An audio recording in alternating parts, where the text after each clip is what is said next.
Jane Eyre by Charlotte Brontë. Recording by Elizabeth Klett. Chapter 1.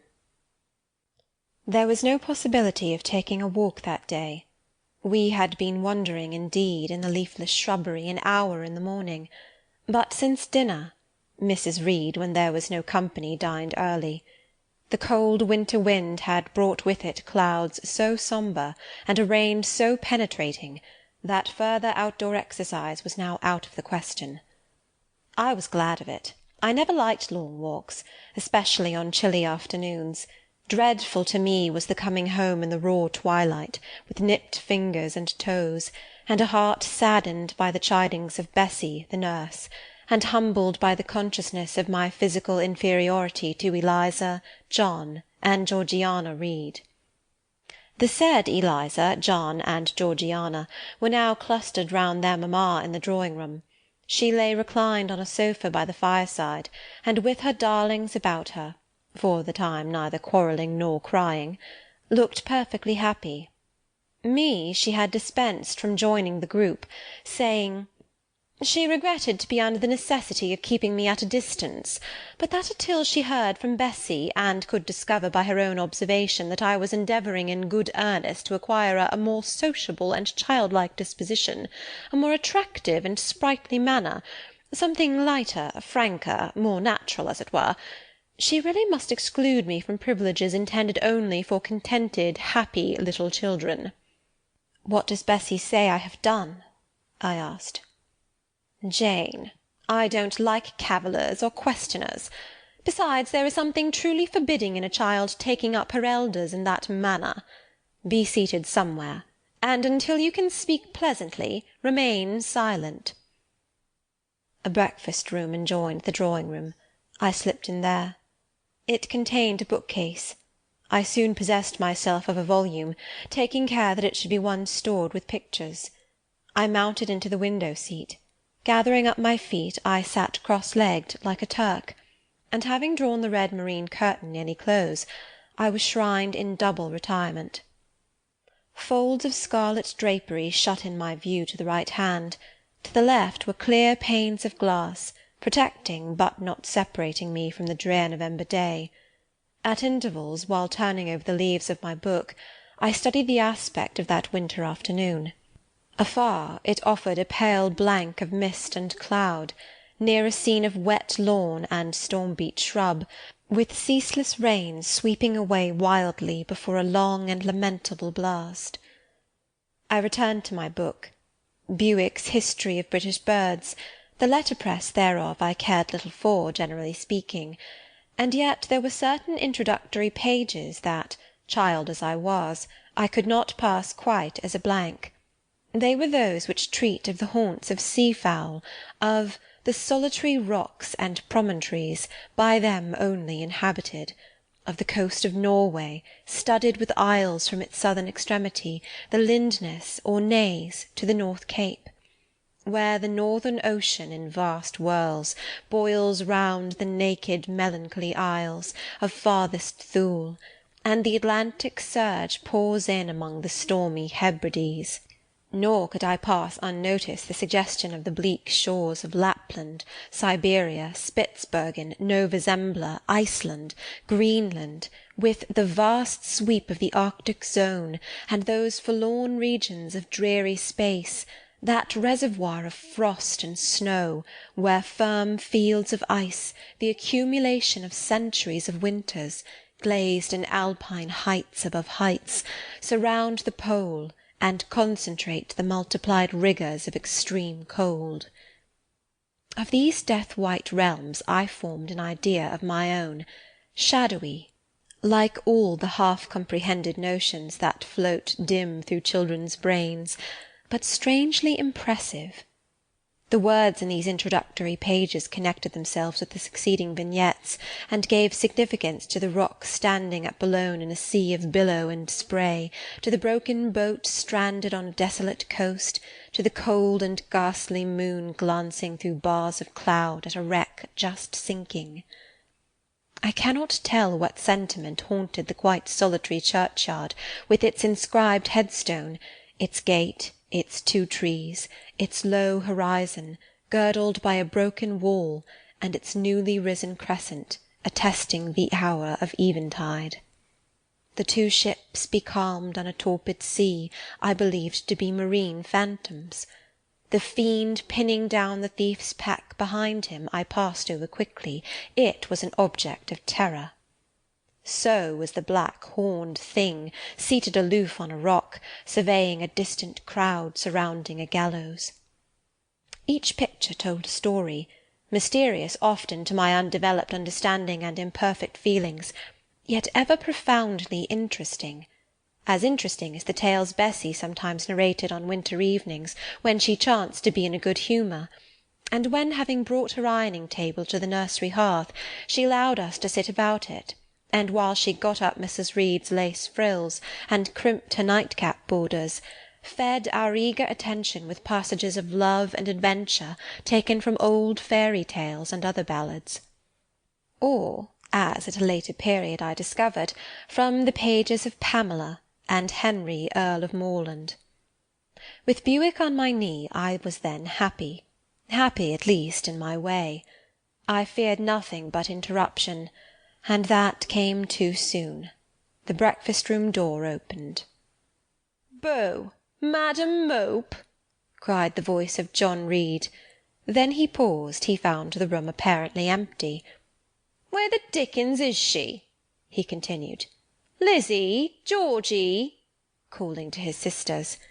"Joan is not here. Tell mamma she is run out into the rain. Bad animal!" It is well I drew the curtain, thought I, and I wished fervently he might not discover my hiding-place. Nor would John Reed have found it out himself. He was not quick either of vision or conception.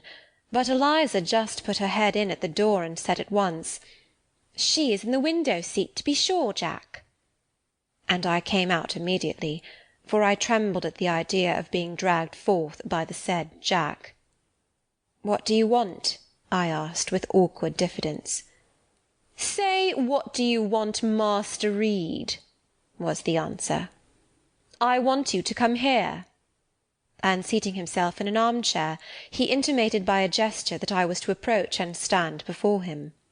John Reed was a schoolboy of 14 years old, 4 years older than I, for I was but 10, large and stout for his age, with a dingy and unwholesome skin, thick lineaments in a spacious visage, heavy limbs, and large extremities. He gorged himself habitually at table, which made him bilious, and gave him a dim and bleared eye and flabby cheeks. He ought now to have been at school, but his mamma had taken him home for a month or 2, on account of his delicate health. Mr. Miles, the master, affirmed that he would do very well if he had fewer cakes and sweetmeats sent him from home, but the mother's heart turned from an opinion so harsh, and inclined rather to the more refined idea that John's sallowness was owing to over-application, and perhaps to pining after home. John had not much affection for his mother and sisters, and an antipathy to me. He bullied and punished me, not 2 or 3 times in the week, nor once or twice in the day, but continually. Every nerve I had feared him, and every morsel of flesh in my bones shrank when he came near.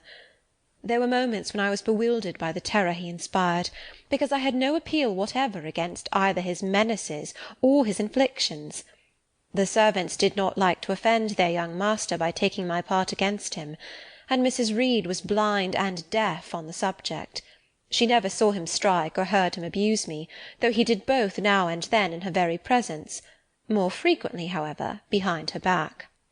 Habitually obedient to John, I came up to his chair. He spent some 3 minutes in thrusting out his tongue at me as far as he could without damaging the roots. I knew he would soon strike, and while dreading the blow, I mused on the disgusting and ugly appearance of him who would presently deal it. I wonder if he read that notion in my face, for all at once, without speaking, he struck suddenly and strongly. I tottered, and on regaining my equilibrium retired back a step or 2 from his chair. "That is for your impudence in answering mamma a while since," said he, and for your sneaking way of getting behind curtains, and for the look you had in your eyes 2 minutes since, you rat." Accustomed to John Reed's abuse, I never had an idea of replying to it. My care was how to endure the blow which would certainly follow the insult. "What were you doing behind the curtain?" he asked. "I was reading." "Show the book." I returned to the window and fetched it thence. "You have no business to take our books. You are a dependent, mamma says. You have no money. Your father left you none. You ought to beg, and not to live here with gentlemen's children like us, and eat the same meals we do, and wear clothes at our mamma's expense. Now I'll teach you to rummage my bookshelves, for they are mine. All the house belongs to me, or will do in a few years. Go and stand by the door out of the way of the mirror and windows." I did so, not at first aware what was his intention. But when I saw him lift and poise the book and stand in act to hurl it, I instinctively started aside with a cry of alarm. Not soon enough, however. The volume was flung, it hit me, and I fell, striking my head against the door and cutting it. The cut bled, the pain was sharp, my terror had passed its climax, other feelings succeeded.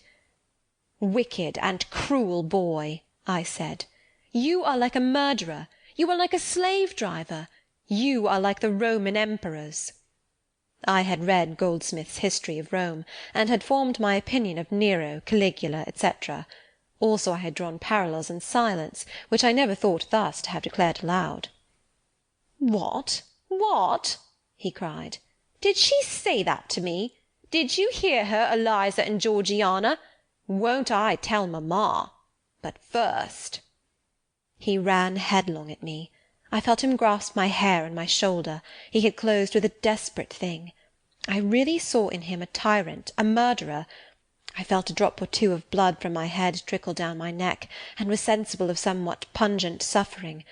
These sensations for the time predominated over fear, and I received him in frantic sort. I don't very well know what I did with my hands, but he called me "rat, rat," and bellowed out aloud. Aid was near him.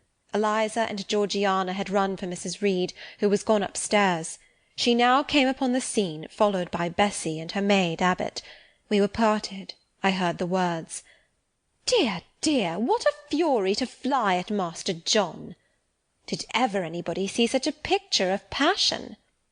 Then Mrs. Reed subjoined, "Take her away to the Red Room, and lock her in there." 4 hands were immediately laid upon me, and I was borne upstairs. End of Chapter 1.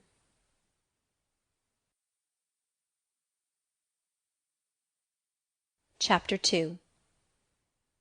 I resisted all the way, a new thing for me, and a circumstance which greatly strengthened the bad opinion Bessy and Miss Abbot were disposed to entertain of me. The fact is, I was a trifle beside myself, or rather out of myself, as the French would say. I was conscious that a moment's mutiny had already rendered me liable to strange penalties, and, like any other rebel slave, I felt resolved in my desperation to go all lengths. "Hold her arms, Miss Abbot, she's like a mad cat." "For shame, for shame!" cried the lady's maid. "What shocking conduct, Miss Eyre, to strike a young gentleman, your benefactress's son, your young master." "Master? How is he my master? Am I a servant?" "No, you are less than a servant, for you do nothing for your keep. There, sit down, and think over your wickedness." They had got me by this time into the apartment indicated by Mrs. Reed, and had thrust me upon a stool. My impulse was to rise from it like a spring. Their 2 pair of hands arrested me instantly. "If you don't sit still, you must be tied down," said Bessy. "Miss Abbot, lend me your garters. She would break mine directly." Miss Abbot turned to divest a stout leg of the necessary ligature. This preparation for bonds, and the additional ignominy it inferred, took a little of the excitement out of me. "Don't take them off," I cried. "I will not stir." In guarantee whereof I attached myself to my seat by my hands. "Mind you don't," said Bessy, and when she had ascertained that I was really subsiding, she loosened her hold of me. Then she and Miss Abbot stood with folded arms, looking darkly and doubtfully on my face, as incredulous of my sanity. "She never did so before," at last said Bessy, turning to Abigail. "But it was always in her," was the reply. "I've told Mrs. often my opinion about the child, and Mrs. agreed with me. She's an underhand little thing. I never saw a girl of her age with so much cover." Bessy answered not, but ere long addressing me, she said, "You ought to be aware, miss, that you are under obligations to Mrs. Reed. She keeps you. If she were to turn you off, you would have to go to the poor-house." I had nothing to say to these words. They were not new to me. My very first recollections of existence included hints of the same kind. This reproach of my dependence had become a vague sing-song in my ear, very painful and crushing, but only half intelligible. Miss Abbot joined in. "And you ought not to think yourself on an equality with the Mrs. Reed and Master Reed, because Mrs. kindly allows you to be brought up with them. They will have a great deal of money, and you will have none. It is your place to be humble, and to try to make yourself agreeable to them." "What we tell you is for your good," added Bessy in no harsh voice. "You should try to be useful and pleasant. Then perhaps you would have a home here. But if you become passionate and rude, Missis will send you away, I am sure." "Besides," said Miss Abbot, "God will punish her. He might strike her dead in the midst of her tantrums, and then where would she go? Come, Bessy, we will leave her. I wouldn't have her heart for anything. Say your prayers, Miss Eyre, when you are by yourself, for if you don't repent, something bad might be permitted to come down the chimney and fetch you away." They went, shutting the door and locking it behind them. The Red Room was a square chamber, very seldom slept in, I might say never, indeed, unless when a chance influx of visitors at Gateshead Hall rendered it necessary to turn to account all the accommodation it contained. Yet it was one of the largest and stateliest chambers in the mansion. A bed supported on massive pillars of mahogany, hung with curtains of deep red damask, stood out like a tabernacle in the centre. The two large windows, with their blinds always drawn down, were half shrouded in festoons and falls of similar drapery. The carpet was red. The table at the foot of the bed was covered with a crimson cloth. The walls were a soft fawn colour with a blush of pink in it. The wardrobe, the toilet-table, the chairs were of darkly polished old mahogany. Out of these deep surrounding shades rose high, and glared white, the piled-up mattresses and pillows of the bed, spread with a snowy Marseille counterpane. Scarcely less prominent was an ample cushioned easy-chair near the head of the bed, also white, with a footstool before it, and looking, as I thought, like a pale throne. This room was chill, because it seldom had a fire. It was silent, because remote from the nursery and kitchen, solemn, because it was known to be so seldom entered. The housemaid alone came here on Saturdays, to wipe from the mirrors and the furniture a week's quiet dust, and Mrs. Reed herself, at far intervals, visited it to review the contents of a certain secret drawer in the wardrobe, where were stored divers parchments, her jewel casket, and a miniature of her deceased husband, and in those last words lies the secret of the Red Room, the spell which kept it so lonely in spite of its grandeur. Mr. Reed had been dead 9 years. It was in this chamber he breathed his last. Here he lay in state, hence his coffin was borne by the undertaker's men, and since that day a sense of dreary consecration had guarded it from frequent intrusion. My seat, to which Bessy and the bitter Miss Abbot had left me riveted, was a low ottoman near the marble chimney-piece. The bed rose before me. To my right hand there was the high dark wardrobe, with subdued broken reflections varying the gloss of its panels. To my left were muffled windows. A great looking-glass between them repeated the vacant majesty of the bed and room. I was not quite sure whether they had locked the door, and when I dared move I got up and went to see. Alas! Yes, no jail was ever more secure. Returning, I had to cross before the looking-glass. My fascinated glance involuntarily explored the depth it revealed. All looked colder and darker in that visionary hollow than in reality. And the strange little figure there gazing at me, with a white face and arms specking the gloom, and glittering eyes of fear moving where all else was still, had the effect of a real spirit. I thought it like one of the tiny phantoms, half fairy, half imp, Bessie's evening stories represented as coming out of lone ferny dells and moors, and appearing before the eyes of belated travellers. I returned to my stool. Superstition was with me at that moment, but it was not yet her hour for complete victory. My blood was still warm, the mood of the revolted slave was still bracing me with its bitter vigour. I had to stem a rapid rush of retrospective thought before I quailed to the dismal present. All John Reed's violent tyrannies, all his sister's proud indifference, all his mother's aversion, all the servants' partiality, turned up in my disturbed mind like a dark deposit in a turbid well. Why was I always suffering, always browbeaten, always accused, for ever condemned?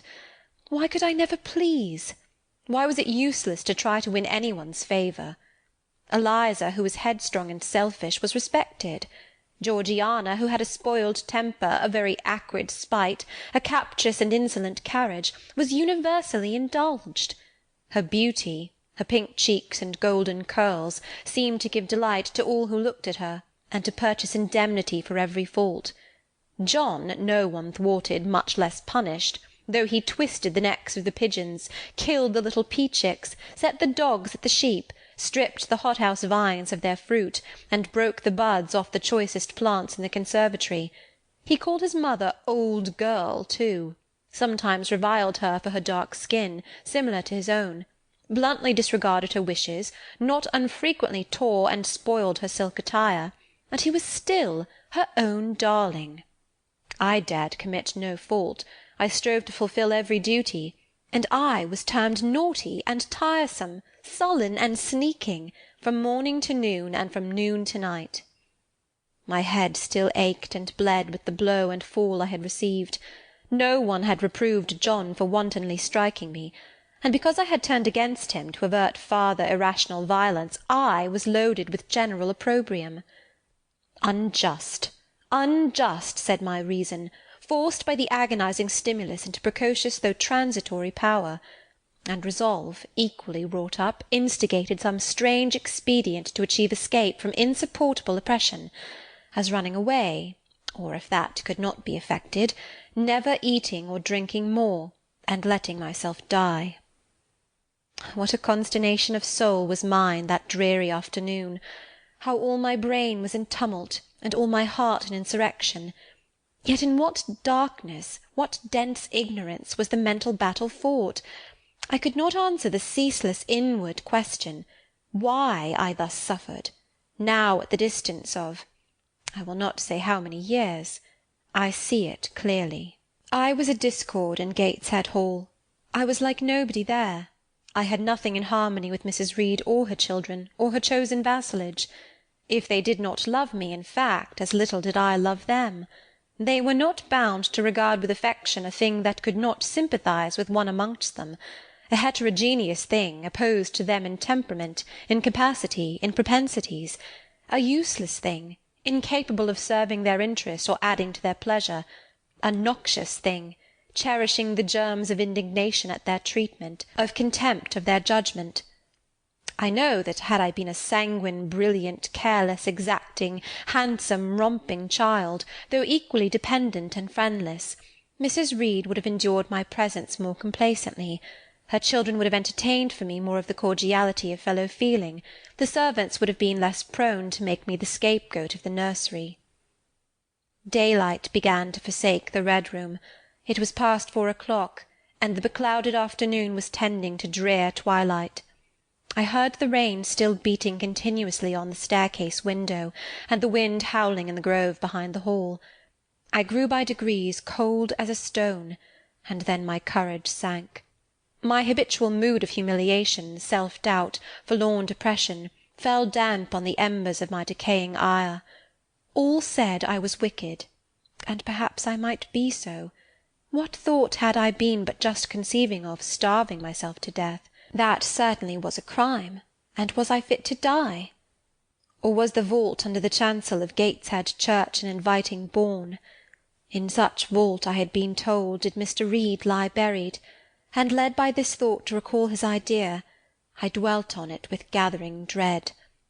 I could not remember him, but I knew that he was my own uncle, my mother's brother, that he had taken me when a parentless infant to his home, and that in his last moments he had required a promise of Mrs. Reed that she would rear and maintain me as one of her own children. Mrs. Reed probably considered she had kept this promise, and so she had, I dare say, as well as her nature would permit her. But how could she really like an interloper not of her race, and unconnected with her, after her husband's death, by any tie? It must have been most irksome to find herself bound by a hard-wrung pledge to stand in the stead of a parent to a strange child she could not love, and see an uncongenial alien permanently intruded on her own family group. A singular notion dawned upon me. I doubted not, never doubted, that if Mr. Reed had been alive he would have treated me kindly, and now, as I sat looking at the white bed and overshadowed walls, occasionally also turning a fascinated eye towards the dimly gleaming mirror, I began to recall what I had heard of dead men, troubled in their graves by the violation of their last wishes, revisiting the earth to punish the perjured and avenge the oppressed, and I thought Mr. Reed's spirit, harassed by the wrongs of his sister's child, might quit its abode, whether in the church vault or in the unknown world of the departed, and rise before me in this chamber. I wiped my tears and hushed my sobs, fearful lest any sign of violent grief might waken a preternatural voice to comfort me, or elicit from the gloom some haloed face, bending over me with strange pity. This idea, consolatory in theory, I felt would be terrible if realized. With all my might I endeavoured to stifle it, I endeavoured to be firm. Shaking my hair from my eyes, I lifted my head and tried to look boldly round the dark room. At this moment a light gleamed on the wall. Was it, I asked myself, a ray from the moon penetrating some aperture in the blind? No, moonlight was still, and this stirred. While I gazed, it glided up to the ceiling and quivered over my head. I can now conjecture readily that this streak of light was, in all likelihood, a gleam from a lantern carried by some one across the lawn. But then, prepared as my mind was for horror, shaken as my nerves were by agitation, I thought the swift darting beam was a herald of some coming vision from another world. My heart beat thick, my head grew hot, a sound filled my ears which I deemed the rushing of wings. Something seemed near me. I was oppressed, suffocated, endurance broke down. I rushed to the door and shook the lock in desperate effort. Steps came running along the outer passage. The key turned. Bessy and Abbot entered. "Miss Eyre, are you ill?" said Bessy. "What a dreadful noise! It went quite through me," exclaimed Abbot. "Take me out! Let me go into the nursery!" was my cry. "What for? Are you hurt? Have you seen something?" again demanded Bessy. "Oh, I saw a light, and I thought a ghost would come." I had now got hold of Bessy's hand, and she did not snatch it from me. "She has screamed out on purpose," declared Abbot in some disgust. "And what a scream! If she had been in great pain, one would have excused it, but she only wanted to bring us all here. I know her naughty tricks." "What is all this?" demanded another voice peremptorily, and Mrs. Reed came along the corridor, her cap flying wide, her gown rustling stormily. "Abbot and Bessy, I believe I gave orders that Jane Eyre should be left in the Red Room till I came to her myself." "Miss Jane screamed so loud, mum," pleaded Bessy. "Let her go," was the only answer. "Loose Bessy's hand, child. You cannot succeed in getting out by these means, be assured. I abhor artifice, particularly in children. It is my duty to show you that tricks will not answer. You will now stay here an hour longer, and it is only on condition of perfect submission and stillness that I shall liberate you then." "Oh, aunt, have pity! Forgive me! I cannot endure it! Let me be punished some other way! I shall be killed if—" "Silence! This violence is all most repulsive." And so, no doubt, she felt it. I was a precocious actress in her eyes. She sincerely looked on me as a compound of virulent passions, mean spirit, and dangerous duplicity. Bessy and Abbot having retreated, Mrs. Reed, impatient of my now frantic anguish and wild sobs, abruptly thrust me back and locked me in without further parley. I heard her sweeping away, and soon after she was gone, I suppose I had a species of fit. Unconsciousness closed the scene. End of Chapter 2.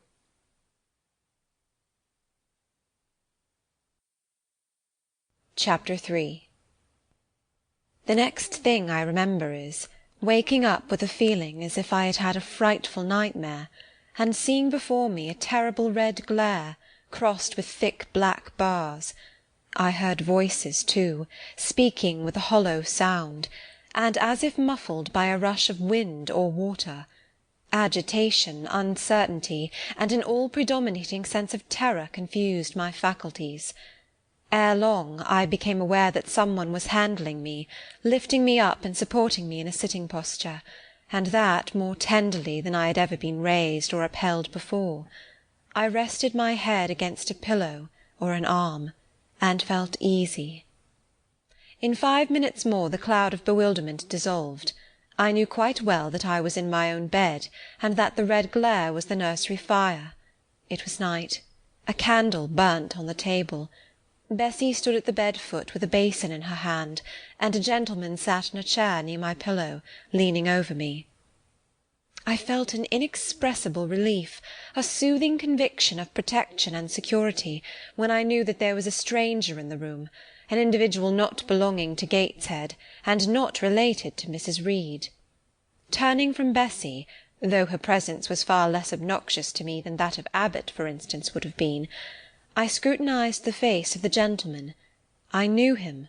It was Mr. Lloyd, an apothecary, sometimes called in by Mrs. Reed when the servants were ailing. For herself and the children she employed a physician. "Well, who am I?" he asked. I pronounced his name, offering him at the same time my hand. He took it, smiling and saying, "We shall do very well by and by." Then he laid me down, and addressing Bessie, charged her to be very careful that I was not disturbed during the night. Having given some further directions, and intimates that he should call again the next day, he departed, to my grief.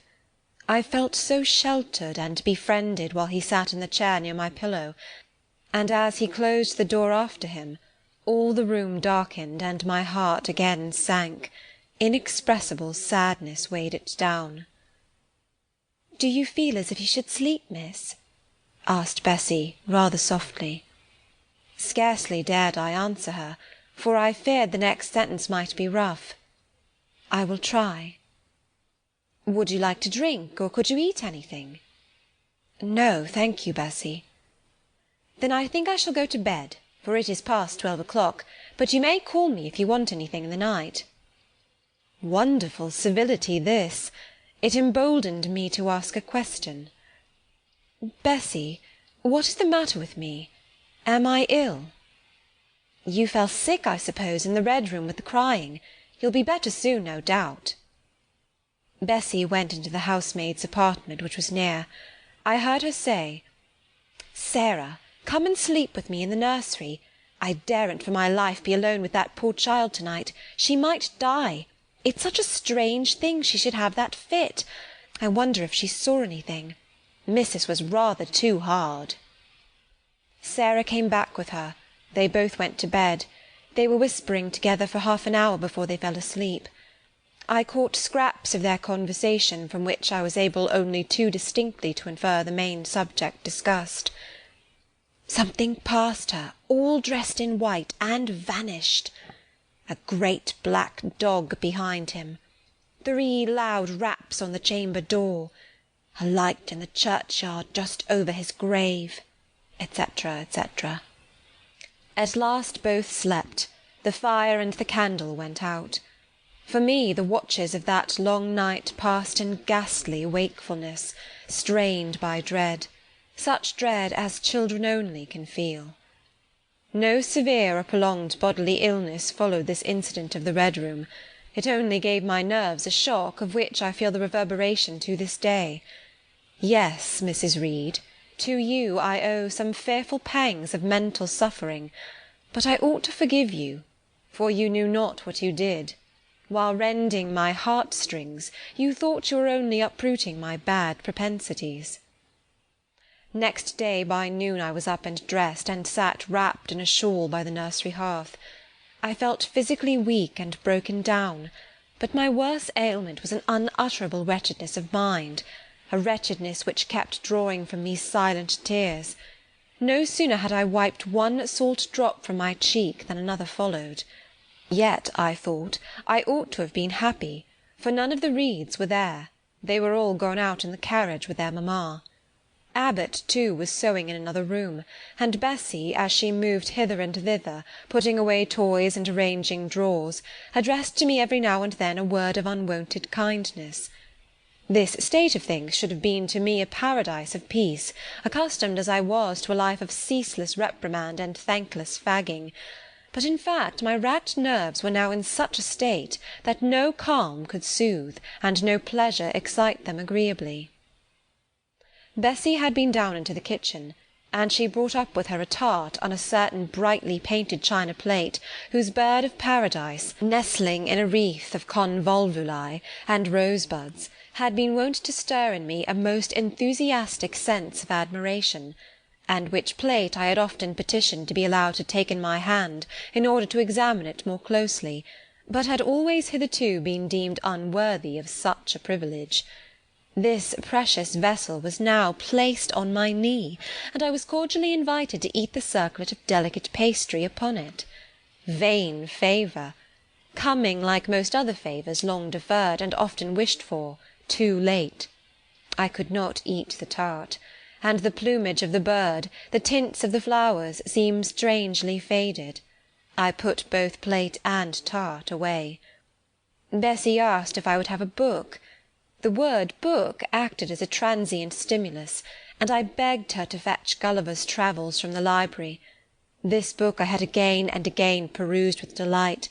I considered it a narrative of facts, and discovered in it a vein of interest deeper than what I found in fairy tales. For as to the elves, having sought them in vain among foxglove leaves and bells, under mushrooms, and beneath the ground ivy mantling old wall-nooks, I had at length made up my mind to the sad truth, that they were all gone out of England to some savage country, where the woods were wilder and thicker, and the population more scant. Whereas Lilliput and Brobdignag being, in my creed, solid parts of the earth's surface, I doubted not that I might one day, by taking a long voyage, see with my own eyes the little fields, houses, and trees, the diminutive people, the tiny cows, sheep, and birds of the one realm, and the cornfields forest high, the mighty mastiffs, the monster cats, the tower-like men and women of the other. Yet, when this cherished volume was now placed in my hand, when I turned over its leaves and sought in its marvellous pictures the charm I had, till now, never failed to find, all was eerie and dreary. The giants were gaunt goblins, the pygmies malevolent and fearful imps, Gulliver a most desolate wanderer in most dread and dangerous regions. I closed the book, which I dared no longer peruse, and put it on the table beside the untasted tart. Bessy had now finished dusting and tidying the room, and having washed her hands, she opened a certain little drawer, full of splendid shreds of silk and satin, and began making a new bonnet for Georgiana's doll. Meantime she sang. Her song was, "In the days when we went gypsying, a long time ago." I had often heard the song before, and always with lively delight, for Bessy had a sweet voice, at least I thought so. But now, though her voice was still sweet, I found in its melody an indescribable sadness. Sometimes, preoccupied with her work, she sang the refrain very low, very lingeringly. "A long time ago" came out like the saddest cadence of a funeral hymn. She passed into another ballad, this time a really doleful one. "My feet they are sore, and my limbs they are weary. Long is the way, and the mountains are wild. Soon will the twilight close moonless and dreary over the path of the poor orphan child. Why did they send me so far and so lonely, up where the moors spread and grey rocks are piled? Men are hard-hearted, and kind angels only watch o'er the steps of a poor orphan child. Yet distant and soft the night breeze is blowing, clouds there are none, and clear stars beam mild. God in his mercy protection is showing, comfort and hope to the poor orphan child.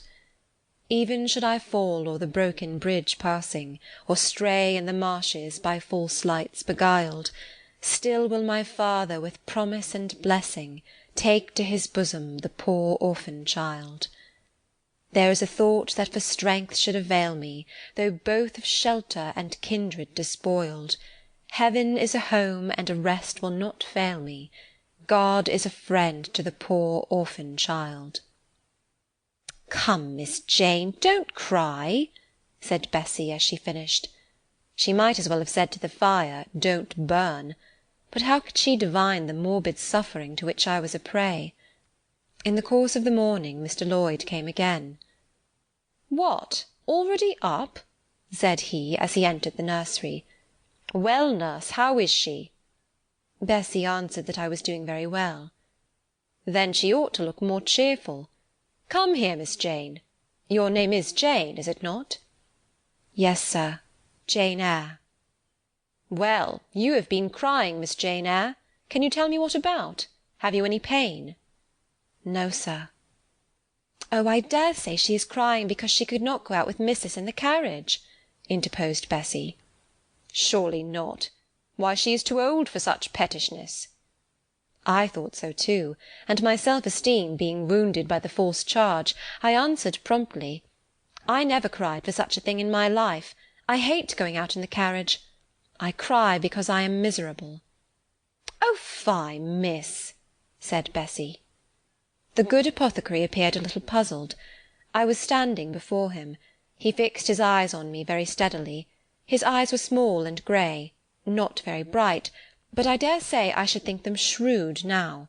He had a hard-featured, yet good-natured looking face.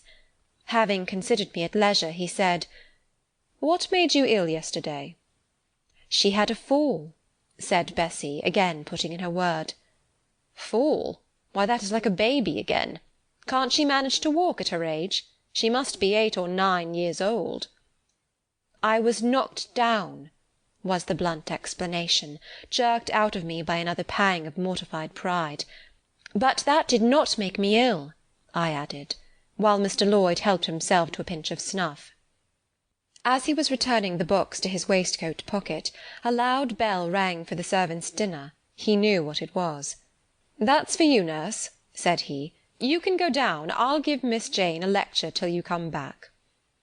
Bessie would rather have stayed, but she was obliged to go because punctuality at meals was rigidly enforced at Gateshead Hall. "The fall did not make you ill. What did then?" pursued Mr. Lloyd when Bessie was gone. "I was shut up in a room where there is a ghost till after dark." I saw Mr. Lloyd smile and frown at the same time. "Ghost? What, you are a baby after all. You are afraid of ghosts?" "Of Mr. Reed's ghost I am. He died in that room and was laid out there. Neither Bessie nor anyone else will go into it at night if they can help it, and it was cruel to shut me up alone without a candle. So cruel I think I shall never forget it." "Nonsense! And is it that makes you so miserable? Are you afraid now in daylight?" "No, but night will come again before long, and besides, I am unhappy, very unhappy, for other things." "What other things? Can you tell me some of them?" How much I wished to reply fully to this question! How difficult it was to frame any answer! Children can feel, but they cannot analyse their feelings, and if the analysis is partially effected in thought, they know not how to express the result of the process in words.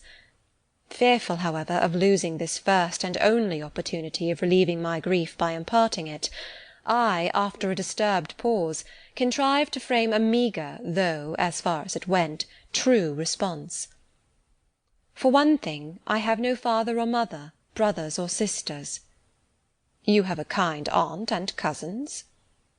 Again I paused, then bunglingly announced, But John Reed knocked me down, and my aunt shut me up in the Red Room." Mr. Lloyd second time produced his snuff-box. "Don't you think Gateshead Hall a very beautiful house?" asked he.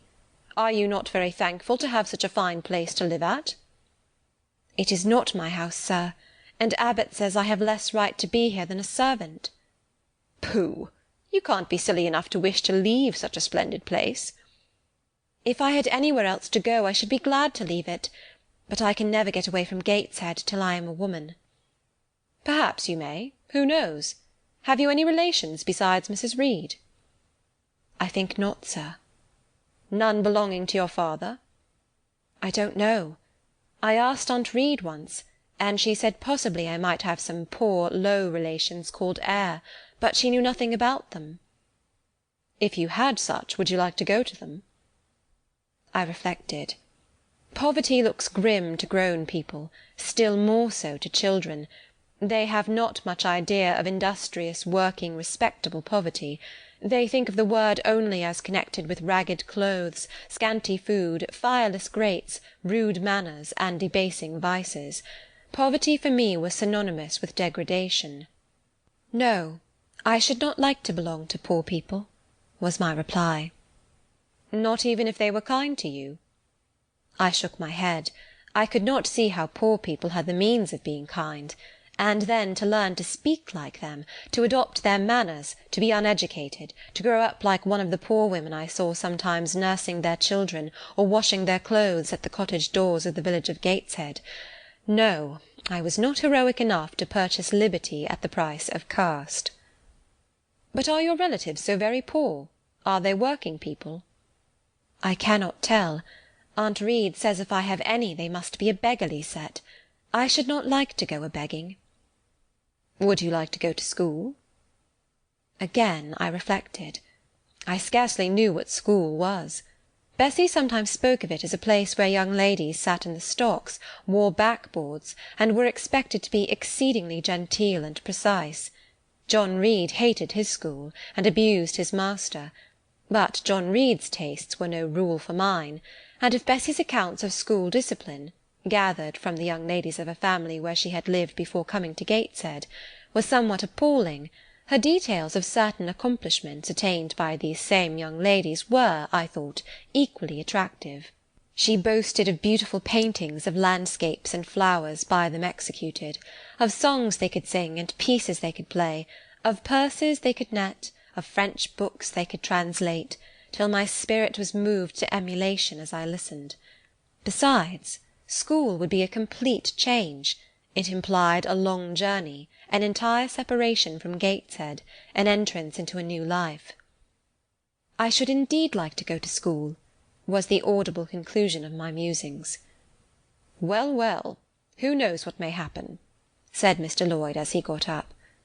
"The child ought to have a change of air and scene," he said, speaking to himself. "Nerves not in a good state." Bessie now returned. At the same moment the carriage was heard rolling up the gravel walk. "Is that your mistress, nurse?" asked Mr. Lloyd. "I should like to speak to her before I go." Bessie invited him to walk into the breakfast-room, and led the way out.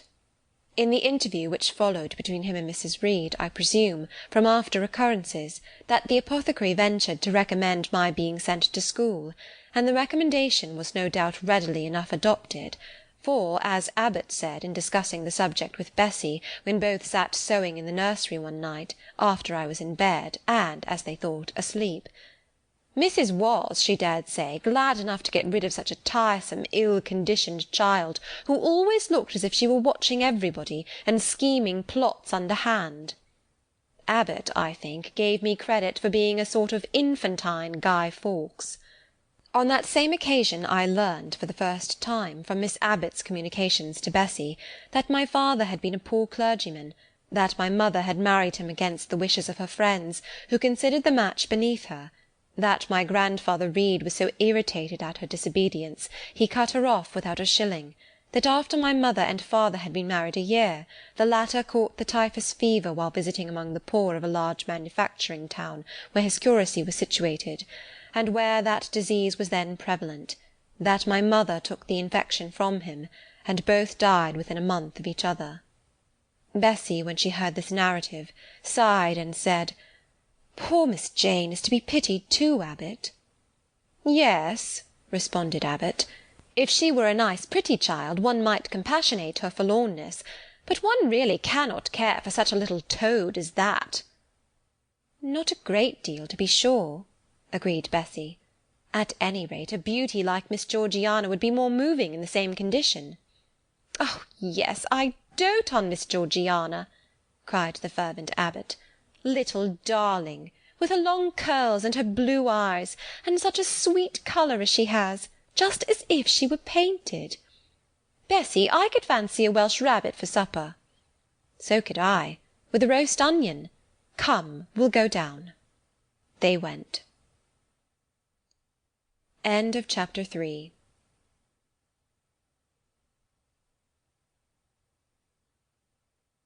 Chapter 4.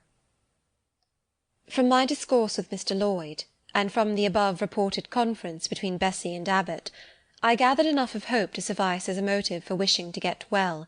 A change seemed near. I desired and waited it in silence. It tarried, however. Days and weeks passed. I had regained my normal state of health, but no new allusion was made to the subject over which I brooded. Mrs. Reed surveyed me at times with a severe eye, but seldom addressed me. Since my illness she had drawn a more marked line of separation than ever between me and her own children, appointing me a small closet to sleep in by myself, condemning me to take my meals alone, and pass all my time in the nursery, while my cousins were constantly in the drawing-room. Not a hint, however, did she drop about sending me to school. Still I felt an instinctive certainty that she would not long endure me under the same roof with her, for her glance now more than ever, when turned on me, expressed an insuperable and rooted aversion. Eliza and Georgiana, evidently acting according to orders, spoke to me as little as possible.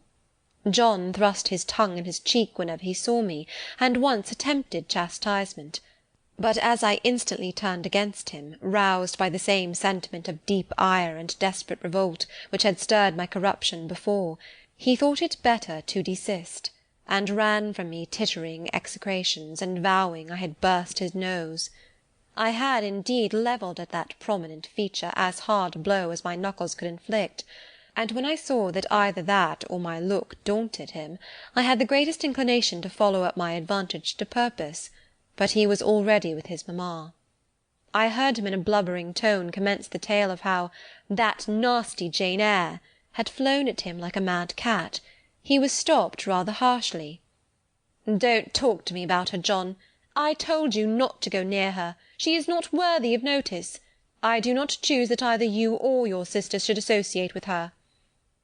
Here, leaning over the banister, I cried out suddenly, and without at all deliberating on my words, "They are not fit to associate with me." Mrs. Reed was rather a stout woman, but on hearing this strange and audacious declaration, she ran nimbly up the stair, swept me like a whirlwind into the nursery, and crushing me down on the edge of my crib, dared me in an emphatic voice to rise from that place, or utter one syllable during the remainder of the day. "What would Uncle Reed say to you if he were alive?"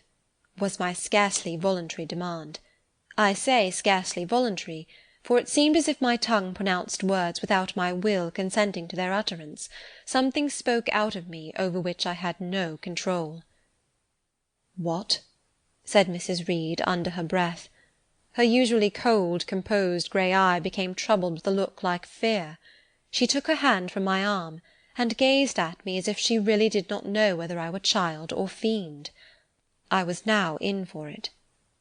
"My Uncle Reed is in heaven, and can see all you do and think, and so can papa and mamma. They know how you shut me up all day long, and how you wish me dead." Mrs. Reed soon rallied her spirits. She shook me most soundly, she boxed both my ears, and then left me without a word. Bessy supplied the hiatus by a homily of an hour's length, in which she proved beyond a doubt I was the most wicked and abandoned child ever reared under a roof. I half believed her, for I felt indeed only bad feelings surging in my breast. November, December, and half of January passed away. Christmas and the New Year had been celebrated at Gateshead with the usual festive cheer. Presents had been interchanged, dinners and evening parties given. From every enjoyment I was, of course, excluded.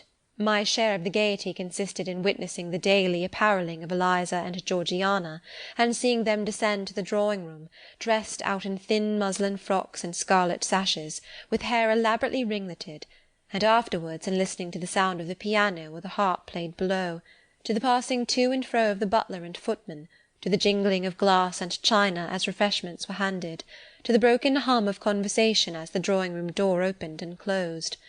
When tired of this occupation, I would retire from the stair-head to the solitary and silent nursery.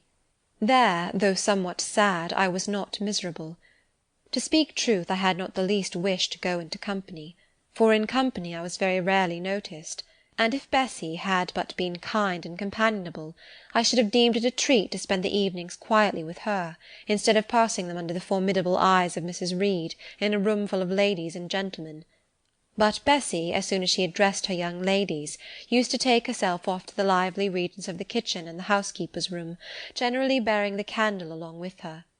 I then sat with my doll on my knee till the fire got low, glancing round occasionally to make sure that nothing worse than myself haunted the shadowy room, and when the embers sank to a dull red, I undressed hastily, tugging at knots and strings as I best might, and sought shelter from cold and darkness in my crib. To this crib I always took my doll. Human beings must love something, and in the dearth of worthier objects of affection, I contrived to find a pleasure in loving and cherishing a faded graven image, shabby as a miniature scarecrow. It puzzles me now to remember with what absurd sincerity I doted on this little toy, half fancying it alive and capable of sensation. I could not sleep unless it was folded in my night-gown, and when it lay there safe and warm, I was comparatively happy, believing it to be happy likewise. Long did the hours seem while I waited the departure of the company, and listened for the sound of Bessy's step on the stairs. Sometimes she would come up in the interval to seek her thimble or her scissors, or perhaps to bring me something by way of supper, a bun or a cheesecake. Then she would sit on the bed while I ate it, and when I had finished, she would tuck the clothes round me, and twice she kissed me and said, "Good night, Miss Jane." When thus gentle, Bessy seemed to me the best, prettiest, kindest being in the world, and I wished most intensely that she would be always so pleasant and amiable, and never push me about, or scold, or task me unreasonably, as she was too often wont to do. Bessy Lee must, I think, have been a girl of good natural capacity, for she was smart in all she did, and had a remarkable knack of narrative. So at least I judge from the impression made on me by her nursery tales. She was pretty, too, if my recollections of her face and person are correct. I remember her as a slim young woman, with black hair, dark eyes, very nice features, and good clear complexion, but she had a capricious and a hasty temper, and indifferent ideas of principle or justice. Still, such as she was, I preferred her to any one else at Gateshead Hall. It was the 15th of January, about 9 o'clock in the morning. Bessy was gone down to breakfast. My cousins had not yet been summoned to their mamma. Eliza was putting on her bonnet and warm garden coat to go and feed her poultry, an occupation of which she was fond, and not less so of selling the eggs to the housekeeper, and hoarding up the money she thus obtained.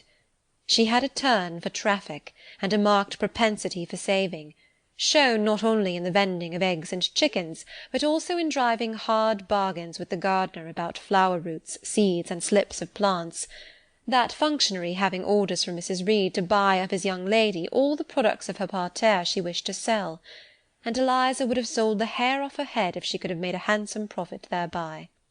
As to her money, she first secreted it in odd corners, wrapping it in a rag or an old curl paper, but some of these hoards having been discovered by the housemaid, Eliza, fearful of one day losing her valued treasure, consented to entrust it to her mother, at a usurious rate of interest, 50 or 60 per cent., which interest she exacted every quarter, keeping her accounts in a little book with anxious accuracy. Georgiana sat on a high stool, dressing her hair at the glass, and interweaving her curls with artificial flowers and faded feathers, of which she had found a store in a drawer in the attic. I was making my bed, having received strict orders from Bessy to get it arranged before she returned; for Bessy now frequently employed me as a sort of under-nursery maid, to tidy the room, dust the chairs, etc. Having spread the quilt and folded my night-dress, I went to the window-seat to put in order some picture-books and doll's-house furniture scattered there. An abrupt command from Georgiana to let her playthings alone, for the tiny chairs and mirrors, the fairy plates and cups were her property, stopped my proceedings, and then, for lack of other occupation, I fell to breathing on the frost flowers with which the window was fretted, and thus clearing a space in the glass through which I might look out on the grounds, where all was still and petrified under the influence of a hard frost. From this window were visible the porter's lodge and the carriage-road, and just as I had dissolved so much of the silver-white foliage veiling the panes as left room to look out, I saw the gates thrown open and a carriage roll through. I watched it ascending the drive with indifference. Carriages often came to Gateshead, but none ever brought visitors in whom I was interested. It stopped in front of the house, the door-bell rang loudly, the new-comer was admitted. All this being nothing to me, my vacant attention soon found livelier attraction in the spectacle of a hungry little robin, which came and chirruped on the twigs of the leafless cherry-tree nailed against the wall near the casement. The remains of my breakfast of bread and milk stood on the table, and having crumbled a morsel of roll, I was tugging at the sash to put out the crumbs on the window-sill, when Bessy came running upstairs to the nursery. "Miss Jane, take off your pinafore. What are you doing there? Have you washed your hands and face this morning?" I gave another tug before I answered, for I wanted the bird to be secure of its bread. The sash yielded, I scattered the crumbs, some on the stone-sill, some on the cherry-tree bough.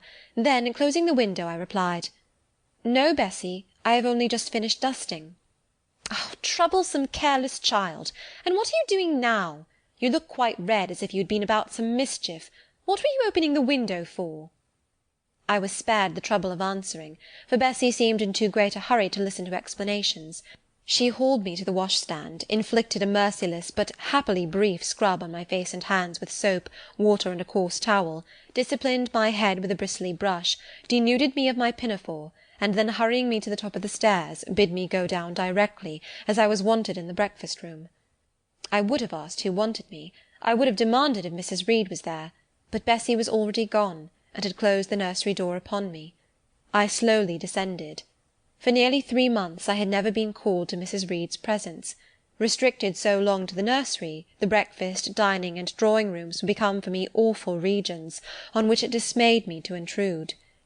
I now stood in the empty hall. Before me was the breakfast-room door, and I stopped, intimidated and trembling. What a miserable little poltroon had fear, engendered of unjust punishment, made of me in those days! I feared to return to the nursery, and feared to go forward to the parlour. 10 minutes I stood in agitated hesitation. The vehement ringing of the breakfast-room bell decided me.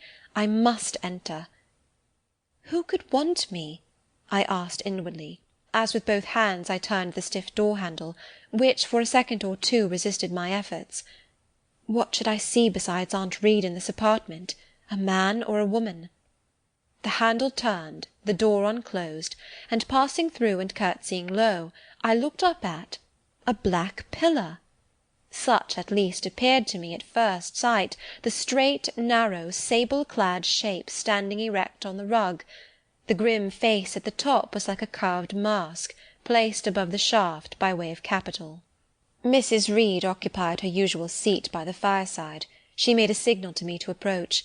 I did so, and she introduced me to the stony stranger with the words, "This is the little girl respecting whom I applied to you." He, for it was a man, turned his head slowly towards where I stood, and having examined me with the 2 inquisitive-looking grey eyes which twinkled under a pair of bushy brows, said solemnly, and in a bass voice, "Her size is small. What is her age?" 10 years. "So much," was the doubtful answer, and he prolonged his scrutiny for some minutes. Presently he addressed me. "Your name, little girl?" "Jane Eyre, sir." In uttering these words I looked up.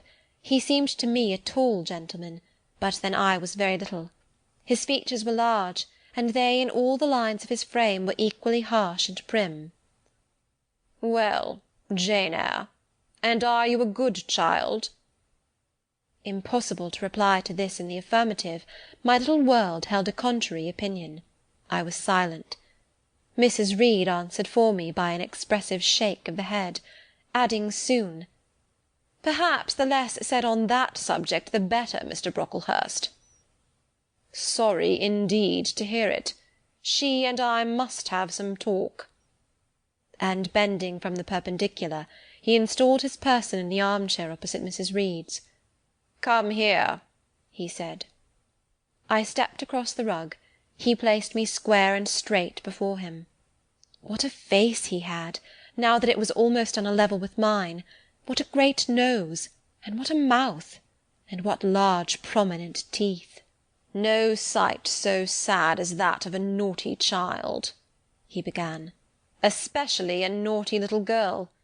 Do you know where the wicked go after death?" "They go to hell," was my ready and orthodox answer. "And what is hell? Can you tell me that?" "A pit full of fire." "And should you like to fall into that pit, and then be burning there for ever?" "No, sir." "What must you do to avoid it?" I deliberated a moment. My answer, when it did come, was objectionable. "I must keep in good health, and not die." "How can you keep in good health? Children younger than you die daily. I buried a little child of 5 years old only a day or two since, a good little child, whose soul is now in heaven. It is to be feared the same could not be said of you, were you to be called hence." Not being in a condition to remove his doubt, I only cast my eyes down on the 2 large feet planted on the rug, and sighed, wishing myself far enough away. "I hope that sigh is from the heart, and that you repent of ever having been the occasion of discomfort to your excellent benefactress." "Benefactress, benefactress," said I, inwardly. "They all call Mrs. Reed my benefactress. If so, a benefactress is a disagreeable thing." "Do you say your prayers night and morning?" continued my interrogator. "Yes, sir." "Do you read your Bible?" "Sometimes." "With pleasure? Are you fond of it?" "I like Revelations, and the book of Daniel, and Genesis and Samuel, and a little bit of Exodus, and some parts of Kings and Chronicles, and Job and Jonah." "And the Psalms? I hope you like them?" "No, sir." "No? Oh, shocking! I have a little boy younger than you who knows 6 Psalms by heart, and when you ask him which he would rather have, a gingerbread nut to eat or a verse of Psalm to learn, he says, 'Oh, the verse of a Psalm! Angels sing Psalms,' says he. 'I wish to be a little angel here below.' He then gets 2 nuts in recompense for his infant piety." "Psalms are not interesting," I remarked. "That proves you have a wicked heart, and you must pray to God to change it, to give you a new and clean one, to take away your heart of stone and give you a heart of flesh." I was about to propound a question, touching the manner in which that operation of changing my heart was to be performed, when Mrs. Reed interposed, telling me to sit down. She then proceeded to carry on the conversation herself. "Mr. Brocklehurst, I believe I intimated in the letter which I wrote to you 3 weeks ago, that this little girl has not quite the character and disposition I could wish. Should you admit her into Lowood School, I should be glad if the superintendent and teachers were requested to keep a strict eye on her, and above all to guard her against her worst fault, a tendency to deceit. I mention this in your hearing, Jane, that you may not attempt to impose on Mr. Brocklehurst." Well might I dread, well might I dislike Mrs. Reed, for it was her nature to wound me cruelly. Never was I happy in her presence. However carefully I obeyed, however strenuously I strove to please her, my efforts were still repulsed and repaid by such sentences as the above. Now, uttered before a stranger, the accusation cut me to the heart. I dimly perceived that she was already obliterating hope from the new phase of existence which she destined me to enter. I felt, though I could not have expressed the feeling, that she was sowing aversion and unkindness along my future path. I saw myself transformed under Mr. Brocklehurst's eye into an artful, noxious child, and what could I do to remedy the injury? Nothing, indeed, thought I, as I struggled to repress a sob, and hastily wiped away some tears, the impotent evidences of my anguish. "Deceit is, indeed, a sad fault in a child," said Mr. Brocklehurst. "It is akin to falsehood, and all liars will have their portion in the lake burning with fire and brimstone. She shall, however, be watched, Mrs. Reed. I will speak to Miss Temple and the teachers." "I should wish her to be brought up in a manner suiting her prospects," continued my benefactress, "to be made useful, to be kept humble. As for the vacations, she will, with your permission, spend them always at Lowood." "Your decisions are perfectly judicious, madam," returned Mr. Brocklehurst. "Humility is a Christian grace, and one peculiarly appropriate to the pupils of Lowood. I, therefore, direct that especial care shall be bestowed on its cultivation amongst them. I have studied how best to mortify in them the worldly sentiment of pride, and only the other day I had a pleasing proof of my success. My second daughter, Augusta, went with her mamma to visit the school, and on her return she exclaimed, 'Oh dear, papa, how quiet and plain all the girls at Lowood look, with their hair combed behind their ears, and their long pinafores, and the little holland pockets outside their frocks. They are almost like poor people's children. And, said she, they looked at my dress and mamma's as if they had never seen a silk gown before.'" "This is the state of things I quite approve," returned Mrs. Reed. "Had I sought all England over, I could scarcely have found a system more exactly fitting a child like Jane Eyre. Consistency, my dear Mr. Brocklehurst. I advocate consistency in all things." "Consistency, madam, is the first of Christian duties, and it has been observed in every arrangement connected with the establishment of Lowood. Plain fare, simple attire, unsophisticated accommodations, hardy and active habits. Such is the order of the day in the house and its inhabitants." "Quite right, sir. I may then depend upon this child being received as a pupil at Lowood, and there being trained in conformity to her position and prospects?" "Madam, you may. She shall be placed in that nursery of chosen plants, and I trust she will show herself grateful for the inestimable privilege of her election." "I will send to them as soon as possible, Mr. Brocklehurst, for I assure you I feel anxious to be relieved of a responsibility that was becoming too irksome." No doubt, madam. And now I wish you good morning. I shall return to Brocklehurst Hall in the course of a week or two. My good friend, the Archdeacon, will not permit me to leave him sooner. I shall send Miss Temple notice that she is to expect a new girl, so that there will be no difficulty about receiving her. Good-bye." "Good-bye, Mr. Brocklehurst. Remember me to Mrs. and Miss Brocklehurst, and to Augusta and Theodore, and Master Broughton Brocklehurst." "I will, madam. Little girl, here is a book entitled The Child's Guide. Read it with prayer, especially that part containing an account of the awfully sudden death of Martha G., a naughty child addicted to falsehood and deceit." With these words Mr. Brocklehurst put into my hand a thin pamphlet sewn in a cover, and having rung for his carriage, he departed. Mrs. Reed and I were left alone. Some minutes passed in silence. She was sewing. I was watching her. Mrs. Reed might be at that time some 6 or 7 and 30. She was a woman of robust frame, square-shouldered and strong-limbed, not tall, and though stout, not obese. She had a somewhat large face, the underjaw being much developed and very solid. Her brow was low, her chin large and prominent, mouth and nose sufficiently regular. Under her light eyebrows glimmered an eye devoid of ruth. Her skin was dark and opaque, her hair nearly flaxen. Her constitution was sound as a bell. Illness never came near her. She was an exact, clever manager. Her household and tenantry were thoroughly under her control. Her children only at times defied her authority and laughed to scorn. She dressed well, and had a presence and port calculated to set off handsome attire. Sitting on a low stool a few yards from her armchair, I examined her figure, I perused her features. In my hand I held the tract containing the sudden death of the liar, to which narrative my attention had been pointed as to an appropriate warning. What had just passed, what Mrs. Reed had said concerning me to Mr. Brocklehurst, the whole tenor of their conversation, was recent, raw, and stinging in my mind. I had felt every word as acutely as I had heard it plainly, and a passion of resentment fermented now within me. Mrs. Reed looked up from her work, her eye settled on mine, her fingers at the same time suspended their nimble movements. "Go out of the room, return to the nursery," was her mandate. My look, or something else, must have struck her as offensive, for she spoke with extreme though suppressed irritation. I got up, I went to the door, I came back again, I walked to the window, across the room, then close up to her. Speak I must.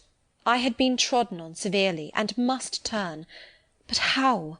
What strength had I to dart retaliation at my antagonist?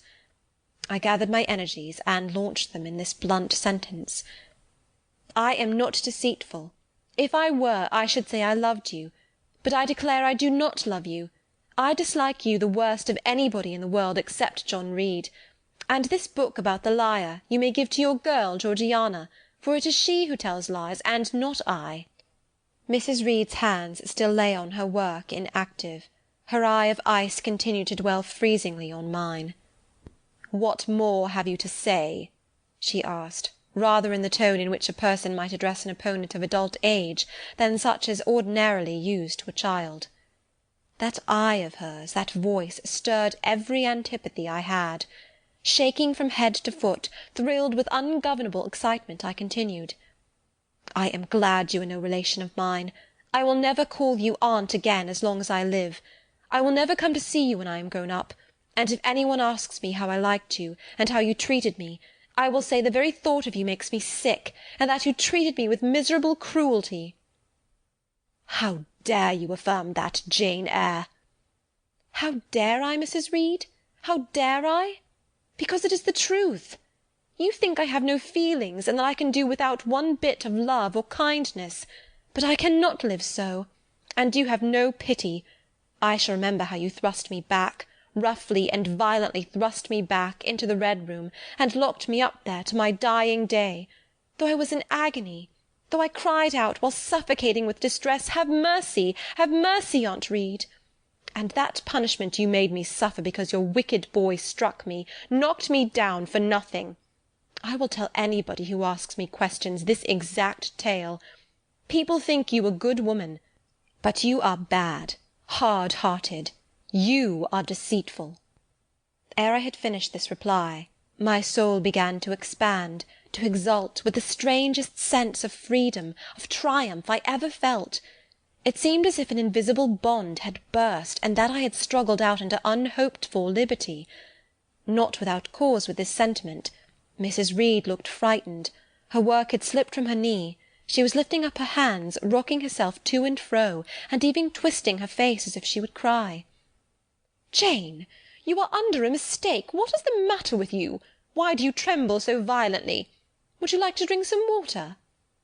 "No, Mrs. Reed." "Is there anything else you wish for, Jane? I assure you I desire to be your friend." "Not you. You told Mr. Brocklehurst I had a bad character, a deceitful disposition, and I'll let everybody at Lowood know what you are, and what you have done." "Jane, you don't understand these things. Children must be corrected for their faults." "Deceit is not my fault," I cried out in a high, savage voice. "But you are passionate, Jane, that you must allow. And now return to the nursery, there's a dear, and lie down a little." "I am not your dear. I cannot lie down. Send me to school soon, Mrs. Reed, for I hate to live here." "I will indeed send her to school soon," murmured Mrs. Reed sotto voce, and gathering up her work, she abruptly quitted the apartment. I was left there alone, winner of the field. It was the hardest battle I had fought, and the first victory I had gained. I stood a while on the rug where Mr. Brocklehurst had stood, and I enjoyed my conqueror's solitude. First I smiled to myself and felt elated, but this fierce pleasure subsided in me as fast as did the accelerated throb of my pulses. A child cannot quarrel with its elders as I had done, cannot give its furious feelings uncontrolled play as I had given mine, without experiencing afterwards the pang of remorse and the chill of reaction. A ridge of lighted heath, alive, glancing, devouring, would have been a meet emblem of my mind when I accused and menaced Mrs. Reed. The same ridge, black and blasted after the flames are dead, would have represented as meetly my subsequent condition, when half an hour's silence and reflection had shown me the madness of my conduct, and the dreariness of my hated and hating position. Something of vengeance I had tasted for the first time, as aromatic wine it seemed, on swallowing, warm and racy. Its after-flavour, metallic and corroding, gave me a sensation as if I had been poisoned.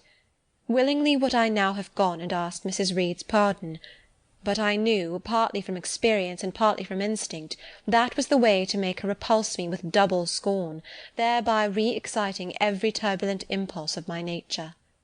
I would fain exercise some better faculty than that of fierce speaking, fain find nourishment for some less fiendish feeling than that of sombre indignation.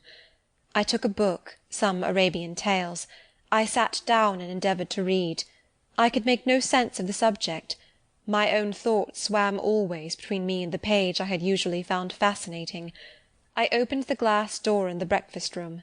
The shrubbery was quite still. The black frost reigned, unbroken by sun or breeze, through the grounds. I covered my head and arms with the skirt of my frock, and went out to walk in part of the plantation which was quite sequestered. But I found no pleasure in the silent trees, the falling fir-cones, the congealed relics of autumn, russet leaves, swept by past winds in heaps, and now stiffened together. I leaned against a gate, and looked into an empty field where no sheep were feeding, where the short grass was nipped and blanched. It was a very grey day, a most opaque sky, onding on snaw, canopied all. Thence flakes fell in intervals, which settled on the hard path and on the hoary lea without melting. I stood, a wretched child enough, whispering to myself over and over again, "What shall I do? What shall I do?"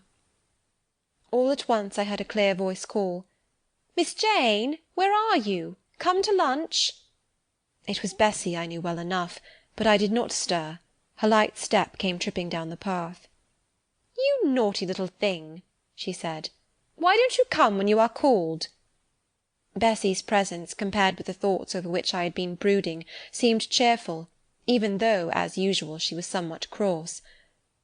The fact is, after my conflict with and victory over Mrs. Reed, I was not disposed to care much for the nursemaid's transitory anger, and I was disposed to bask in her youthful lightness of heart.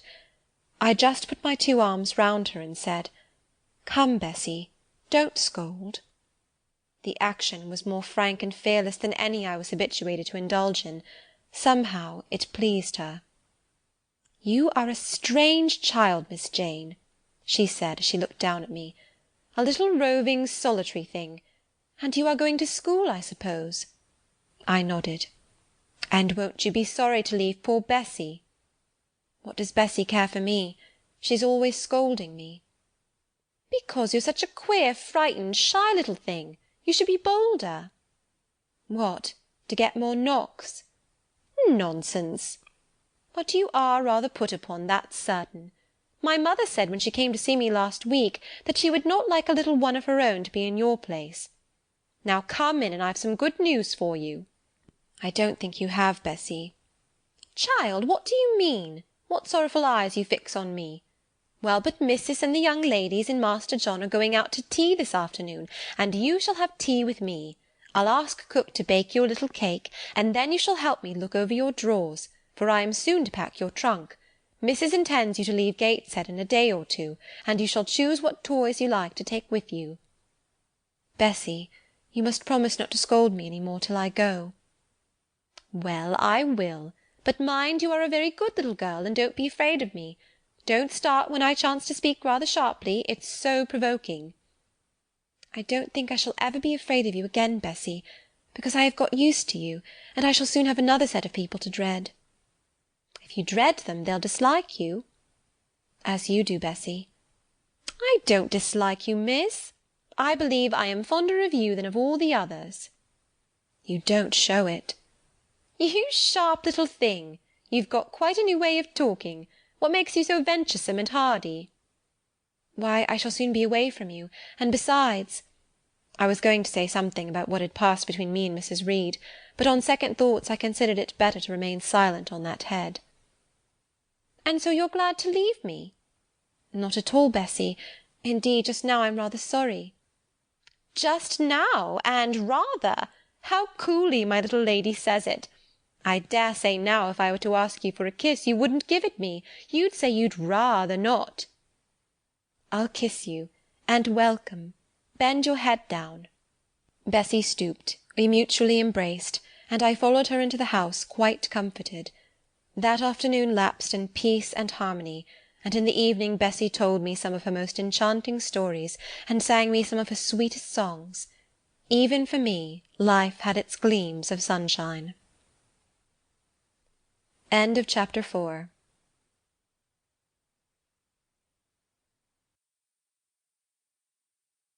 Chapter 5. 5 o'clock had hardly struck on the morning of the 19th of January, when Bessy brought a candle into my closet, and found me already up and nearly dressed. I had risen half an hour before her entrance, and had washed my face and put on my clothes by the light of a half-moon just setting, whose rays streamed through the narrow window near my crib. I was to leave Gateshead that day by a coach, which passed the lodge gates at 6 a.m. Bessy was the only person yet risen. She had lit a fire in the nursery, where she now proceeded to make my breakfast. Few children can eat when excited with the thoughts of a journey, nor could I. Bessy, having pressed me in vain to take a few spoonfuls of the boiled milk and bread she had prepared for me, wrapped up some biscuits in a paper and put them into my bag. Then she helped me on with my pelisse and bonnet, and wrapping herself in a shawl, she and I left the nursery. As we passed Mrs. Reed's bedroom, she said, "Will you go in and bid Missus good-bye?" "No, Bessy. She came to my crib last night when you were gone down to supper, and said I need not disturb her in the morning, or my cousins either, and she told me to remember that she had always been my best friend, and to speak of her and be grateful to her accordingly." "What did you say, miss?" "Nothing. I covered my face with the bedclothes, and turned from her to the wall." "Oh, that was wrong, Miss Jane." "It was quite right, Bessy. Your missus has not been my friend, she has been my foe." "Oh, Miss Jane, don't say so." "Good-bye to Gateshead," cried I, as we passed through the hall and went out at the front door. The moon was set, and it was very dark. Bessy carried a lantern, whose light glanced on wet steps and gravel roads sodden by a recent thaw. Raw and chill was the winter morning. My teeth chattered as I hastened down the drive. There was a light in the porter's lodge. When we reached it, we found the porter's wife just kindling her fire. My trunk, which had been carried down the evening before, stood corded at the door. It wanted but a few minutes of 6, and shortly after that hour had struck, the distant roll of wheels announced the coming coach. I went to the door and watched its lamps approach rapidly through the gloom. "Is she going by herself?" asked the porter's wife. "Yes." "And how far is it?" 50 miles. "What a long way! I wonder Mrs. Reed is not afraid to trust her so far alone." The coach drew up. There it was at the gates, with its 4 horses and its top laden with passengers. The guard and coachman loudly urged haste. My trunk was hoisted up. I was taken from Bessy's neck, to which I clung with kisses. "Be sure and take good care of her," cried she to the guard, as he lifted me into the inside. "Aye, aye," was the answer. The door was slapped to. A voice exclaimed, "All right," and on we drove. Thus was I severed from Bessy and Gateshead, thus whirled away to unknown, and, as I then deemed, remote and mysterious regions. I remember but little of the journey. I only know that the day seemed to me of a preternatural length, and that we appeared to travel over hundreds of miles of road. We passed through several towns, and in one, a very large one, the coach stopped. The horses were taken out, and the passengers alighted to dine. I was carried into an inn, where the guard wanted me to have some dinner, but as I had no appetite, he left me in an immense room with a fireplace at each end, a chandelier pendant from the ceiling, and a little red gallery high up against the wall filled with musical instruments.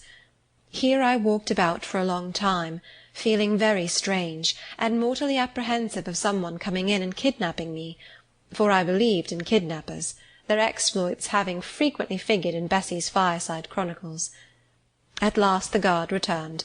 Once more I was stowed away in the coach. My protector mounted his own seat, sounded his hollow horn, and away we rattled over the stony street of L.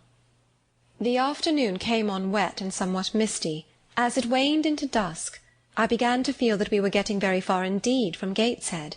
We ceased to pass through towns, the country changed, great grey hills heaved up round the horizon. As twilight deepened, we descended a valley dark with wood, and long after night had overclouded the prospect, I heard a wild wind rushing amongst trees. Lulled by the sound, I at last dropped asleep. I had not long slumbered when the sudden cessation of motion awoke me. The coach door was open, and a person like a servant was standing at it. I saw her face and dress by the light of the lamps. "Is there a little girl called Jane Eyre here?" she asked. I answered yes, and was then lifted out. My trunk was handed down, and the coach instantly drove away. I was stiff with long sitting, and bewildered with the noise and motion of the coach. Gathering my faculties, I looked about me. Rain, wind, and darkness filled the air. Nevertheless, I dimly discerned a wall before me and a door open in it. Through this door I passed with my new guide. She shut and locked it behind her. There was now visible a house, or houses, for the building spread far, with many windows and lights burning in some. We went up a broad pebbly path, splashing wet, and were admitted at a door. Then the servant led me through a passage into a room with a fire, where she left me alone. I stood and warmed my numbed fingers over the blaze. Then I looked round. There was no candle, but the uncertain light from the hearth showed, by intervals, papered walls, carpet, curtains, shining mahogany furniture. It was a parlour, not so spacious or splendid as the drawing-room at Gateshead, but comfortable enough. I was puzzling to make out the subject of a picture on the wall, when the door opened, and an individual carrying a light entered. Another followed close behind. The first was a tall lady with dark hair, dark eyes, and a pale and large forehead. Her figure was partly enveloped in a shawl. Her countenance was grave, her bearing erect. "The child is very young to be sent alone," said she, putting her candle down on the table. She considered me attentively for a minute or two, then further added, "She had better be put to bed soon. She looks tired. Are you tired?" she asked, placing her hand on my shoulder. "A little, mum." "And hungry too, no doubt. Let her have some supper before she goes to bed, Miss Miller. Is this the first time you have left your parents to come to school, my little girl?" I explained to her that I had no parents. She inquired how long they had been dead, then how old I was, what was my name, whether I could read, write, and sew a little. Then she touched my cheek gently with her forefinger, and saying, she hoped I should be a good child, dismissed me along with Miss Miller. The lady I had left might be about 29. The one who went with me appeared some years younger. The first impressed me by her voice, look, and air. Miss Miller was more ordinary, ruddy in complexion, though of a careworn countenance, hurried in gait and action, like one who had always a multiplicity of tasks on hand. She looked indeed what I afterwards found she really was, an under-teacher. Led by her, I passed from compartment to compartment, from passage to passage, of a large and irregular building, till, emerging from the total and somewhat dreary silence pervading that portion of the house we had traversed, we came upon the hum of many voices, and presently entered a wide long room, with great deal tables, 2 at each end, on each of which burnt a pair of candles, and seated all round on benches, a congregation of girls of every age, from 9 or 10 to 20. Seen by the dim light of the dips, their number to me appeared countless, though not in reality exceeding 80. They were uniformly dressed in brown stuff frocks of quaint fashion, and long holland pinafores. It was the hour of study.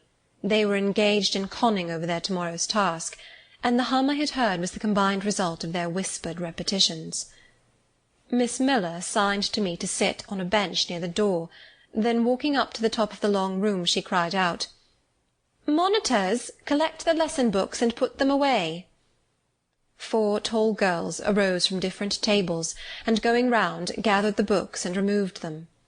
Miss Miller again gave the word of command, "Monitors, fetch the supper trays." The tall girls went out and returned presently, each bearing a tray with portions of something, I knew not what, arranged thereon, and a pitcher of water and mug in the middle of each tray. The portions were handed round. Those who liked took a draught of the water, the mug being common to all. When it came to my turn, I drank, for I was thirsty, but did not touch the food, excitement and fatigue rendering me incapable of eating. I now saw, however, that it was a thin oaten cake shared into fragments. The meal over, prayers were read by Miss Miller, and the classes filed off, 2 and 2, upstairs. Overpowered by this time with weariness, I scarcely noticed what sort of a place the bedroom was, except that, like the schoolroom, I saw it was very long. To-night I was to be Miss Miller's bedfellow. She helped me to undress. When laid down, I glanced at the long rows of beds, each of which was quickly filled with 2 occupants. In 10 minutes the single light was extinguished, and amidst silence and complete darkness I fell asleep. The night passed rapidly. I was too tired even to dream. I only once awoke to hear the wind rave in furious gusts, and the rain fall in torrents, and to be sensible that Miss Miller had taken her place by my side.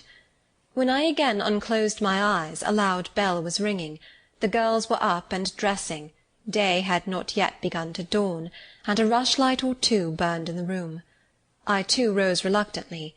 It was bitter cold, and I dressed as well as I could for shivering, and washed when there was a basin at liberty, which did not occur soon, as there was but 1 basin to 6 girls, on the stands down the middle of the room. Again the bell rang. All formed in file, 2 and 2, and in that order descended the stairs and entered the cold and dimly lit schoolroom. Here prayers were read by Miss Miller.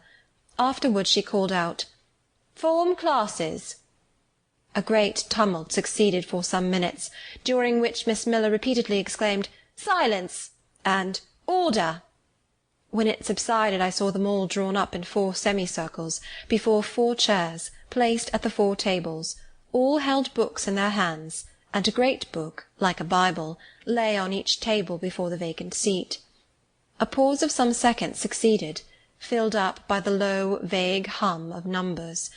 Miss Miller walked from class to class, hushing this indefinite sound. A distant bell tinkled. Immediately 3 ladies entered the room. Each walked to a table and took her seat.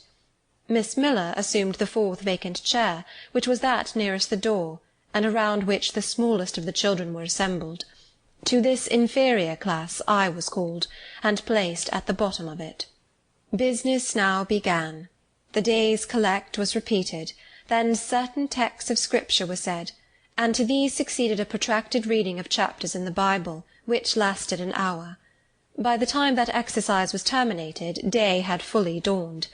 The indefatigable bell now sounded for the 4th time. The classes were marshalled and marched into another room to breakfast. How glad I was to behold a prospect of getting something to eat! I was now nearly sick from inanition, having taken so little the day before. The refectory was a great low-ceiled, gloomy room. On 2 low tables smoked basins of something hot, which, however, to my dismay, sent forth an odour far from inviting. I saw a universal manifestation of discontent when the fumes of the repast met the nostrils of those destined to swallow it. From the van of the procession, the tall girls of the 1st class, rose the whispered words, "Disgusting! The porridge is burnt again!" "Silence!" ejaculated a voice, but not that of Miss Miller, but one of the upper teachers, a little and dark personage, smartly dressed, but of somewhat morose aspect, who installed herself at the top of one table, while a more buxom lady presided at the other. I looked in vain for her I had first seen the night before. She was not visible.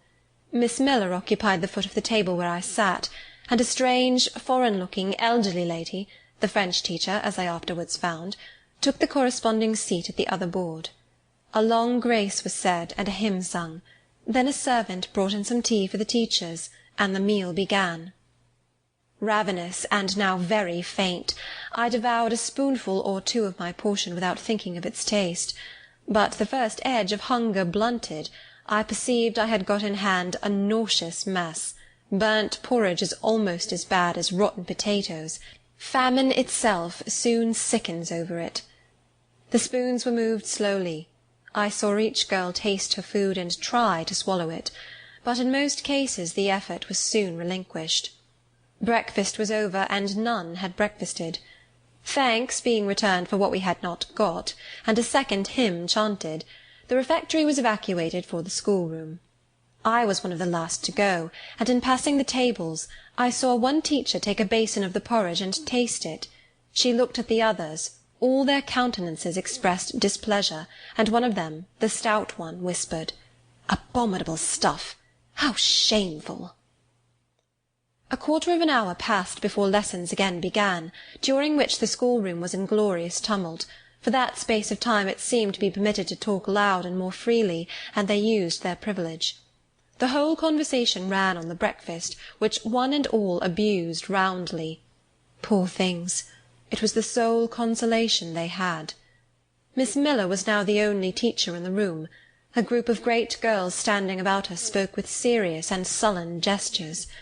I heard the name of Mr. Brocklehurst pronounced by some lips, at which Miss Miller shook her head disapprovingly, but she made no great effort to check the general wrath. Doubtless she shared in it. A clock in the schoolroom struck 9. Miss Miller left her circle, and standing in the middle of the room, cried, "Silence! To your seats!" Discipline prevailed.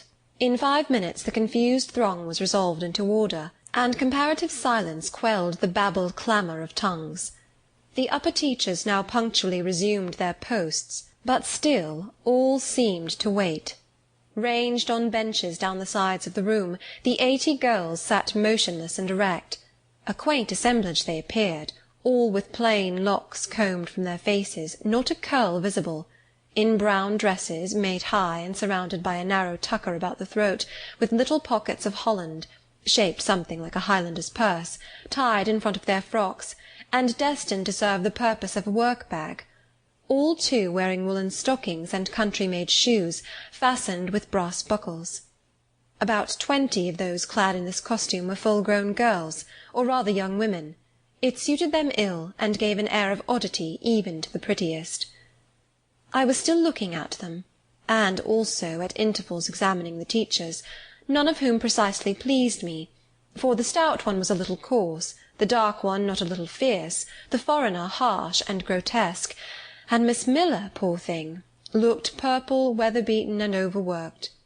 When, as my eye wandered from face to face, the whole school rose simultaneously, as if moved by a common spring.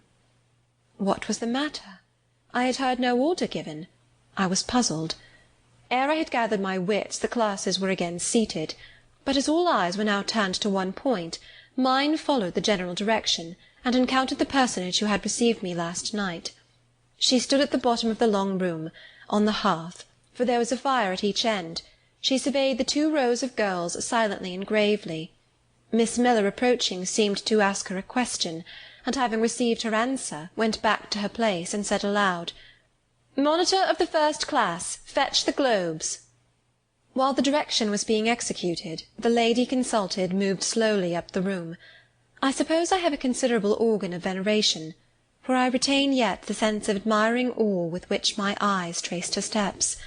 Seen now in broad daylight, she looked tall, fair, and shapely. Brown eyes with a benignant light in their irids, and a fine pencilling of long lashes round, relieved the whiteness of her large front. On each of her temples her hair, of a very dark brown, was clustered in round curls, according to the fashion of those times, when neither smooth bands nor long ringlets were in vogue.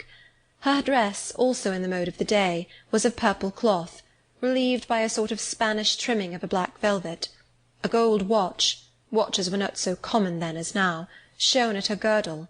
Let the reader add, to complete the picture, refined features, a complexion, if pale, clear, and a stately air and carriage, and he will have, at least, as clearly as words can give it, a correct idea of the exterior of Miss Temple, Maria Temple, as I afterwards saw the name written in a prayer-book entrusted to me to carry to church. The superintendent of Lowood, for such was this lady, having taken her seat before a pair of globes placed on one of the tables, summoned the first class round her, and commenced giving a lesson on geography. The lower classes were called by the teachers. Repetitions in history, grammar, etc., went on for an hour. Writing and arithmetic succeeded, and music lessons were given by Miss Temple to some of the elder girls.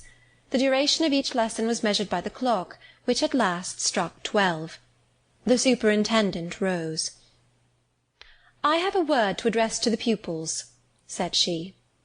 The tumult of cessation from lessons was already breaking forth, but it sank at her voice. She went on. "You had this morning a breakfast which you could not eat. You must be hungry. I have ordered that a lunch of bread and cheese shall be served to all." The teachers looked at her with a sort of surprise. "It is to be done on my responsibility," she added, in an explanatory tone to them, and immediately afterwards left the room. The bread and cheese was presently brought in and distributed, to the high delight and refreshment of the whole school. The order was now given, "To the garden." Each put on a coarse straw bonnet, with strings of coloured calico and a cloak of grey frieze. I was similarly equipped, and following the stream, I made my way into the open air. The garden was a wide enclosure, surrounded with walls so high as to exclude every glimpse of prospect. A covered verandah ran down one side, and broad walks bordered a middle space divided into scores of little beds. These beds were assigned as gardens for the pupils to cultivate, and each bed had an owner. When full of flowers they would doubtless look pretty, but now, at the latter end of January, all was wintry blight and brown decay. I shuddered as I stood and looked round me. It was an inclement day for outdoor exercise, not positively rainy, but darkened by a drizzling yellow fog. All underfoot was still soaking wet with the floods of yesterday. The stronger among the girls ran about and engaged in active games, but sundry pale and thin ones herded together for shelter and warmth in the verandah, and amongst these, as the dense mist penetrated to their shivering frames, I heard frequently the sound of a hollow cough. As yet I had spoken to no one, nor did anybody seem to take notice of me. I stood lonely enough, but to that feeling of isolation I was accustomed. It did not oppress me much. I leant against a pillar of the verandah, drew my grey mantle close about me, and trying to forget the cold which nipped me without, and the unsatisfied hunger which gnawed me within, delivered myself up to the employment of watching and thinking. My reflections were too undefined and fragmentary to merit record. I hardly yet knew where I was. Gateshead and my past life seemed floated away to an immeasurable distance. The present was vague and strange, and of the future I could form no conjecture.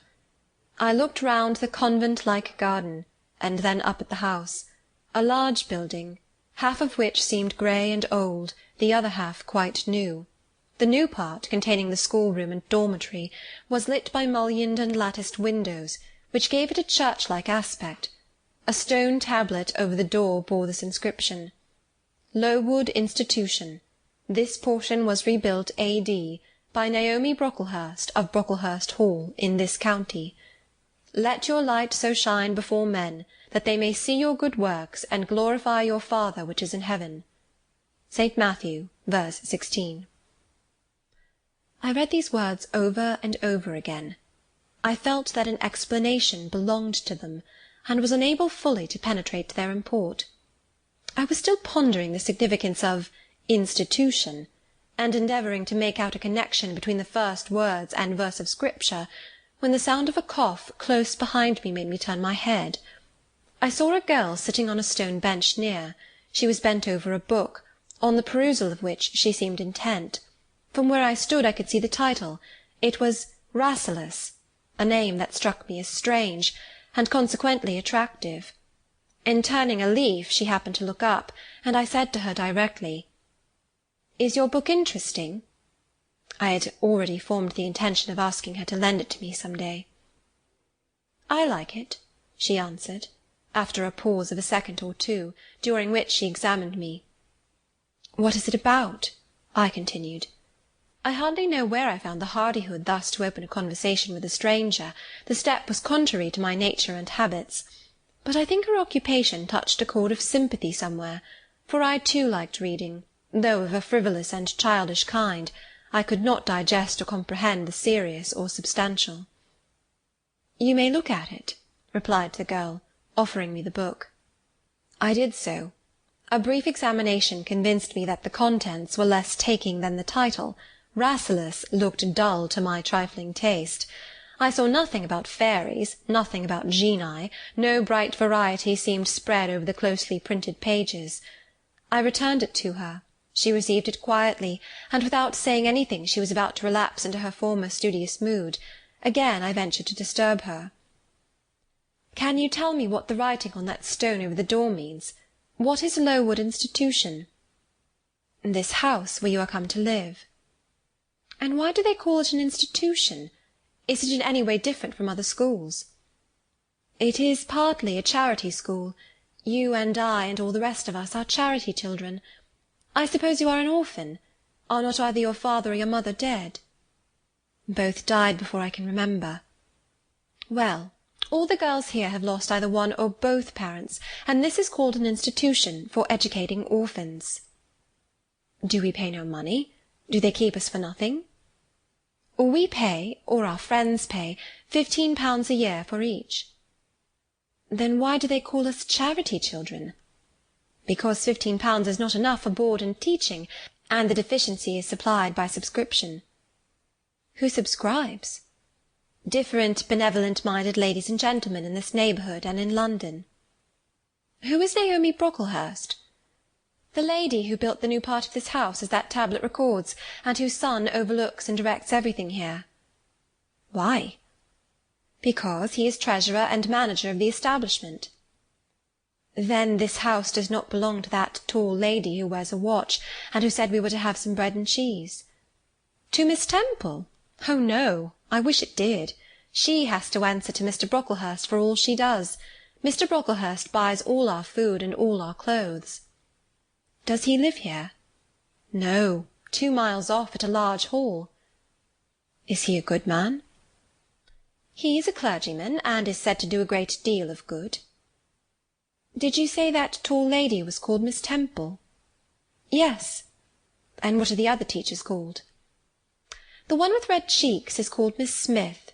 She attends to the work and cuts out, for we make our own clothes, our frocks and pelisses and everything, and the little one with black hair is Miss Scatcherd. She teaches history and grammar, and hears the second-class repetitions. And the one who wears a shawl, and has a pocket-handkerchief tied to her side with a yellow ribbon, is Madame Pirot. She comes from Lille, in France, and teaches French." "Do you like the teachers?" "Well enough." "Do you like the little black one and the Madame—I cannot pronounce her name as you do. Miss Scatcherd is hasty. You must take care not to offend her. Madame Pirot is not a bad sort of person." "But Miss Temple is the best, isn't she?" "Miss Temple is very good and very clever. She is above the rest, because she knows far more than they do." "Have you been long here?" 2 years. "Are you an orphan?" "My mother is dead." "Are you happy here?" "You ask rather too many questions. I have given you enough answers for the present. Now I want to read." But at that moment the summons sounded for dinner. All re-entered the house. The odour which now filled the refectory was scarcely more appetizing than that which had regaled our nostrils at breakfast. The dinner was served in 2 huge tin-plated vessels, whence rose a strong steam redolent of rancid fat. I found the mess to consist of indifferent potatoes and strange shreds of rusty meat, mixed and cooked together. Of this preparation a tolerably abundant plateful was apportioned to each pupil. I ate what I could, and wondered within myself whether every day's fare would be like this. After dinner we immediately adjourned to the schoolroom. Lessons recommenced, and were continued till 5 o'clock. The only marked event of the afternoon was, that I saw the girl with whom I had conversed in the veranda dismissed and disgraced by Miss Scatcherd from a history class, and sent to stand in the middle of the large schoolroom. The punishment seemed to me in high degree ignominious, especially for so great a girl. She looked 13 or upwards. I expected she would show signs of great distress and shame, but to my surprise she neither wept nor blushed. Composed, though grave, she stood, the central mark of all eyes. How can she bear it so quietly, so firmly? I asked myself. Were I in her place, it seems to me I should wish the earth to open and swallow me up. She looks as if she were thinking of something beyond her punishment, beyond her situation, of something not round her, nor before her. I have heard of daydreams. Is she in a daydream now? Her eyes are fixed on the floor, but I am sure they do not see it. Her sight seems turned in, gone down into her heart.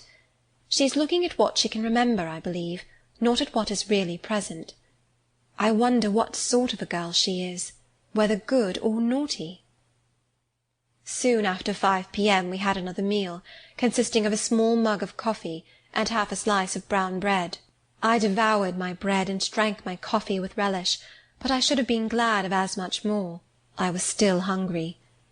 Half an hour's recreation succeeded, then study, then the glass of water and the piece of oat-cake, prayers, and bed. Such was my first day at Lowood. End of Chapter 5. Chapter 6. The next day commenced as before, getting up and dressing by rushlight, but this morning we were obliged to dispense with the ceremony of washing. The water in the pitchers was frozen. A change had taken place in the weather the preceding evening, and a keen north-east wind, whistling through the crevices of our bedroom windows all night long, had made us shiver in our beds, and turned the contents of the ewers to ice. Before the long hour and a half of prayers and Bible-reading was over, I felt ready to perish with cold. Breakfast-time came at last, and this morning the porridge was not burnt. The quality was eatable, the quantity small. How small my portion seemed! I wished it had been doubled. In the course of the day I was enrolled a member of the 4th class, and regular tasks and occupations were assigned me. Hitherto I had only been a spectator of the proceedings at Lowood. I was now to become an actor therein. At first, being little accustomed to learn by heart, the lessons appeared to me both long and difficult. The frequent change from task to task, too, bewildered me, and I was glad when, about 3 o'clock in the afternoon, Miss Smith put into my hands a border of muslin 2 yards long, together with needle, thimble, etc., and sent me to sit in a quiet corner of the schoolroom, with directions to hem the same. At that hour most of the others were sewing likewise, but one class still stood round Miss Scatcherd's chair reading, and as all was quiet, the subject of their lessons could be heard, together with the manner in which each girl acquitted herself, and the animadversions or commendations of Miss Scatcherd on the performance. It was English history. Among the readers I observed my acquaintance of the veranda. At the commencement of the lesson, her place had been at the top of the class, but for some error of pronunciation, or some inattention to stops, she was suddenly sent to the very bottom. Even in that obscure position, Miss Scatcherd continued to make her an object of constant notice. She was continually addressing to her such phrases as the following: "Burns," such it seems was her name, the girls here were all called by their surnames, as boys are elsewhere. "Burns, you are standing on the side of your shoe. Turn your toes out immediately." "Burns, you poke your chin most unpleasantly. Draw it in." "Burns, I insist on your holding your head up. I will not have you before me in that attitude," etc., etc. A chapter having been read through twice, the books were closed and the girls examined. The lesson had comprised part of the reign of Charles I, and there were sundry questions about tonnage and poundage and ship-money, which most of them appeared unable to answer. Still, every little difficulty was solved instantly when it reached Burns. Her memory seemed to have retained the substance of the whole lesson, and she was ready with answers on every point. I kept expecting that Miss Scatcherd would praise her attention, but instead of that she suddenly cried out, "You dirty, disagreeable girl! You have never cleaned your nails this morning." Burns made no answer. I wondered at her silence. Why, thought I, does she not explain that she could neither clean her nails nor wash her face, as the water was frozen? My attention was now called off by Miss Smith desiring me to hold a skein of thread while she was winding it. She talked to me from time to time, asking whether I had ever been at school before, whether I could mark, stitch, knit, etc. Till she dismissed me, I could not pursue my observations on Miss Scatcherd's movements. When I returned to my seat, that lady was just delivering an order of which I did not catch the import, but Burns immediately left the class, and going into the small inner room where the books were kept, returned in half a minute, carrying in her hand a bundle of twigs tied together at one end. This ominous tool she presented to Miss Scatcherd with a respectful courtesy. Then she quietly, and without being told, unloosed her pinafore, and the teacher instantly and sharply inflicted on her neck a dozen strokes with the bunch of twigs. Not a tear rose to Burns's eye, and while I paused from my sewing, because my fingers quivered at this spectacle with a sentiment of unavailing and impotent anger, not a feature of her pensive face altered its ordinary expression. "Hardened girl!" exclaimed Miss Scatcherd. "Nothing can correct you of your slatternly habits. Carry the rod away." Burns obeyed. I looked at her narrowly as she emerged from the book-closet. She was just putting back her handkerchief into her pocket, and the trace of a tear glistened on her thin cheek. The play hour in the evening I thought the pleasantest fraction of the day at Lowood. The bit of bread, the draught of coffee swallowed at 5 o'clock had revived vitality, if it had not satisfied hunger. The long restraint of the day was slackened. The schoolroom felt warmer than in the morning, its fires being allowed to burn a little more brightly, to supply in some measure the place of candles not yet introduced. The ruddy gloaming, the licensed uproar, the confusion of many voices gave one a welcome sense of liberty.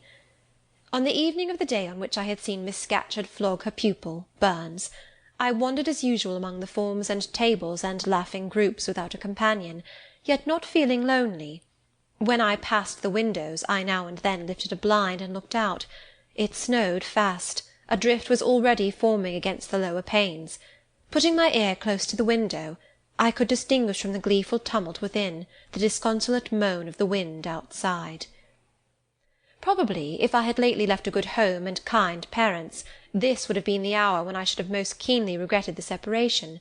That wind would then have saddened my heart. This obscure chaos would have disturbed my peace. As it was, I derived from both a strange excitement, and reckless and feverish I wished the wind to howl more wildly, the gloom to deepen to darkness, and the confusion to rise to clamour. Jumping over forms and creeping under tables, I made my way to one of the fireplaces. There, kneeling by the high wire fender, I found Burns, absorbed, silent, abstracted from all round her by the companionship of a book, which she read by the dim glare of the embers. "Is it still Rasselas?" I asked, coming behind her. "Yes," she said, "and I have just finished it." And in 5 minutes more she shut it up. I was glad of this. Now, thought I can perhaps get her to talk. I sat down by her on the floor. "What is your name besides Burns?" "Helen." "Do you come a long way from here?" "I come from a place farther north, quite on the borders of Scotland." "Will you ever go back?" "I hope so, but nobody can be sure of the future." "You must wish to leave Lowood." "No, why should I? I was sent to Lowood to get an education, and it would be of no use going away until I have attained that object." "But that teacher, Miss Scatcherd, is so cruel to you." "Cruel? Not at all. She is severe. She dislikes my faults." "And if I were in your place I should dislike her. I should resist her. If she struck me with that rod I should get it from her hand. I should break it under her nose." "Probably you would do nothing of the sort. But if you did, Mr. Brocklehurst would expel you from the school. That would be a great grief to your relations. It is far better to endure patiently a smart which nobody feels but yourself, than to commit a hasty action whose evil consequences will extend to all connected with you. And besides, the Bible bids us return good for evil." "But then it seems disgraceful to be flogged, and to be sent to stand in the middle of a room full of people. And you are such a great girl. I am far younger than you, and I could not bear it." "Yes, it would be your duty to bear it if you could not avoid it. It is weak and silly to say you cannot bear what it is your fate to be required to bear." I heard her with wonder. I could not comprehend this doctrine of endurance, and still less could I understand or sympathise with the forbearance she expressed for her chastiser. Still I felt that Helen Burns considered things by a light invisible to my eyes. I suspected she might be right and I wrong, but I would not ponder the matter deeply. Like Felix, I put it off to a more convenient season. "You say you have faults, Helen. What are they? To me you seem very good." "Then learn from me not to judge by appearances. I am, as Miss Scatcherd said, slatternly. I seldom put and never keep things in order. I am careless. I forget rules. I read when I should learn my lessons. I have no method, and I sometimes say, like you, I cannot bear to be subjected to systematic arrangements. This is all very provoking to Miss Scatcherd, who is naturally neat, punctual, and particular." "And cross and cruel," I added, but Helen Burns would not admit my addition. She kept silence. "Is Miss Temple as severe to you as Miss Scatcherd?" At the utterance of Miss Temple's name a soft smile flitted over her grave face. "Miss Temple is full of goodness. It pains her to be severe to any one, even the worst in the school. She sees my errors and tells me of them gently, and if I do anything worthy of praise, she gives me my meed liberally. One strong proof of my wretchedly defective nature is, that even her expostulations, so mild, so rational, have not influence to cure me of my faults, and even her praise, though I value it most highly, cannot stimulate me to continued care and foresight." "That is curious," said I. "It is so easy to be careful." "For you, I have no doubt it is. I observed you in your class this morning, and saw you were closely attentive. Your thoughts never seemed to wander while Miss Miller explained the lesson and questioned you. Now mine continually rove away. When I should be listening to Miss Scatcherd and collecting all she says with assiduity, often I lose the very sound of her voice. I fall into a sort of dream.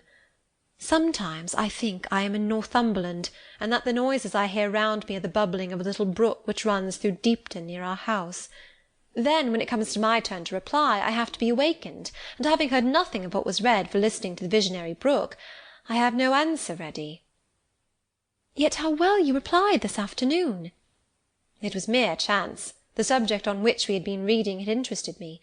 This afternoon, instead of dreaming of Deepton, I was wondering how a man who wished to do right could act so unjustly and unwisely as Charles I sometimes did, and I thought what a pity it was that, with his integrity and conscientiousness, he could see no farther than the prerogatives of the crown. If he had but been able to look to a distance, and see how what they call the spirit of the age was tending. Still, I like Charles. I respect him. I pity him, poor murdered king. Yes, his enemies were the worst. They shed blood they had no right to shed. How dared they kill him?" Helen was talking to herself now. She had forgotten I could not very well understand her, that I was ignorant, or nearly so, of the subject she discussed. I recalled her to my level. "And when Miss Temple teaches you, do your thoughts wander then?" "No, certainly, not often. Because Miss Temple has generally something to say which is newer than my own reflections, her language is singularly agreeable to me, and the information she communicates is often just what I wish to gain." "Well, then, with Miss Temple you are good." "Yes, in a passive way. I make no effort. I follow as inclination guides me. There is no merit in such goodness." "A great deal. You are good to those who are good to you. It is all I ever desire to be. If people were always kind and obedient to those who are cruel and unjust, the wicked people would have it all their own way. They would never feel afraid, and so they would never alter, but would grow worse and worse. When we are struck at without a reason, we should strike back again very hard. I am sure we should, so hard as to teach the person who struck us never to do it again." "You will change your mind, I hope, when you grow older. As yet you are but a little untaught girl." "But I feel this, Helen. I must dislike those who, whatever I do to please them, persist in disliking me. I must resist those who punish me unjustly. It is as natural as that I should love those who show me affection, or submit to punishment when I feel it is deserved. Heathens and savage tribes hold that doctrine, but Christians and civilized nations disown it. How? I don't understand. It is not violence that best overcomes hate, nor vengeance that most certainly heals injury. What then? Read the New Testament, and observe what Christ says, and how he acts. Make his word your rule, and his conduct your example. What does he say?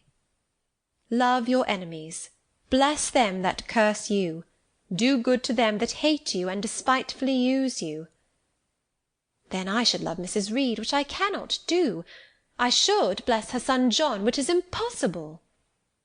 In her turn, Helen Burns asked me to explain, and I proceeded forthwith to pour out in my own way the tale of my sufferings and resentments.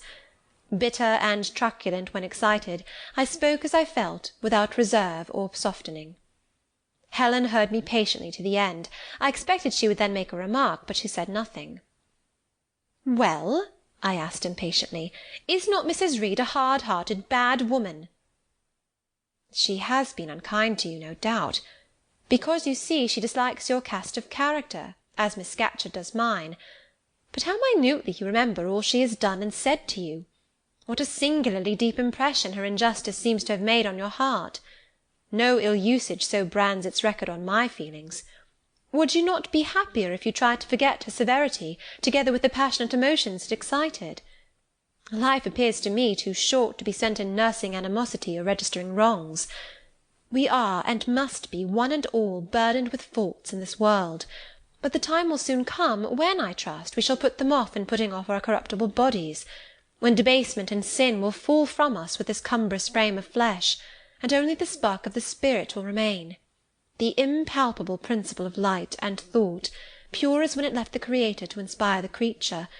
Whence it came it will return, perhaps again to be communicated to some being higher than man, perhaps to pass through gradations of glory, from the pale human soul to brighten to the seraph. Surely it will never, on the contrary, be suffered to degenerate from man to fiend. No, I cannot believe that. I hold another creed, which no one ever taught me, and which I seldom mention, but in which I delight, and to which I cling, for it extends hope to all, it makes eternity a rest, a mighty home, not a terror and an abyss. Besides, with this creed I can so clearly distinguish between the criminal and his crime, I can so sincerely forgive the first while I abhor the last. With this creed revenge never worries my heart, degradation never too deeply disgusts me, injustice never crushes me too low. I live in calm, looking to the end. Helen's head, always drooping, sank a little lower as she finished this sentence. I saw by her look she wished no longer to talk to me, but rather to converse with her own thoughts. She was not allowed much time for meditation. A monitor, a great rough girl, presently came up, exclaiming in a strong Cumberland accent, "Helen Burns, if you don't go and put your drawer in order and fold up your work this minute, I'll tell Miss Scatcherd to come and look at it." Helen sighed as her reverie fled, and getting up, obeyed the monitor without reply as without delay. End of Chapter 6. Chapter 7. My first quarter at Lowood seemed an age, and not the golden age either. It comprised an irksome struggle with difficulties in habituating myself to new rules and unwonted tasks. The fear of failure in these points harassed me worse than the physical hardships of my lot, though these were no trifles. During January, February, and part of March, the deep snows, and after their melting the almost impassable roads, prevented our stirring beyond the garden walls, except to go to church, but within these limits we had to pass an hour every day in the open air. Our clothing was insufficient to protect us from the severe cold. We had no boots, the snow got into our shoes and melted there, our ungloved hands became numbed and covered with chilblains, as were our feet. I remember well the distracting irritation I endured from this cause every evening, when my feet inflamed.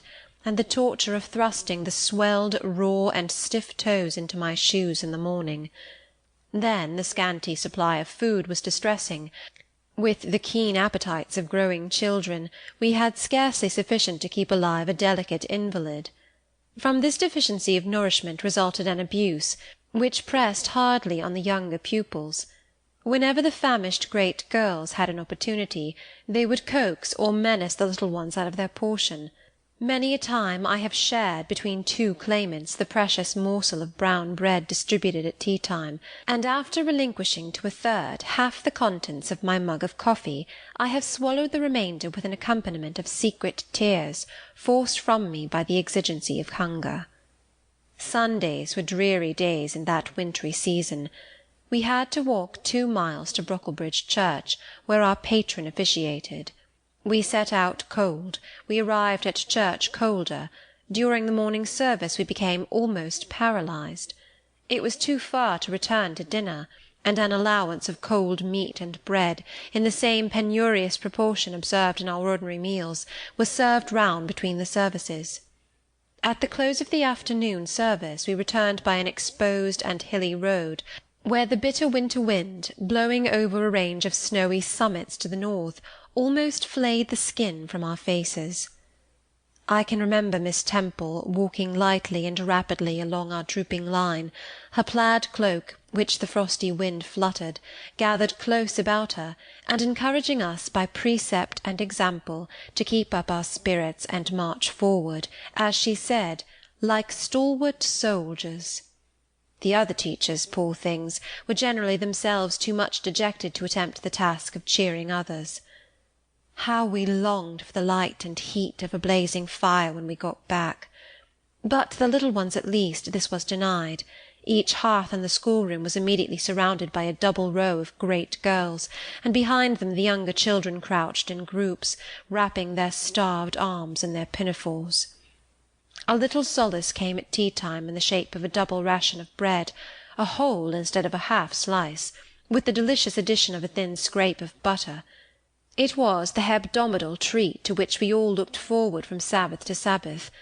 I generally contrived to reserve a moiety of this bounteous repast for myself, but the remainder I was invariably obliged to part with. The Sunday evening was spent in repeating by heart the church catechism, and the 5th, 6th, and 7th chapters of St. Matthew, and in listening to a long sermon read by Miss Miller, whose irrepressible yawns attested her weariness. A frequent interlude of these performances was the enactment of the part of Eutychus by some half-dozen of little girls, who, overpowered with sleep, would fall down, if not out of the 3rd loft, yet off the 4th form, and be taken up half dead. The remedy was to thrust them forward into the centre of the schoolroom, and oblige them to stand there till the sermon was finished. Sometimes their feet failed them, and they sank together in a heap. They were then propped up with the monitor's high stools.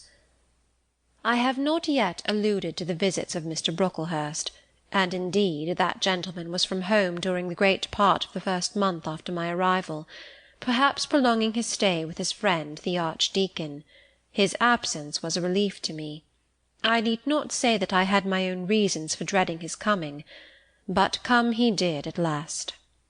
One afternoon, I had then been 3 weeks at Lowood, as I was sitting with a slate in my hand, puzzling over a sum in long division, my eyes, raised in abstraction to the window, caught sight of a figure just passing. I recognised almost instinctively that gaunt outline, and when, 2 minutes after, all the school, teachers included, rose en masse, it was not necessary for me to look up in order to ascertain whose entrance they thus greeted. A long stride measured the schoolroom, and presently beside Miss Temple, who had herself risen, stood the same black column which had frowned on me so ominously from the hearthrug of Gateshead. I now glanced sideways at this piece of architecture. Yes, I was right. It was Mr. Brocklehurst, buttoned up in a surtout, and looking longer, narrower, and more rigid than ever. I had my own reasons for being dismayed at this apparition. Too well I remembered the perfidious hints given by Mrs. Reed about my disposition, etc., the promise pledged by Mr. Brocklehurst to apprise Miss Temple and the teachers of my vicious nature. All along I had been dreading the fulfilment of this promise. I had been looking out daily for the coming man, whose information respecting my past life and conversation was to brand me as a bad child for ever. Now there he was. He stood at Miss Temple's side. He was speaking low in her ear. I did not doubt he was making disclosures of my villainy, and I watched her eye with painful anxiety, expecting every moment to see its dark orb turn on me a glance of repugnance and contempt. I listened too, and as I happened to be seated quite at the top of the room, I caught most of what he said. Its import relieved me from immediate apprehension. "I suppose, Miss Temple, the thread I bought at Lowton will do. It struck me that it would be just of the quality for the calico chemises, and I sorted the needles to match. You may tell Miss Smith that I forgot to make a memorandum of the darning needles, but she shall have some papers sent in next week, and she is not on any account to give out more than one at a time to each pupil. If they have more, they are apt to be careless and lose them. And oh, ma'am, I wish the woollen stockings were better looked to. When I was here last, I went into the kitchen garden and examined the clothes drying on the line. There was a quantity of black hose in a very bad state of repair. From the size of the holes in them, I was sure they had not been well mended from time to time." He paused. "Your directions shall be attended to, sir," said Miss Temple. "And, ma'am," he continued, "the laundress tells me some of the girls have 2 clean tuckers in the week. It is too much. The rules limit them to 1. "I think I can explain that circumstance, sir. Agnes and Catherine Johnston were invited to take tea with some friends at Lowton last Thursday, and I gave them leave to put on clean tuckers for the occasion." Mr. Brocklehurst nodded. "Well, for once it may pass. But please not to let the circumstance occur too often. And there is another thing which surprised me. I find in settling accounts with the housekeeper that a lunch consisting of bread and cheese has twice been served out to the girls during the past fortnight. How is this? I looked over the regulations, and I find no such meal as lunch mentioned. Who introduced this innovation, and by what authority?" "I must be responsible for the circumstance, sir," replied Miss Temple. "The breakfast was so ill prepared that the pupils could not possibly eat it, and I dared not allow them to remain fasting till dinner-time." "Madam, allow me an instant. You are aware that my plan in bringing up these girls is not to accustom them to habits of luxury and indulgence, but to render them hardy, patient, self-denying. Should any little accidental disappointment of the appetite occur, such as the spoiling of a meal, the under or the over-dressing of a dish, the incident ought not to be neutralized by replacing with something more delicate the comfort lost, thus pampering the body and obviating the aim of this institution. It ought to be improved to the spiritual edification of the pupils by encouraging them to evince fortitude under temporary privation. A brief address on those occasions would not be mistimed, wherein a judicious instructor would take the opportunity of referring to the sufferings of the primitive Christians, to the torments of martyrs, to the exhortations of our blessed Lord himself, calling upon his disciples to take up their cross and follow him, to his warnings that man shall not live by bread alone, but by every word that proceedeth out of the mouth of God, to his divine consolations. If ye suffer hunger or thirst for my sake, happy are ye. Oh, madam, when you put bread and cheese instead of burnt porridge into these children's mouths, you may indeed feed their vile bodies, but you little think how you starve their immortal souls." Mr. Brocklehurst again paused, perhaps overcome by his feelings. Miss Temple had looked down when he first began to speak to her, but she now gazed straight before her, and her face, naturally pale as marble, appeared to be assuming also the coldness and fixity of that material, especially her mouth, closed as if it would have required a sculptor's chisel to open it, and her brow settled gradually into petrified severity. Meantime Mr. Brocklehurst, standing on the hearth with his hands behind his back, majestically surveyed the whole school. Suddenly his eye gave a blink, as if it had met something that either dazzled or shocked its pupil.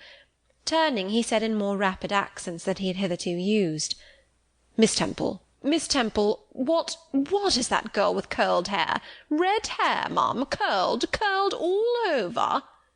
And extending his cane, he pointed to the awful object, his hand shaking as he did so. "It is Julius Seven," replied Miss Temple very quietly. "Julius Seven, ma'am? And why has she or any other curled hair? Why, in defiance of every precept and principle of this house, does she conform to the world so openly, here in an evangelical charitable establishment, as to wear her hair one mass of curls?" "Julia's hair curls naturally," returned Miss Temple, still more quietly. "Naturally?" "Yes, but we are not to conform to nature. I wish these girls to be the children of grace. And why that abundance? I have again and again intimated that I desire the hair to be arranged closely, modestly, plainly. Miss Temple, that girl's hair must be cut off entirely. I will send a barber to-morrow. And I see others who have far too much of the excrescence. That tall girl, tell her to turn round. Tell all the first form to rise up and direct their faces to the wall." Miss Temple passed her handkerchief over her lips, as if to smooth away the involuntary smile that curled them. She gave the order, however, and when the first class could take in what was required of them, they obeyed. Leaning a little back on my bench, I could see the looks and grimaces with which they commented on this manoeuvre. It was a pity Mr. Brocklehurst could not see them too. He would perhaps have felt that, whatever he might do with the outside of the cup and platter, the inside was further beyond his interference than he imagined. He scrutinized the reverse of these living medals some 5 minutes, then pronounced sentence. These words fell like the knell of doom. "All those top-knots must be cut off." Miss Temple seemed to remonstrate. "Madam," he pursued, "I have a master to serve whose kingdom is not of this world. My mission is to mortify in these girls the lusts of the flesh, to teach them to clothe themselves with shamefacedness and sobriety, not with braided hair and costly apparel. And each of the young persons before us has a string of hair twisted in plaits, which vanity itself might have woven. These, I repeat, must be cut off. Think of the time wasted of—" Mr. Brocklehurst was here interrupted. 3 other visitors, ladies, now entered the room. They ought to have come a little sooner to have heard his lecture on dress, for they were splendidly attired in velvet, silk, and furs. The 2 younger of the trio, fine girls of 16 and 17, had grey beaver hats, then in fashion, shaded with ostrich plumes, and from under the brim of this graceful head-dress fell a profusion of light tresses, elaborately curled. The elder lady was enveloped in a costly velvet shawl, trimmed with ermine, and she wore a false front of French curls. These ladies were deferentially received by Miss Temple as Mrs. and the Misses Brocklehurst, and conducted to seats of honour at the top of the room. It seems they had come in the carriage with their reverend relative, and had been conducting a rummaging scrutiny of the rooms upstairs, while he transacted business with the housekeeper, questioned the laundress, and lectured the superintendent. They now proceeded to address divers remarks and reproofs to Miss Smith, who was charged with the care of the linen and inspection of the dormitories. But I had no time to listen to what they said. Other matters called off and enchanted my attention. Hitherto, while gathering up the discourse of Mr. Brocklehurst and Miss Temple, I had not at the same time neglected precautions to secure my personal safety, which I thought would be effected if I could only elude observation. To this end I had sat well back on the form, and while seeming to be busy with my sum, had held my slate in such a manner as to conceal my face. I might have escaped notice, had not my treacherous slate somehow happened to slip from my hand, and falling with an obtrusive crash, directly drawn every eye upon me. I knew it was all over now, and as I stooped to pick up the 2 fragments of slate, I rallied my forces for the worst. It came. "A careless girl," said Mr. Brocklehurst, and immediately after, "It is the new pupil, I perceive." And before I could draw breath, "I must not forget I have a word to say respecting her." Then aloud, how loud it seemed to me, "Let the child who broke her slate come forward." Of my own accord I could not have stirred. I was paralysed. but the two great girls who sit on each side of me set me on my legs and pushed me towards the dread judge, and then Miss Temple gently assisted me to his very feet, and I caught her whispered counsel. "Don't be afraid, Jane. I saw it was an accident. You shall not be punished." The kind whisper went to my heart like a dagger. Another minute, and she will despise me for a hypocrite, thought I, and an impulse of fury against Reed, Brocklehurst and Company bounded in my pulses at the conviction. I was no Helen Burns. "Fetch that stool," said Mr. Brocklehurst, pointing to a very high one from which a monitor had just risen. It was brought. "Place the child upon it." And I was placed there, by whom I don't know. I was in no condition to note particulars. I was only aware that they had hoisted me up to the height of Mr. Brocklehurst's nose, that he was within a yard of me, and that a spread of shot orange and purple silk pelisses and a cloud of silvery plumage extended and waved below me. Mr. Brocklehurst hemmed. "Ladies," said he, turning to his family, "Miss Temple, teachers, and children, you all see this girl?" Of course they did, for I felt their eyes directed like burning glasses against my scorched skin. "You see she is yet young. You observe she possesses the ordinary form of childhood. God has graciously given her the shape that he has given to all of us. No signal deformity points her out as a marked character. Who would think that the evil one had already found a servant and agent in her? Yet such, I grieve to say, is the case." A pause, in which I began to steady the palsy of my nerves, and to feel that the Rubicon was passed, and that the trial no longer to be shirked must be firmly sustained. "My dear children," pursued the black marble clergyman with pathos, "this is a sad, a melancholy occasion, for it becomes my duty to warn you that this girl, who might be one of God's own lambs, is a little castaway. Not a member of the true flock, but evidently an interloper and an alien. You must be on your guard against her. You must shun her example. If necessary, avoid her company, exclude her from your sports, and shut her out from your converse. Teachers, you must watch her. Keep your eyes on her movements, weigh well her words, scrutinize her actions, punish her body to save her soul, if indeed such salvation be possible, for, my tongue falters while I tell it, this girl, this child, the native of a Christian land, worse than many a little heathen who says its prayers to Brahma and kneels before Juggernaut, this girl is a liar." Now came a pause of 10 minutes, during which I, by this time in perfect possession of my wits, observed all the female Brocklehursts produce their pocket-handkerchiefs and apply them to their optics, while the elderly lady swayed herself to and fro, and the two younger ones whispered, "How shocking!" Mr. Brocklehurst resumed. "This I learned from her benefactress, from the pious and charitable lady who adopted her in her orphan state, reared her as her own daughter, and whose kindness, whose generosity the unhappy girl repaid by an ingratitude so bad, so dreadful, that at last her excellent patroness was obliged to separate her from her own young ones, fearful lest her vicious example should contaminate their purity.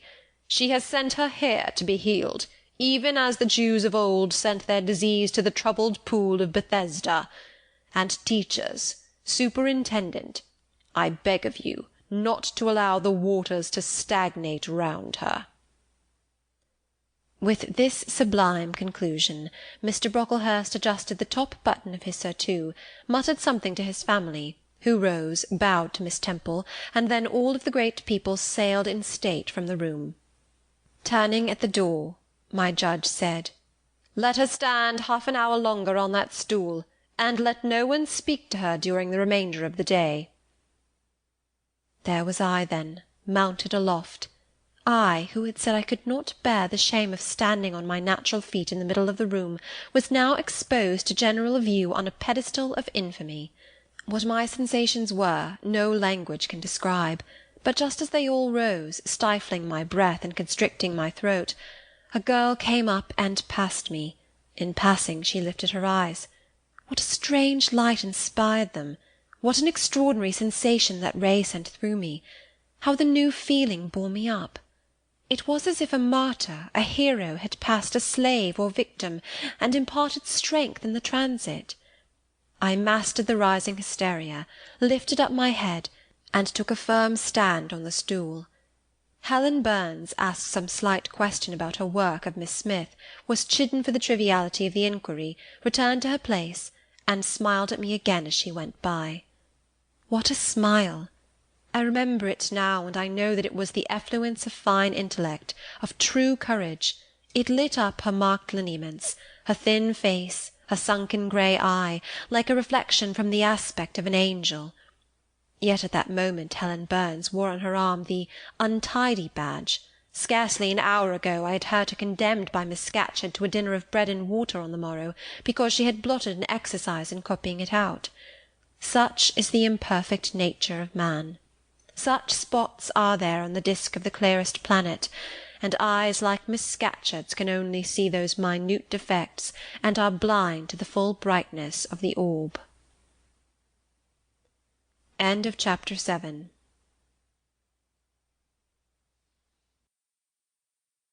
Chapter 8. Ere the half-hour ended, 5 o'clock struck. School was dismissed, and all were gone into the refectory to tea. I now ventured to descend. It was deep dusk.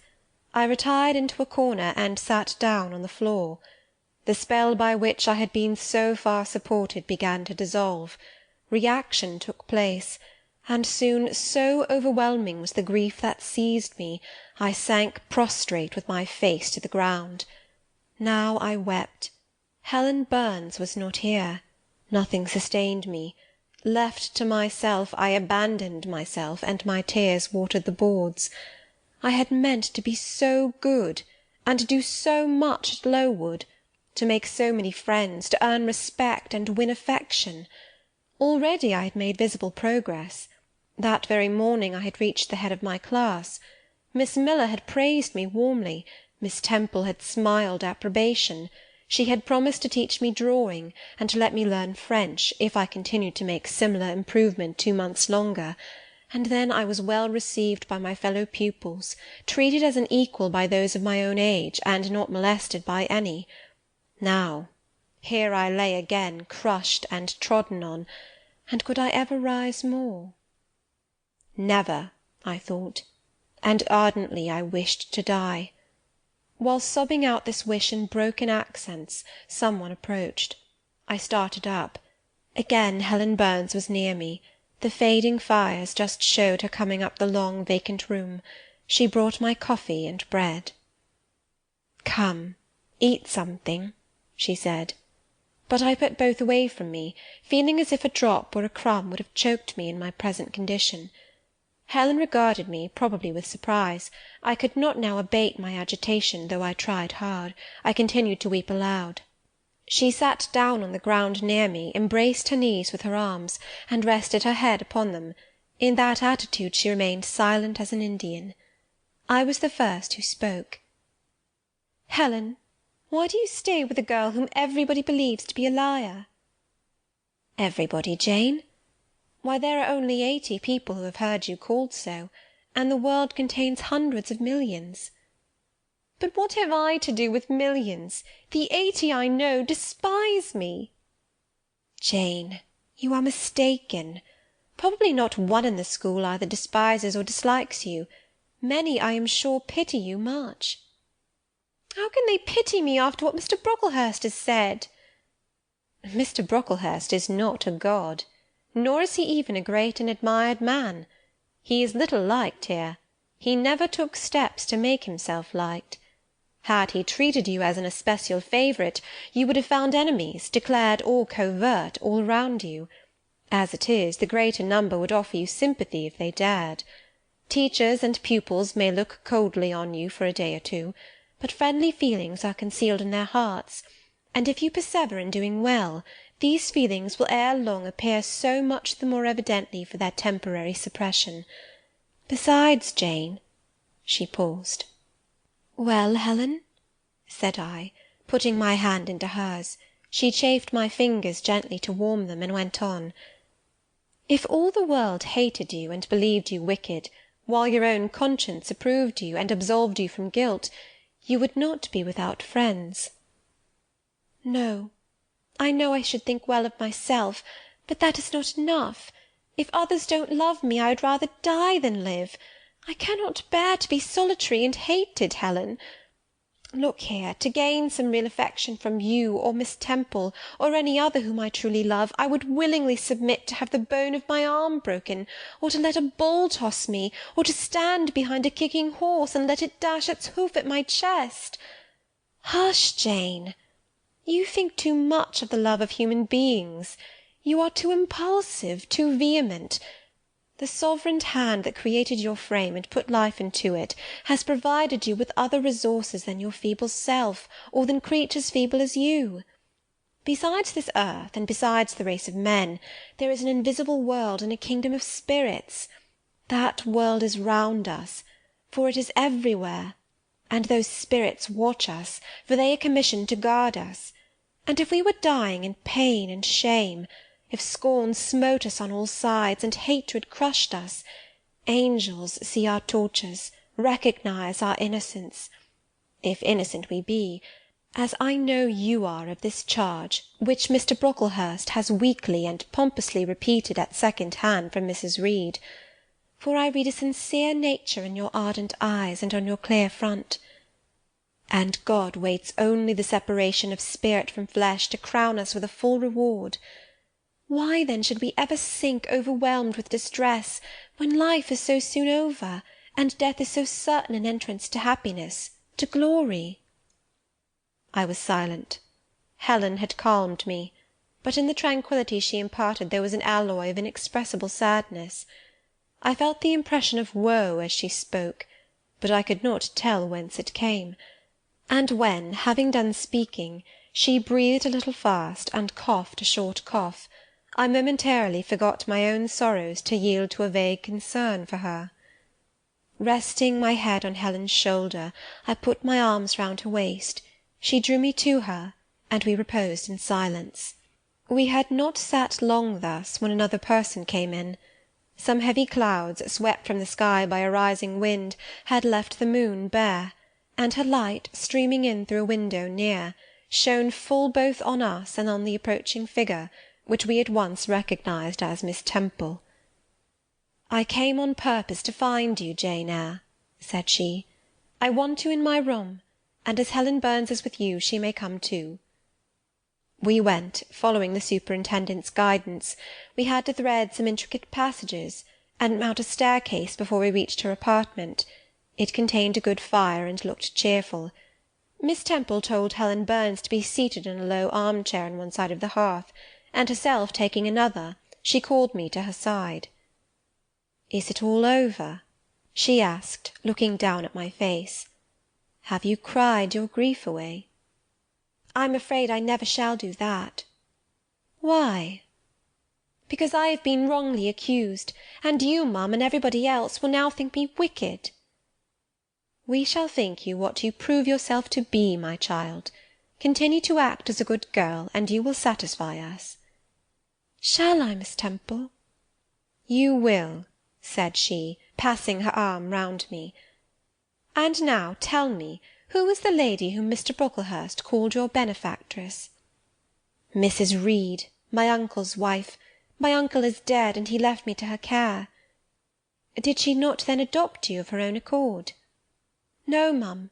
She was sorry to have to do it, but my uncle, as I have often heard the servants say, got her to promise before he died that she would always keep me." "Well now, Jane, you know, or at least I will tell you, that when a criminal is accused he is always allowed to speak in his own defence. You have been charged with falsehood. Defend yourself to me as well as you can. Say whatever your memory suggests is true, but add nothing and exaggerate nothing." I resolved in the depth of my heart that I would be most moderate, most correct, and having a few minutes in order to arrange coherently what I had to say, I told her all the story of my sad childhood. Exhausted by emotion, my language was more subdued than it generally was when it developed that sad theme, and mindful of Helen's warnings against the indulgence of resentment, I infused into the narrative far less of gall and wormwood than ordinary. Thus restrained and simplified, it sounded more credible. I felt as I went on that Miss Temple fully believed me. In the course of the tale I had mentioned Mr. Lloyd as having come to see me after the fit. I never forgot the, to me, frightful episode of the Red Room, in detailing which my excitement was sure in some degree to break bounds, for nothing could soften in my reflection the spasm of agony which clutched my heart when Mrs. Reed spurned my wild supplication for pardon, and locked me a second time in the dark and haunted chamber. I had finished. Miss Temple regarded me a few minutes in silence. She then said, "I know something of Mr. Lloyd. I shall write to him. If his reply agrees with your statement, you shall be publicly cleared from every imputation. To me, Jane, you are clear now." She kissed me, and still keeping me at her side, where I was well contented to stand, for I derived a child's pleasure from the contemplation of her face, her dress, her one or two ornaments, her white forehead, her clustered and shining curls and beaming dark eyes. She proceeded to address Helen Burns. "How are you to-night, Helen? Have you coughed much to-day?" "Not quite so much, I think, ma'am." "And the pain in your chest?" "It is a little better." Miss Temple got up, took her hand and examined her pulse. Then she returned to her own seat. As she resumed it, I heard her sigh low. She was pensive a few minutes, then rousing herself, she said cheerfully, "But you two are my visitors to-night. I must treat you as such." She rang her bell. "Barbara," she said to the servant who answered it, "I have not yet had tea. Bring the tray, and place cups for these two young ladies." And a tray was soon brought. How pretty, to my eyes, did the china cups and bright teapot look, placed on the little round table near the fire! How fragrant was the steam of the beverage and the scent of the toast! Of which, however, I, to my dismay, for I was beginning to be hungry, discerned only a very small portion. Miss Temple discerned it too. "Barbara," said she, "can you not bring a little more bread and butter? There is not enough for 3. Barbara went out. She returned soon. "Madam, Mrs. Harden says she has sent up the usual quantity." Mrs. Harden, be it observed, was the housekeeper, a woman after Mr. Brocklehurst's own heart, made up of equal parts of whalebone and iron. "Oh, very well," returned Miss Temple. "We must make it do, Barbara, I suppose." As the girl withdrew, she added, smiling, "Fortunately, I have it in my power to supply deficiencies for this once." Having invited Helen and me to approach the table, and placed before each of us a cup of tea with one delicious but thin morsel of toast, she got up, unlocked a drawer, and taking from it a parcel wrapped in paper, disclosed presently to our eyes a good-sized seed-cake. "I meant to give each of you some of this to take with you," said she, "but as there is so little toast, you must have it now." And she proceeded to cut slices with a generous hand. We feasted that evening as on nectar and ambrosia, and not the least delight of the entertainment was the smile of gratification with which our hostess regarded us, as we satisfied our famished appetites on the delicate fare she liberally supplied. Tea over, and the tray removed, she again summoned us to the fire. We sat one on each side of her, and now a conversation followed between her and Helen, which it was indeed a privilege to be admitted to hear. Miss Temple had always something of serenity in her air, of state in her mien, of refined propriety in her language, which precluded deviation into the ardent, the excited, the eager, something which chastened the pleasure of those who looked on her and listened to her, by a controlling sense of awe, and such was my feeling now. But as to Helen Burns, I was struck with wonder. The refreshing meal, the brilliant fire, the presence and kindness of her beloved instructress, or perhaps more than all these, something in her own unique mind, had roused her powers within her. They woke, they kindled. First they glowed in the bright tint of her cheek, which till this hour I had never seen but pale and bloodless. Then they shone in the liquid lustre of her eyes, which had suddenly acquired a beauty more singular than that of Miss Temple's, a beauty neither of fine colour, nor long eyelash, nor pencilled brow, but of meaning, of movement, of radiance. Then her soul sat on her lips, and language flowed, from what source I cannot tell. Has a girl of 14 a heart large enough, vigorous enough, to hold the swelling spring of pure, full, fervid eloquence? Such was the characteristic of Helen's discourse on that, to me, memorable evening. Her spirit seemed hastening to live within a very brief span as much as many live during a protracted existence. They conversed of things I had never heard of nations and times past, of countries far away, of secrets of nature discovered or guessed at. They spoke of books, how many they had read, what stores of knowledge they possessed. Then they seemed so familiar with French names and French authors, but my amazement reached its climax when Miss Temple asked Helen if she sometimes snatched a moment to recall the Latin her father had taught her, and taking a book from a shelf, bade her read and construe a page of Virgil, and Helen obeyed, my organ of veneration expanding at every sounding line. She had scarcely finished ere the bell announced bedtime. No delay could be admitted. Miss Temple embraced us both, saying, as she drew us to her heart, "God bless you, my children." Helen she held a little longer than me. She let her go more reluctantly. It was Helen her eye followed to the door. It was for her she a second time breathed a sad sigh. For her she wiped a tear from her cheek. On reaching the bedroom, we heard the voice of Miss Scatcherd. She was examining drawers. She had just pulled out Helen Burns, and when we entered, Helen was greeted with a sharp reprimand, and told that to-morrow she should have half a dozen of untidily folded articles pinned to her shoulder. "My things were indeed in shameful disorder," murmured Helen to me in a low voice. "I intended to have arranged them, but I forgot." Next morning Miss Scatcherd wrote in conspicuous characters on a piece of pasteboard the word "slattern," and bound it like a phylactery around Helen's large, mild, intelligent, and benign-looking forehead. She wore it till evening, patient, unresentful, regarding it as deserved punishment. The moment Miss Scatcherd withdrew after afternoon school, I ran to Helen, tore it off, and thrust it into the fire. The fury of which she was incapable had been burning in my soul all day, and tears, hot and large, had continually been scalding my cheek, for the spectacle of her sad resignation gave me an intolerable pain at the heart.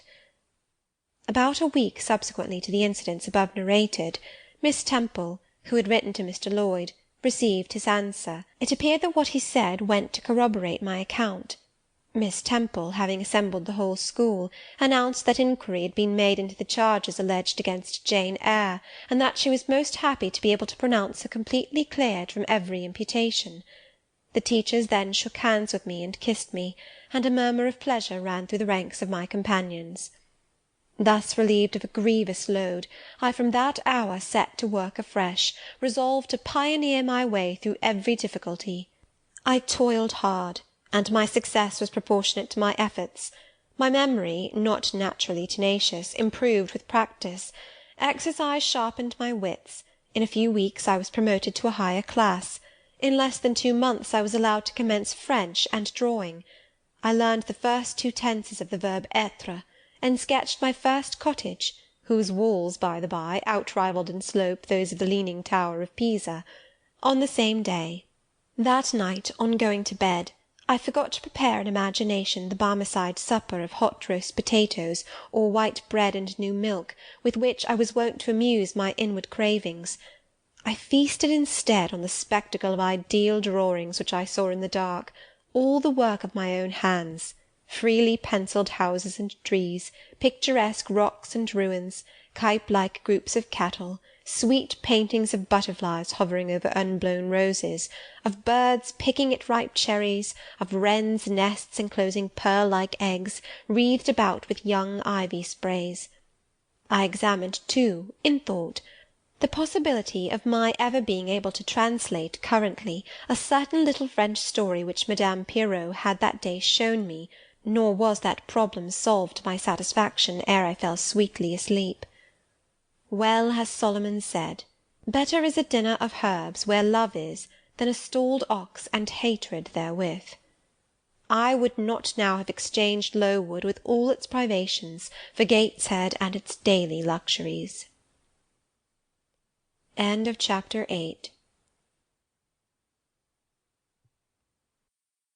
Chapter 9.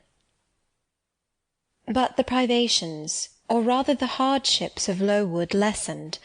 Spring drew on. She was indeed already come. The frosts of winter had ceased. Its snows were melted, its cutting winds ameliorated. My wretched feet, flayed and swollen to lameness by the sharp air of January, began to heal and subside under the gentler breathings of April. The nights and mornings no longer by their Canadian temperature froze the very blood in our veins. We could now endure the play hour passed in the garden. Sometimes on a sunny day it began even to be pleasant and genial, and a greenness grew over those brown beds, which, freshening daily, suggested the thought that hope traversed them at night, and left each morning brighter traces of her steps. Flowers peeped out amongst the leaves, snowdrops, crocuses, purple auriculas, and golden-eyed pansies. On Thursday afternoons, half-holidays, we now took walks, and found still sweeter flowers opening by the wayside, under the hedges. I discovered too that a great pleasure, an enjoyment which the horizon only bounded, lay all outside the high and spike-guarded walls of our garden. This pleasure consisted in prospect of noble summits girdling a great hill-hollow, rich in verdure and shadow, in a bright beck, full of dark stones and sparkling eddies. How different had this scene looked when I viewed it laid out beneath the iron sky of winter, stiffened in frost, shrouded with snow! When mists as chill as death wandered to the impulse of east winds along those purple peaks, and rolled down Ing and Holm till they blended with the frozen fog of the beck. The beck itself was then a torrent, turbid and curbless. It tore asunder the wood, and sent a raving sound through the air, often thickened with wild rain or whirling sleet. And for the forest on its banks, that showed only ranks of skeletons. April advanced to May. A bright, serene May it was. Days of blue sky, placid sunshine, and soft western or southern gales filled up its duration. And now vegetation matured with vigour. Lowood shook loose its tresses, it became all green, all flowery. Its great elm, ash, and oak skeletons were restored to majestic life. Woodland plants sprang up profusely in its recesses. Unnumbered varieties of moss filled its hollows, and it made a strange ground sunshine out of the wealth of its wild primrose plants. I have seen their pale gold gleam in overshadowed spots, like scatterings of the sweetest lustre. All this I enjoyed often and fully, free, unwatched, and almost alone. For this unwonted liberty and pleasure there was a cause, to which it now becomes my task to advert. Have I not described a pleasant site for a dwelling, when I speak of it as bosomed in hill and wood, and rising from the verge of a stream? Assuredly pleasant enough, but whether healthy or not is another question. That forest dell, where Lowood lay, was the cradle of fog, and fog-bred pestilence, which, quickening with the quickening spring, crept into the orphan asylum, breathed typhus through its crowded schoolroom and dormitory, and ere May arrived transformed the seminary into a hospital. Semi-starvation and neglected colds had predisposed most of the pupils to receive infection. 45 out of the 80 girls lay ill at one time. Classes were broken up, rules relaxed. The few who continued well were allowed almost unlimited licence, because the medical attendant insisted on the necessity of frequent exercise to keep them in health, and had it been otherwise, no one had leisure to watch or restrain them. Miss Temple's whole attention was absorbed by the patients. She lived in the sick-room, never quitting it except to snatch a few hours' rest at night. The teachers were fully occupied with packing up and making other necessary preparations for the departure of those girls who were fortunate enough to have friends and relations able and willing to remove them from the seat of contagion. Many, already smitten, went home only to die. Some died at the school, and were buried quietly and quickly, the nature of the malady forbidding delay. While disease had thus become an inhabitant of Lowood, and death its frequent visitor, while there was gloom and fear within its walls, while its rooms and passages steamed with hospital smells, the drug and the pastille striving vainly to overcome the effluvia of mortality, that bright May shone unclouded over the bold hills and beautiful woodland out of doors. Its garden, too, glowed with flowers. Hollyhocks had sprung up tall as trees, lilies had opened, tulips and roses were in bloom, the borders of the little beds were gay with pink thrift and crimson double daisies, the sweetbriars gave out morning and evening their scent of spice and apples, and these fragrant treasures were all useless for most of the inmates of Lowood, except to furnish now and then a handful of herbs and blossoms to put in a coffin. But I, and the rest who continued well, enjoyed fully the beauties of the scene and season. They let us ramble in the wood, like gipsies, from morning till night. We did what we liked, went where we liked. We lived better too. Mr. Brocklehurst and his family never came near Lowood now. Household matters were not scrutinized into. The cross housekeeper was gone, driven away by the fear of infection. Her successor, who had been matron at the Lowton dispensary, unused to the ways of her new abode, provided with comparative liberality. Besides, there were fewer to feed. The sick could eat little. Our breakfast basins were better filled. When there was no time to prepare a regular dinner, which happened often, she would give us a large piece of cold pie, or a thick slice of bread and cheese, and this we carried away with us to the wood, where we each chose the spot we liked best, and dined sumptuously. My favourite seat was a smooth and broad stone, rising white and dry from the very middle of the beck, and only to be got at by wading through the water, a feat I accomplished barefoot. The stone was just broad enough to accommodate, comfortably, another girl and me, at that time my chosen comrade, one Mary Ann Wilson, a shrewd, observant personage, whose society I took pleasure in, partly because she was witty and original, and partly because she had a manner which set me at my ease. Some years older than I, she knew more of the world, and could tell me many things I liked to hear. With her my curiosity found gratification. To my faults also she gave ample indulgence, never imposing curb or rein on anything I said. She had a turn for narrative, I for analysis. She liked to inform, I to question. So we got on swimmingly together, deriving much entertainment, if not much improvement, from our mutual intercourse. And where, meantime, was Helen Burns?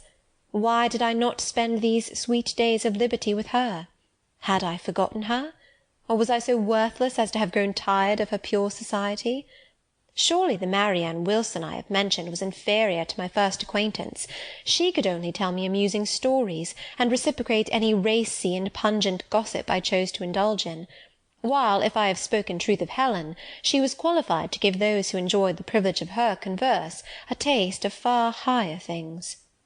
True, reader, and I knew and felt this, and though I am a defective being, with many faults and few redeeming points, yet I never tired of Helen Burns, nor ever ceased to cherish for her a sentiment of attachment as strong, tender, and respectful as any that ever animated my heart. How could it be otherwise, when Helen, at all times and under all circumstances, evinced for me a quiet and faithful friendship, which ill-humour never soured, nor irritation never troubled? But Helen was ill at present. For some weeks she had been removed from my sight to I knew not what room upstairs. She was not, I was told, in the hospital portion of the house with the fever patients, for her complaint was consumption, not typhus, and by consumption I, in my ignorance, understood something mild, which time and care would be sure to alleviate. I was confirmed in this idea by the fact of her once or twice coming downstairs on very warm sunny afternoons, and being taken by Miss Temple into the garden. But on these occasions I was not allowed to go and speak to her. I only saw her from the schoolroom window, and then not distinctly, for she was much wrapped up, and sat at a distance under the veranda. One evening, in the beginning of June, I had stayed out very late with Marianne in the wood.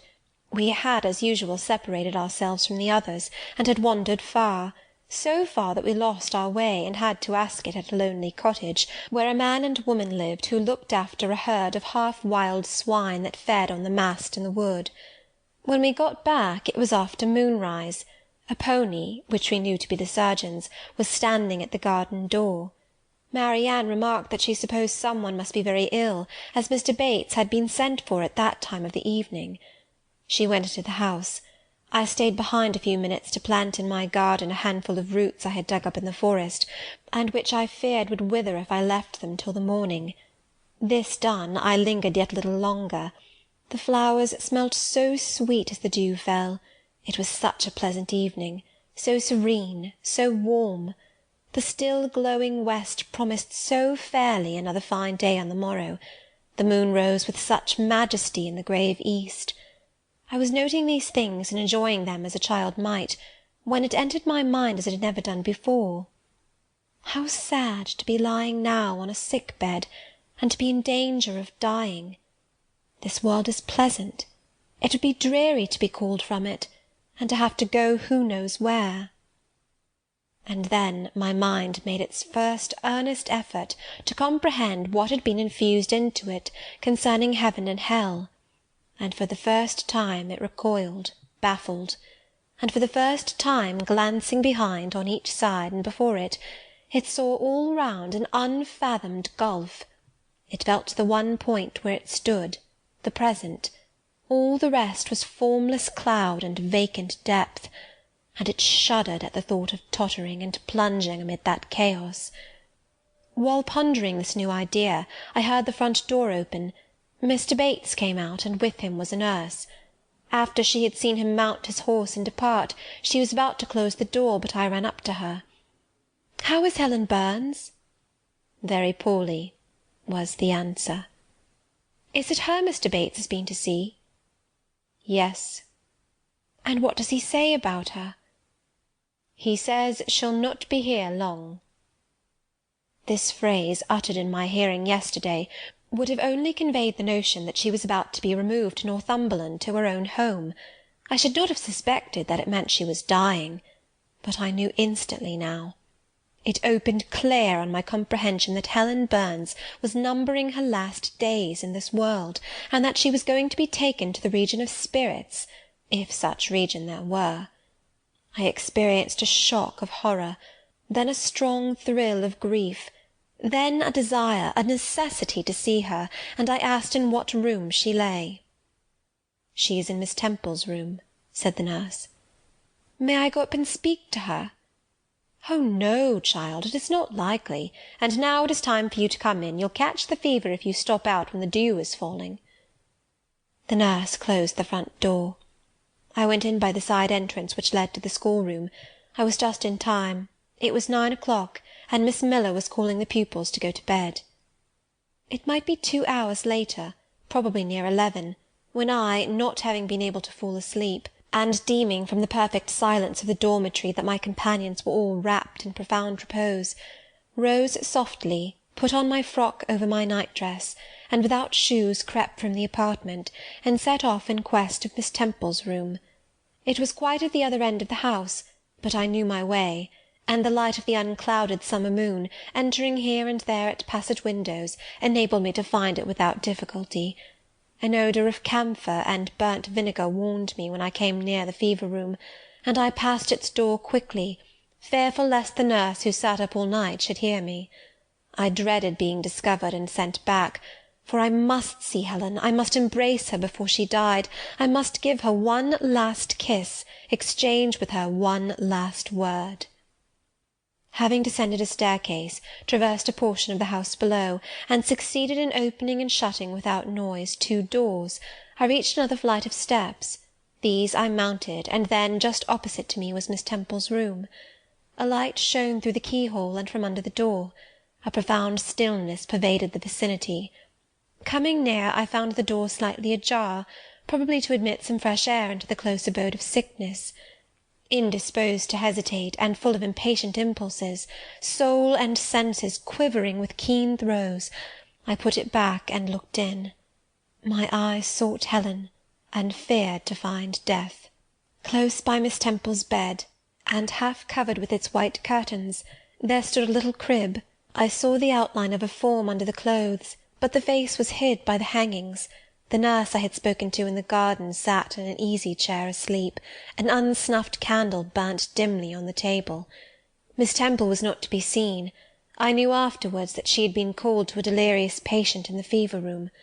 I advanced, then paused by the crib's side. My hand was on the curtain, but I preferred speaking before I withdrew it. I still recoiled at the dread of seeing a corpse. "Helen," I whispered softly, "are you awake?" She stirred herself, put back the curtain, and I saw her face, pale, wasted, but quite composed. She looked so little changed that my fear was instantly dissipated. "Can it be you, Jane?" she asked, in her own gentle voice. "Oh," I thought, "she is not going to die. They are mistaken. She could not speak and look so calmly if she were." I got under her crib and kissed her. Her forehead was cold, and her cheek both cold and thin, and so were her hand and wrist, but she smiled as of old. "Why are you come here, Jane? It is past 11 o'clock. I heard it strike some minutes since." "I came to see you, Helen. I heard you were very ill, and I could not sleep till I had spoken to you." "You came to bid me good-bye, then. You are just in time, probably." "Are you going somewhere, Helen? Are you going home?" "Yes, to my long home, my last home." "No, no, Helen!" I stopped, distressed. While I tried to devour my tears, a fit of coughing seized Helen. It did not, however, wake the nurse. When it was over, she lay some minutes exhausted. Then she whispered, "Jane, your little feet are bare. Lie down and cover yourself with my quilt." I did so. She put her arm over me, and I nestled close to her. After a long silence she resumed, still whispering, "I am very happy, Jane, and when you hear that I am dead, you must be sure and not grieve. There is nothing to grieve about. We all must die one day, and the illness which is removing me is not painful. It is gentle and gradual. My mind is at rest. I leave no one to regret me much. I have only a father, and he is lately married and will not miss me. By dying young I shall escape great sufferings. I had not qualities or talents to make my way very well in the world. I should have been continually at fault. But where are you going to, Helen? Can you see? Do you know?" "I believe. I have faith. I am going to God." "Where is God? What is God?" "My Maker and yours, who will never destroy what he created. I rely implicitly on his power, and confide wholly in his goodness. I count the hours till that eventful one arrives which shall restore me to him, reveal him to me." "You are sure, then, Helen, that there is such a place as heaven, and that our souls can get to it when we die?" "I am sure there is a future state. I believe God is good. I can resign my immortal part to him without any misgiving. God is my Father. God is my friend. I love him. I believe he loves me." "And shall I see you again, Helen, when I die?" "You will come to the same region of happiness, be received by the same mighty universal parent, no doubt, dear Jane." Again I questioned, but this time only in thought. Where is that region? Does it exist? And I clasped my arms closer round Helen. She seemed dearer to me than ever. I felt as if I could not let her go. I lay with my face hidden on her neck. Presently she said, in the sweetest tone, "How comfortable I am! The last fit of coughing has tired me a little. I feel as if I could sleep. But don't leave me, Jane. I like to have you near me. I'll stay with you, dear Helen. No one shall take me away. Are you warm, darling? Yes. Good night, Jane. Good night, Helen. She kissed me, and I her, and we both soon slumbered. When I awoke it was day. An unusual movement roused me. I looked up. I was in somebody's arms. The nurse held me. She was carrying me through the passage back to the dormitory. I was not reprimanded for leaving my bed. People had something else to think about. No explanation was afforded then to my many questions. But a day or two afterwards I learned that Miss Temple, on returning to her own room at dawn, had found me laid in the little crib, my face against Helen Burns's shoulder, my arms round her neck. I was asleep, and Helen was dead. Her grave is in Brocklebridge churchyard. For 15 years after her death it was only covered by a grassy mound, but now a grey marble tablet marks the spot, inscribed with her name and the word Resurgam. End of Chapter 9.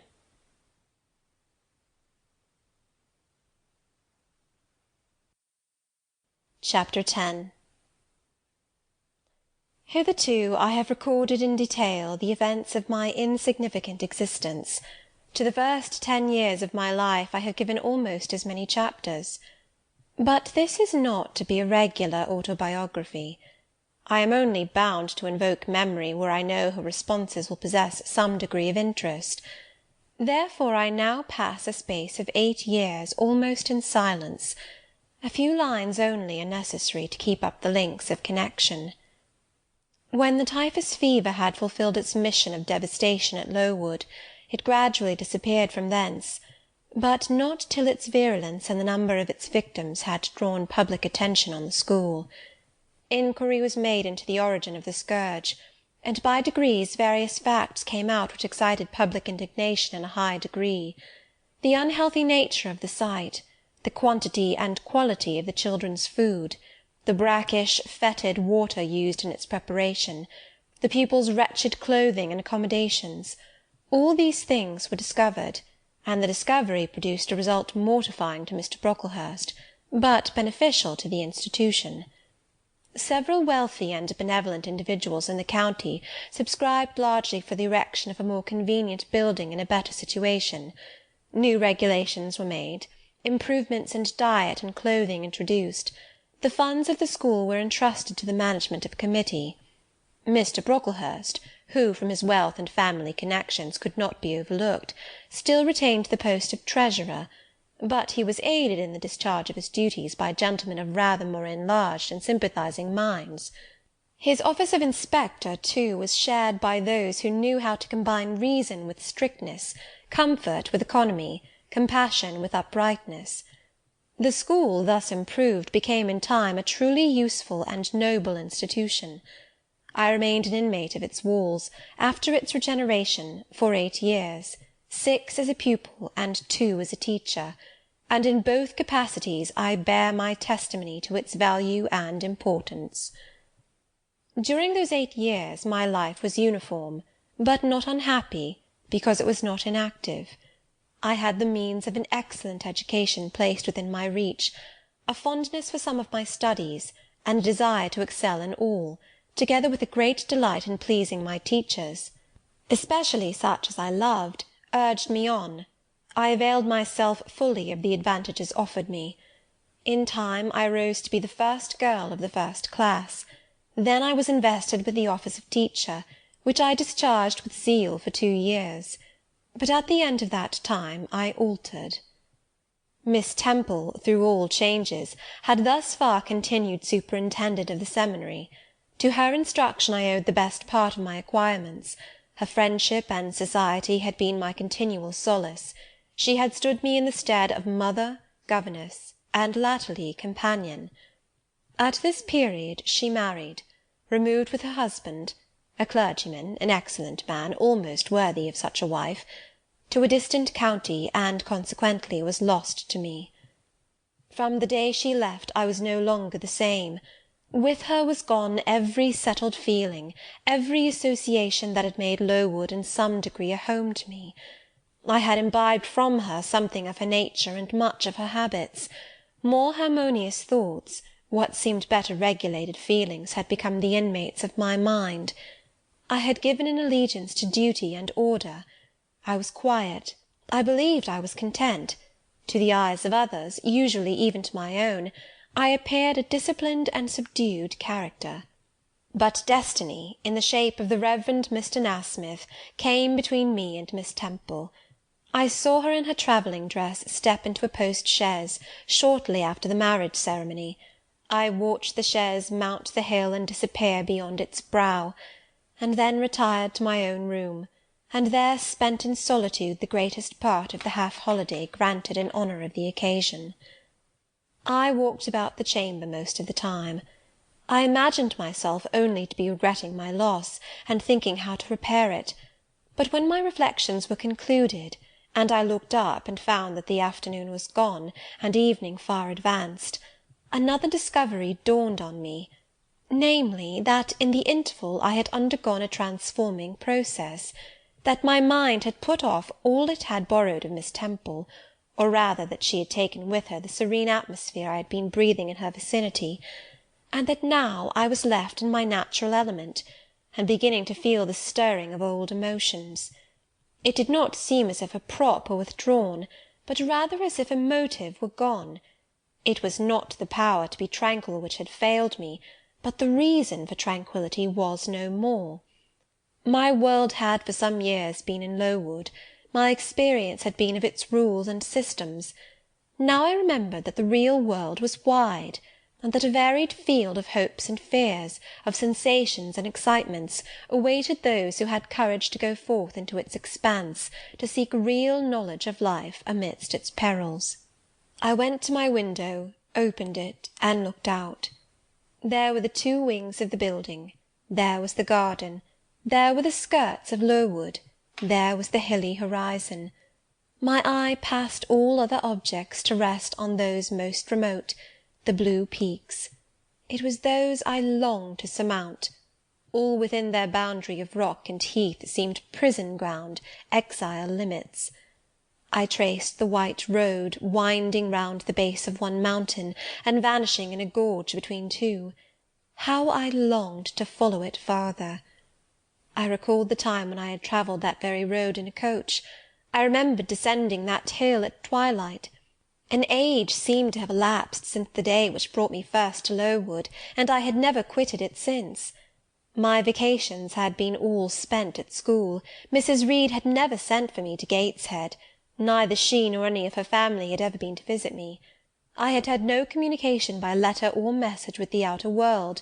School rules, school duties, school habits and notions, and voices and faces and phrases and costumes, and preferences and antipathies, such was what I knew of existence.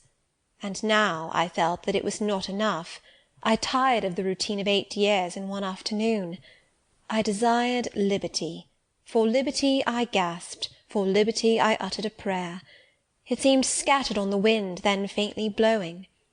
I abandoned it and framed a humbler supplication, for change, stimulus.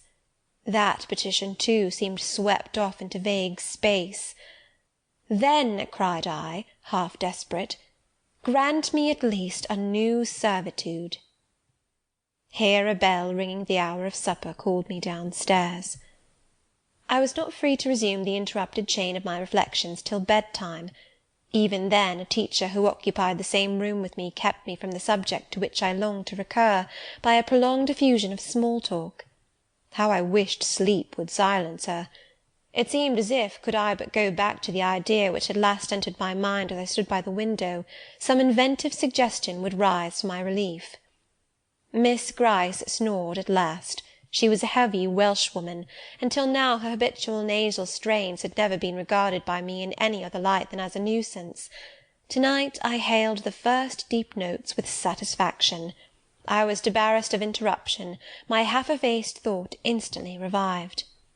A new servitude. There is something in that, I soliloquized. Mentally, be it understood, I did not talk aloud. I know there is, because it does not sound too sweet. It is not like such words as liberty, excitement, enjoyment. Delightful sounds, truly, but no more than sounds for me, and so hollow and fleeting that it is mere waste of time to listen to them. But servitude, that must be matter of fact. Any one may serve. I have served here 8 years. Now all I want is to serve elsewhere. Can I not get so much of my own will? Is not the thing feasible? Yes, yes, the end is not so difficult, if I had only a brain active enough to ferret out the means of attaining it. I sat up in bed by way of arousing this said brain. It was a chilly night. I covered my shoulders with a shawl, and then I proceeded to think again with all my might. What do I want? A new place, in a new house, amongst new faces, under new circumstances. I want this, because it is of no use wanting anything better. How do people do to get a new place? They apply to friends, I suppose. I have no friends. There are many others who have no friends, who must look about for themselves and be their own helpers, and what is their resource? I could not tell. Nothing answered me. I then ordered my brain to find a response, and quickly. It worked and worked faster. I felt the pulses throb in my head and temples, but for nearly an hour it worked in chaos, and no result came of its efforts. Feverish with vain labour, I got up and took a turn in the room, undrew the curtains, noted a star or two, shivered with cold, and again crept to bed. A kind fairy in my absence had surely dropped the required suggestion on my pillow, for as I lay down it came quietly and naturally to my mind. Those who want situations advertise. You must advertise in the shire Herald. How? I know nothing about advertising. Replies rose smooth and prompt now. You must enclose the advertisement and the money to pay for it under a cover directed to the editor of the Herald. You must put it, the first opportunity you have, into the post at Lowton. Answers must be addressed to J.E. at the post-office there. You can go and inquire in about a week after you'll send your letter, if any are come, and act accordingly. This scheme I went over twice, thrice. It was then digested in my mind. I had it in a clear, practical form. I felt satisfied, and fell asleep. With earliest day I was up. I had my advertisement written, enclosed, and directed before the bell rang to rouse the school. It ran thus: A young lady accustomed to tuition, had I not been a teacher 2 years, is desirous of meeting with a situation in a private family where the children are under 14. I thought that as I was barely 18 it would not do to undertake the guidance of pupils nearer my own age. She is qualified to teach the usual branches of a good English education, together with French, drawing, and music. In those days, reader, this now narrow catalogue of accomplishments would have been held tolerably comprehensive. Address, J.E., Post Office, Lowton, shire. This document remained locked in my drawer all day. After tea I asked leave of the new superintendent to go to Lowton, in order to perform some small commissions for myself and 1 or 2 of my fellow teachers. Permission was readily granted. I went. It was a walk of 2 miles, and the evening was wet, but the days were still long. I visited a shop or 2, slipped the letter into the post-office, and came back through heavy rain, with streaming garments, but with a relieved heart. The succeeding week seemed long. It came to an end at last, however, like all sublunary things, and once more, towards the close of a pleasant autumn day, I found myself afoot on the road to Lowton. A picturesque track it was, by the way, lying along the side of the beck and through the sweetest curves of the dale. But that day I thought more of the letters that might or might not be awaiting me at the little burgh whither I was bound, than of the charms of lea and water. My ostensible errand on this occasion was to get measured for a pair of shoes, so I discharged that business first, and when it was done I stepped across the clean and quiet little street from the shoemaker's to the post-office. It was kept by an old dame, who wore horn spectacles on her nose, and black mittens on her hands. "Are there any letters for J.E.?" I asked. She peered at me over her spectacles, and then she opened a drawer and fumbled among its contents for a long time, so long that my hopes began to falter. At last, having held a document before her glasses for nearly 5 minutes, she presented it across the counter, accompanying the act by another inquisitive and mistrustful glance. It was for J.E. "Is there only one?" I demanded. "There are no more," said she, and I put it in my pocket and turned my face homeward. I could not open it then. Rules obliged me to be back by 8, and it was already 7:30.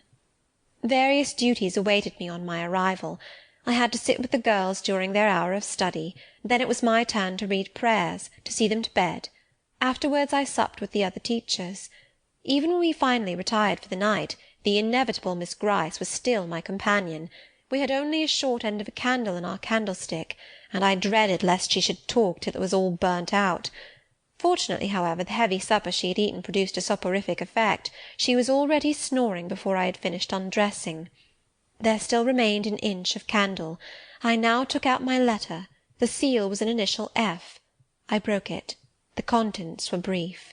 "If J.E., who advertised in the shire Herald of last Thursday, possesses the acquirements mentioned, and if she is in a position to give satisfactory references as to character and competency, a situation can be offered her where there is but one pupil, a little girl under 10 years of age, and where the salary is £30 per annum. J.E. is requested to send references, name, address, and all particulars to the direction Mrs. Fairfax, Thornfield, near Millcote, shire."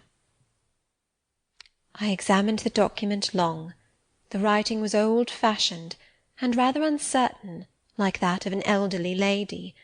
This circumstance was satisfactory. A private fear had haunted me, that in thus acting for myself and by my own guidance, I ran the risk of getting into some scrape, and above all things I wished the result of my endeavours to be respectable, proper, en règle. I now felt that an elderly lady was no bad ingredient in the business I had on hand. Mrs. Fairfax. I saw her in a black gown and widow's cap, frigid perhaps, but not uncivil, a model of elderly English respectability. Thornfield, that doubtless was the name of her house, a neat, orderly spot, I was sure, though I failed in my efforts to conceive a correct plan of the premises. Millcote, shire. I brushed up my recollections of the map of England. Yes, I saw it, both the shire and the town. shire was 70 miles nearer London than the remote county where I now resided. That was a recommendation to me. I longed to go where there was life and movement. Millcote was a large manufacturing town on the banks of the A. A busy place enough, doubtless, so much the better. It would be a complete change at least. Not that my fancy was much captivated by the idea of long chimneys and clouds of smoke, but, I argued, Thornfield will probably be a good way from the town. Here the socket of the candle dropped, and the wick went out. Next day new steps were to be taken. My plans could no longer be confined to my own breast. I must impart them in order to achieve their success. Having sought and obtained an audience of the superintendent during the noontide recreation, I told her I had a prospect of getting a new situation, where the salary would be double what I now received, for at Lowood I only got £15 per annum, and requested she would break the matter for me to Mr. Brocklehurst, or some of the committee, and ascertain whether they would permit me to mention them as references. She obligingly consented to act as mediatrix in the matter. The next day she laid the affair before Mr. Brocklehurst, who said that Mrs. Reed must be written to, as she was my natural guardian. A note was accordingly addressed to the lady, who returned for answer that I might do as I pleased, she had long relinquished all interference in my affairs. This note went the round of the committee, and at last, after what appeared to me most tedious delay, formal leave was given me to better my condition if I could, and an assurance added, that as I had always conducted myself well, both as teacher and pupil, at Lowood, a testimonial of character and capacity, signed by the inspectors of that institution, should forthwith be furnished me. This testimonial I accordingly received in about a month, forwarded a copy of it to Mrs. Fairfax, got that lady's reply, stating that she was satisfied, and fixing that day fortnight as the period for my assuming the post of governess in her house. I now busied myself in preparations. The fortnight passed rapidly. I had not a very large wardrobe, though it was adequate to my wants, and the last day sufficed to pack my trunk, the same I had brought with me 8 years ago from Gateshead. The box was corded, the card nailed on. In half an hour the carrier was to call for it to take it to Lowton, whither I myself was to repair at an early hour the next morning to meet the coach. I had brushed my black stuff travelling dress, prepared my bonnet, gloves, and muff, sought in all my drawers to see that no article was left behind, and now, having nothing more to do, I sat down and tried to rest. I could not. Though I had been on foot all day, I could not now repose an instant. I was much too excited. A phase of my life was closing to-night, a new one opening to-morrow. Impossible to slumber in the interval. I must watch feverishly while the change was being accomplished. "Miss," said a servant who met me in the lobby, where I was wandering like a troubled spirit, "a person below wishes to see you." The carrier, no doubt, I thought, and ran downstairs without inquiry. I was passing the back parlour or teacher's sitting-room, the door of which was half open, to go to the kitchen, when some one ran out. "It's her, I'm sure. I could have told her anywhere," cried the individual who stopped my progress and took my hand. I looked. I saw a woman attired like a well-dressed servant, matronly, yet still young, very good-looking, with black hair and eyes, and lively complexion. "Well, who is it?" she asked, in a voice and with a smile I half recognised. "You've not quite forgotten me, I think, Miss Jane." In another second I was embracing and kissing her rapturously. "Bessy! Bessy! Bessy!" That was all I said, whereat she half laughed, half cried, and we both went into the parlour. By the fire stood a little fellow of 3 years old, in plaid frock and trousers. "That is my little boy," said Bessy directly. "Then you are married, Bessy?" "Yes, nearly 5 years since, to Robert Levin, the coachman, and I have a little girl besides Bobby there, that I've christened Jane." "And you don't live at Gateshead?" "I live at the lodge. The old porter has left." "Well, and how do they all get on? Tell me everything about them, Bessy. But sit down first, and, Bobby, come and sit at my knee, will you?" But Bobby preferred sidling over to his mother.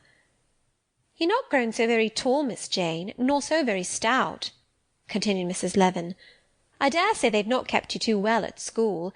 Miss Reed is the head and shoulders taller than you are, and Miss Georgiana would make 2 of you in breadth." "Georgiana is handsome, I suppose, Bessy?" "Very. She went up to London last winter with her mamma, and there everybody admired her, and a young lord fell in love with her, but his relations were against the match, and what do you think? He and Miss Georgiana made it up to run away, but they were found out and stopped. It was Miss Reed that found them out. I believe she was envious, and now she and her sister lead a cat-and-dog life together. They are always quarrelling." "Well, and what of John Reed?" "Oh, he is not doing so well as his mamma could wish. He went to college, and he got plucked, I think they call it, and then his uncles wanted him to be a barrister and study the law, but he is such a dissipated young man, they will never make much of him, I think." "What does he look like?" "He is very tall. Some people call him a fine-looking young man, but he has such thick lips." "And Mrs. Reed?" "Mrs. looks stout and well enough in the face, but I think she is not quite easy in her mind. Mr. John's conduct does not please her. He spends a great deal of money." "Did she send you here, Bessy?" "No, indeed. But I have long wanted to see you, and when I heard that there had been a letter from you, and that you were going to another part of the country, I thought I'd just set off and get a look at you before you were quite out of my reach." "I am afraid you are disappointed in me, Bessy." I said this laughing.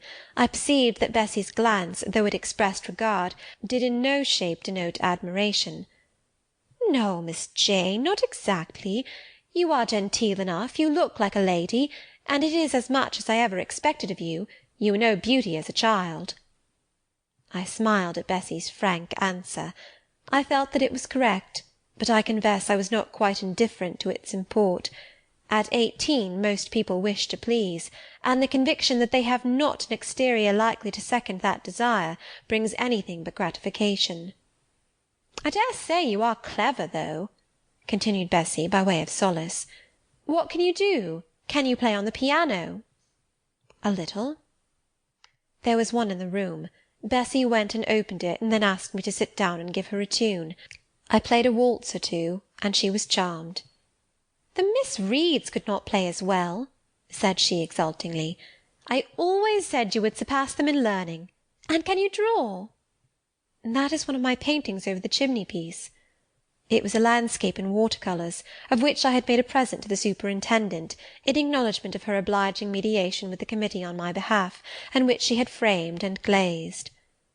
Well, that is beautiful, Miss Jane. It is as fine a picture as any Miss Reed's drawing-master could paint, let alone the young ladies themselves, who could not come near it. And have you learnt French?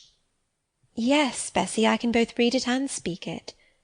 And you can work on muslin and canvas? I can. Oh, you are quite a lady, Miss Jane. I knew you would be.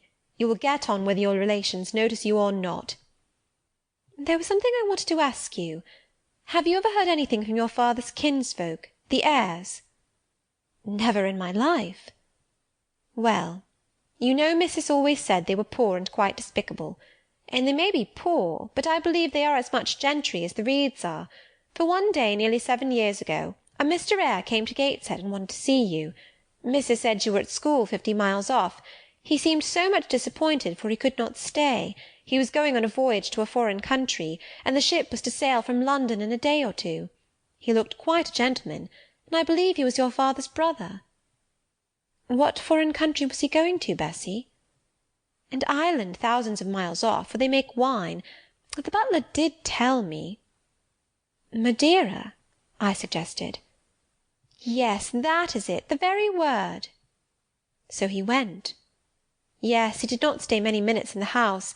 Missus was very high with him. She called him afterwards a sneaking tradesman. My Robert believes he was a wine merchant. Very likely, I returned, or perhaps clerk or agent to a wine merchant. Bessie and I conversed about old times an hour longer, and then she was obliged to leave me. I saw her again for a few minutes the next morning at Lowton, while I was waiting for the coach. We parted finally at the door of the Brocklehurst Arms there. Each went her separate way. She set off for the brow of Lowood Fell to meet the conveyance which was to take her back to Gateshead. I mounted the vehicle which was to bear me to new duties and a new life in the unknown environs of Millcote. End of Chapter 10.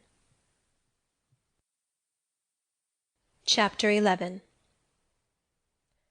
A new chapter in a novel is something like a new scene in a play, and when I draw up the curtain this time, reader, you must fancy you see a room in the George Inn at Millcote, with such large-figured papering on the walls as inn-rooms have, such a carpet, such furniture, such ornaments on the mantelpiece, such prints, including a portrait of George III, and another of the Prince of Wales, and a representation of the death of Wolfe.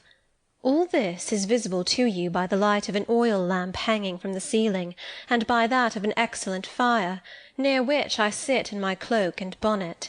My muff and umbrella lie on the table, and I am warming away the numbness and chill contracted by 16 hours' exposure to the rawness of an October day. I left Lowton at 4 o'clock a.m., and the Millcote town clock is now just striking 8. Reader, though I look comfortably accommodated, I am not very tranquil in my mind. I thought when the coach stopped here there would be some one to meet me. I looked anxiously round as I descended the wooden steps the boots placed for my convenience, expecting to hear my name pronounced, and to see some description of carriage waiting to convey me to Thornfield. Nothing of the sort was visible, and when I asked a waiter if any one had been to inquire after a Miss Eyre, I was answered in the negative, so I had no resource but to request to be shown into a private room, and here I am waiting, while all sorts of doubts and fears are troubling my thoughts. It is a very strange sensation to inexperienced youth to feel itself quite alone in the world, cut adrift from every connection, uncertain whether the port to which it is bound can be reached, and prevented by many impediments from returning to that it has quitted.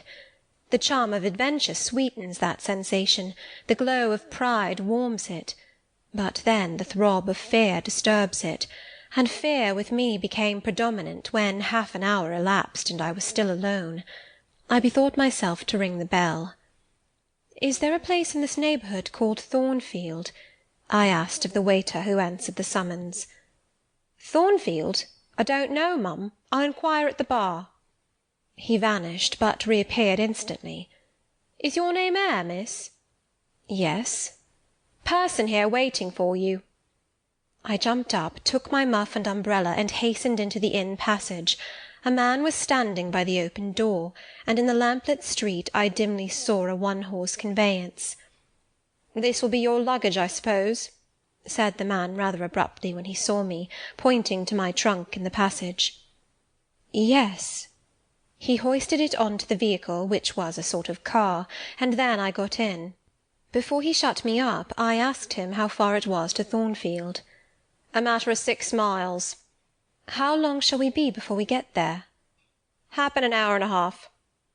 He fastened the car door, climbed to his own seat outside, and set off. Our progress was leisurely, and gave me ample time to reflect. I was content to be at length so near the end of my journey, and as I leaned back in the comfortable, though not elegant conveyance, I meditated much at my ease. I suppose, thought I, judging from the plainness of the servant and carriage, Mrs. Fairfax is not a very dashing person. So much the better. I never lived amongst fine people but once, and I was very miserable with them. I wonder if she lives alone except this little girl. If so, and if she is in any degree amiable, I shall be surely able to get on with her. I will do my best. It is a pity that doing one's best does not always answer. At Lowood, indeed, I took that resolution, kept it, and succeeded in pleasing. But with Mrs. Reed, I remember my best was always spurned with scorn. I pray God Mrs. Fairfax may not turn out a second Mrs. Reed. But if she does, I am not bound to stay with her. Let the worst come to the worst, I can advertise again. How far are we now on our road, I wonder? I let down the window and looked out. Millcote was behind us. Judging by the number of its lights, it seemed a place of considerable magnitude, much larger than Lowton. We were now, as far as I could see, on a sort of common, but there were houses scattered all over the district. I felt we were in a different region to Lowood, more populous, less picturesque, more stirring, less romantic. The roads were heavy, the night misty. My conductor let his horse walk all the way, and the hour and a half extended, I verily believe, to 2 hours. At last he turned in his seat and said, "You're known so far for Thornfield now." Again I looked out. We were passing a church. I saw its low, broad tower against the sky, and its bell was tolling a quarter. I saw a narrow galaxy of lights, too, on a hillside, marking a village or hamlet. About 10 minutes after, the driver got down and opened a pair of gates. We passed through, and they clashed to behind us. We now slowly ascended a drive, and came upon the long front of a house. Candlelight gleamed from one curtained bow window, all the rest were dark. The car stopped at the front door. It was opened by a maid-servant. I alighted and went in. "Will you walk this way, ma'am?" said the girl, and I followed her across a square hall with high doors all round. She ushered me into a room whose double illumination of fire and candle at first dazzled me, contrasting as it did with the darkness to which my eyes had been for 2 hours inured. When I could see, however, a cosy and agreeable picture presented itself to my view. A snug small room, a round table by a cheerful fire, an arm-chair high-backed and old-fashioned, wherein sat the neatest imaginable little elderly lady, in widow's cap, black silk gown, and snowy muslin apron, exactly like what I had fancied Mrs. Fairfax, only less stately and milder looking. She was occupied in knitting. A large cat sat demurely at her feet. Nothing, in short, was wanting to complete the beau ideal of domestic comfort. A more reassuring introduction for a new governess could scarcely be conceived. There was no grandeur to overwhelm, no stateliness to embarrass. and then, as I entered, the old lady got up and promptly and kindly came forward to meet me. "How do you do, my dear? I'm afraid you have had a tedious ride. John drives so slowly. You must be cold. Come to the fire." "Mrs. Fairfax, I suppose?" said I. "Yes, you are right. Do sit down." She conducted me to her own chair, and then began to remove my shawl and untie my bonnet strings. I begged she would not give herself so much trouble. "Oh, it is no trouble. I dare say your own hands are almost numbed with cold. Leah, make a little hot negus and cut a sandwich or two. Here are the keys of the store-room." And she produced from her pocket a most housewifely bunch of keys, and delivered them to the servant. "Now then, draw nearer to the fire," she continued. "You've brought your luggage with you, haven't you, my dear?" "Yes, ma'am." "I'll see it carried into your room," she said, and bustled out. She treats me like a visitor, thought I. I little expected such a reception. I anticipated only coldness and stiffness. This is not like what I have heard of the treatment of governesses, but I must not exult too soon. She returned, with her own hands cleared her knitting apparatus and a book or two from the table, to make room for the tray which Leah now brought, and then herself handed me the refreshments. I felt rather confused at being the object of more attention than I had ever before received, and that, too, shown by my employer and superior. But as she did not seem herself to consider she was doing anything out of her place, I thought it better to take her civilities quietly. "Shall I have the pleasure of seeing Miss Fairfax to-night?" I asked, when I had partaken of what she offered me. "What did you say, my dear? I am a little deaf," returned the good lady, approaching her ear to my mouth. I repeated the question more distinctly. "Miss Fairfax? Oh, you mean Miss Varenne. Varenne is the name of your future pupil." "Indeed? Then she is not your daughter?" "No, I have no family." I should have followed up my first inquiry by asking in what way Miss Varens was connected with her, but I recollected it was not polite to ask too many questions. Besides, I was sure to hear in time. "I am so glad," she continued, as she sat down opposite to me and took the cat on her knee. "I am so glad you are come. It will be quite pleasant living here now with a companion. To be sure it is pleasant at any time, for Thornfield is a fine old hall, rather neglected of late years, perhaps, but still it is a respectable place. Yet, you know, in winter-time one feels dreary quite alone in the best quarters. I say alone. Leah is a nice girl, to be sure, and John and his wife are very decent people, but then you see they are only servants, and one can't converse with them on terms of equality. One must keep them at due distance, for fear of losing one's authority. I'm sure last winter— it was a very severe one, if you recollect, and when it did not snow it rained and blew. Not a creature but the butcher and the postman came to the house from November till February, and I really got quite melancholy with sitting night after night alone. I had Leah in to read to me sometimes, but I don't think the poor girl liked the task much. She felt it confining. In spring and summer one got on better. Sunshine and long days make such a difference. And then, just at the commencement of this autumn, little Adela Varens came and her nurse. A child makes a house alive all at once, and now you are here I shall be quite gay." My heart really warmed to the worthy lady as I heard her talk, and I drew my chair a little nearer to her, and expressed my sincere wish that she might find my company as agreeable as she anticipated. "But I'll not keep you sitting up late to-night," said she. "It is on the stroke of 12 now, and you have been travelling all day. You must feel tired. If you have got your feet well warmed, I'll show you your bedroom. I've had the room next to mine prepared for you. It is only a small apartment, but I thought you would like it better than one of the large front chambers. To be sure, they have finer furniture, but they are so dreary and solitary, I never sleep in them myself." I thanked her for her considerate choice, and as I really felt fatigued with my long journey, expressed my readiness to retire. She took her candle, and I followed her from the room.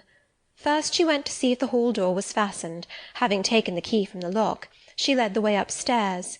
The steps and banisters were of oak, the staircase window was high and latticed. Both it and the long gallery into which the bedroom doors opened looked as if they belonged to a church rather than a house.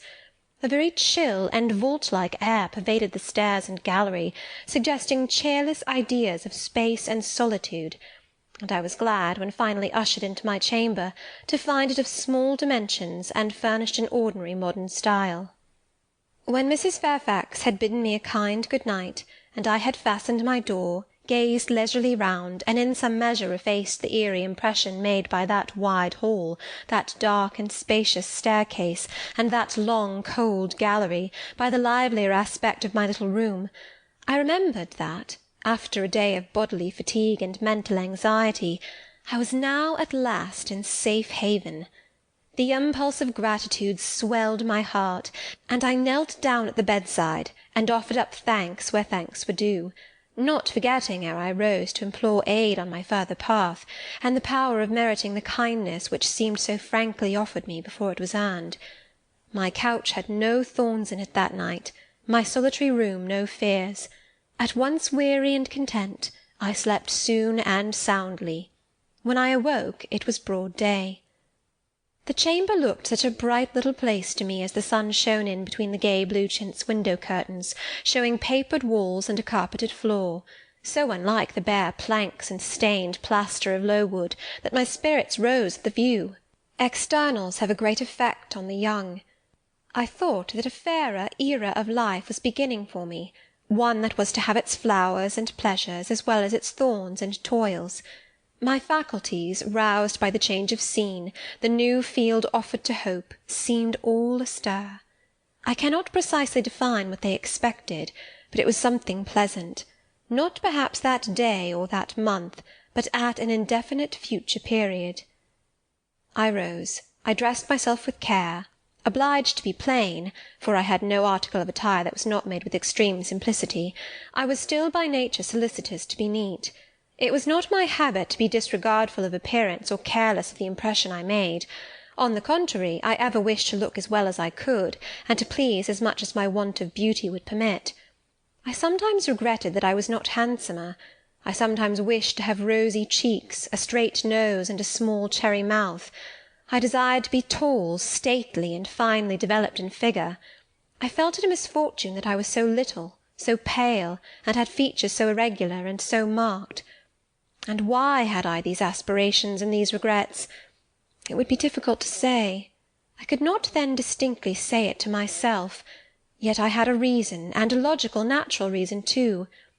However, when I had brushed my hair very smooth, and put on my black frock, which, Quaker-like as it was, at least had the merit of fitting to a nicety, and adjusted my clean white tucker, I thought that I should do respectably enough to appear before Mrs. Fairfax, and that my new pupil would not at least recoil from me with antipathy.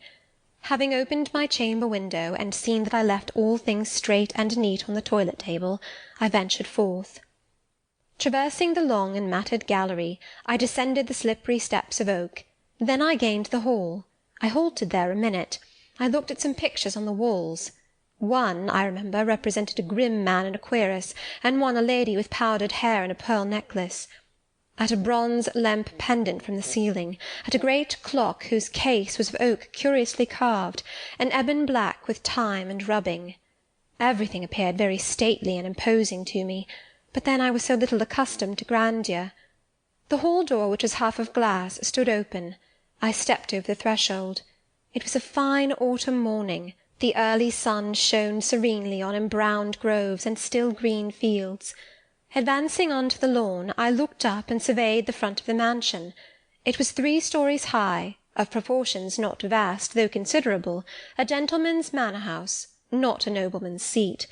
Battlements round the top gave it a picturesque look. Its grey front stood out well from the background of a rookery, whose cawing tenants were now on the wing. They flew over the lawn and grounds to alight in a great meadow, from which these were separated by a sunk fence, and where an array of mighty old thorn-trees, strong, knotty, and broad as oaks, had once explained the etymology of the mansion's designation. Farther off were hills, not so lofty as those round Lowood, nor so craggy, nor so like barriers of separation from the living world, but yet quiet and lonely hills enough, and seeming to embrace Thornfield with a seclusion I had not expected to find existent so near the stirring locality of Millcote. A little hamlet, whose roofs were blent with trees, straggled up the side of one of these hills. The church of the district stood nearer Thornfield. Its old tower-top looked over a knoll between the house and gates. I was yet enjoying the calm prospect and pleasant fresh air, yet listening with delight to the cawing of the rooks, yet surveying the wide hoary front of the hall, and thinking what a great place it was for one lonely little dame like Mrs. Fairfax to inhabit, when that lady appeared at the door. "What, out already?" said she. "I see you are an early riser." I went up to her, and was received with an affable kiss and shake of the hand. "How do you like Thornfield?" she asked. I told her I liked it very much. "Yes," she said, "it is a pretty place, but I fear it will be getting out of order unless Mr. Rochester should take it into his head to come and reside here permanently, or at least visit it rather oftener. Great houses and fine grounds require the presence of the proprietor." "Mr. Rochester?" I exclaimed. "Who is he?" "The owner of Thornfield," she responded quietly. "Did you not know he was called Rochester?" Of course I did not. I had never heard of him before, but the old lady seemed to regard his existence as a universally understood fact, with which everybody must be acquainted by instinct. "I thought," I continued, "Thornfield belonged to you." "To me? Bless you, child, what an idea! To me? I am only the housekeeper, the manager. To be sure, I am distantly related to the Rochesters by the mother's side, or at least my husband was. He was a clergyman incumbent of Hay, that little village yonder on the hill, and that church near the gates was his. The present Mr. Rochester's mother was a Fairfax, and second cousin to my husband. But I never presume on the connection. In fact, it is nothing to me. I consider myself quite in the light of an ordinary housekeeper. My employer is always civil, and I expect nothing more." "And the little girl, my pupil?" "She is Mr. Rochester's ward. He commissioned me to find a governess for her. He intended to have her brought up in Shire, I believe. Here she comes, with her bonne, as she calls her nurse."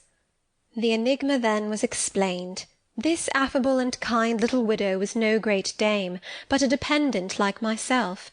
I did not like her the worse for that. On the contrary, I felt better pleased than ever. The equality between her and me was real, not the mere result of condescension on her part. So much the better. My position was all the freer. As I was meditating on this discovery, a little girl, followed by her attendant, came running up the lawn. I looked to my pupil, who did not at first appear to notice me.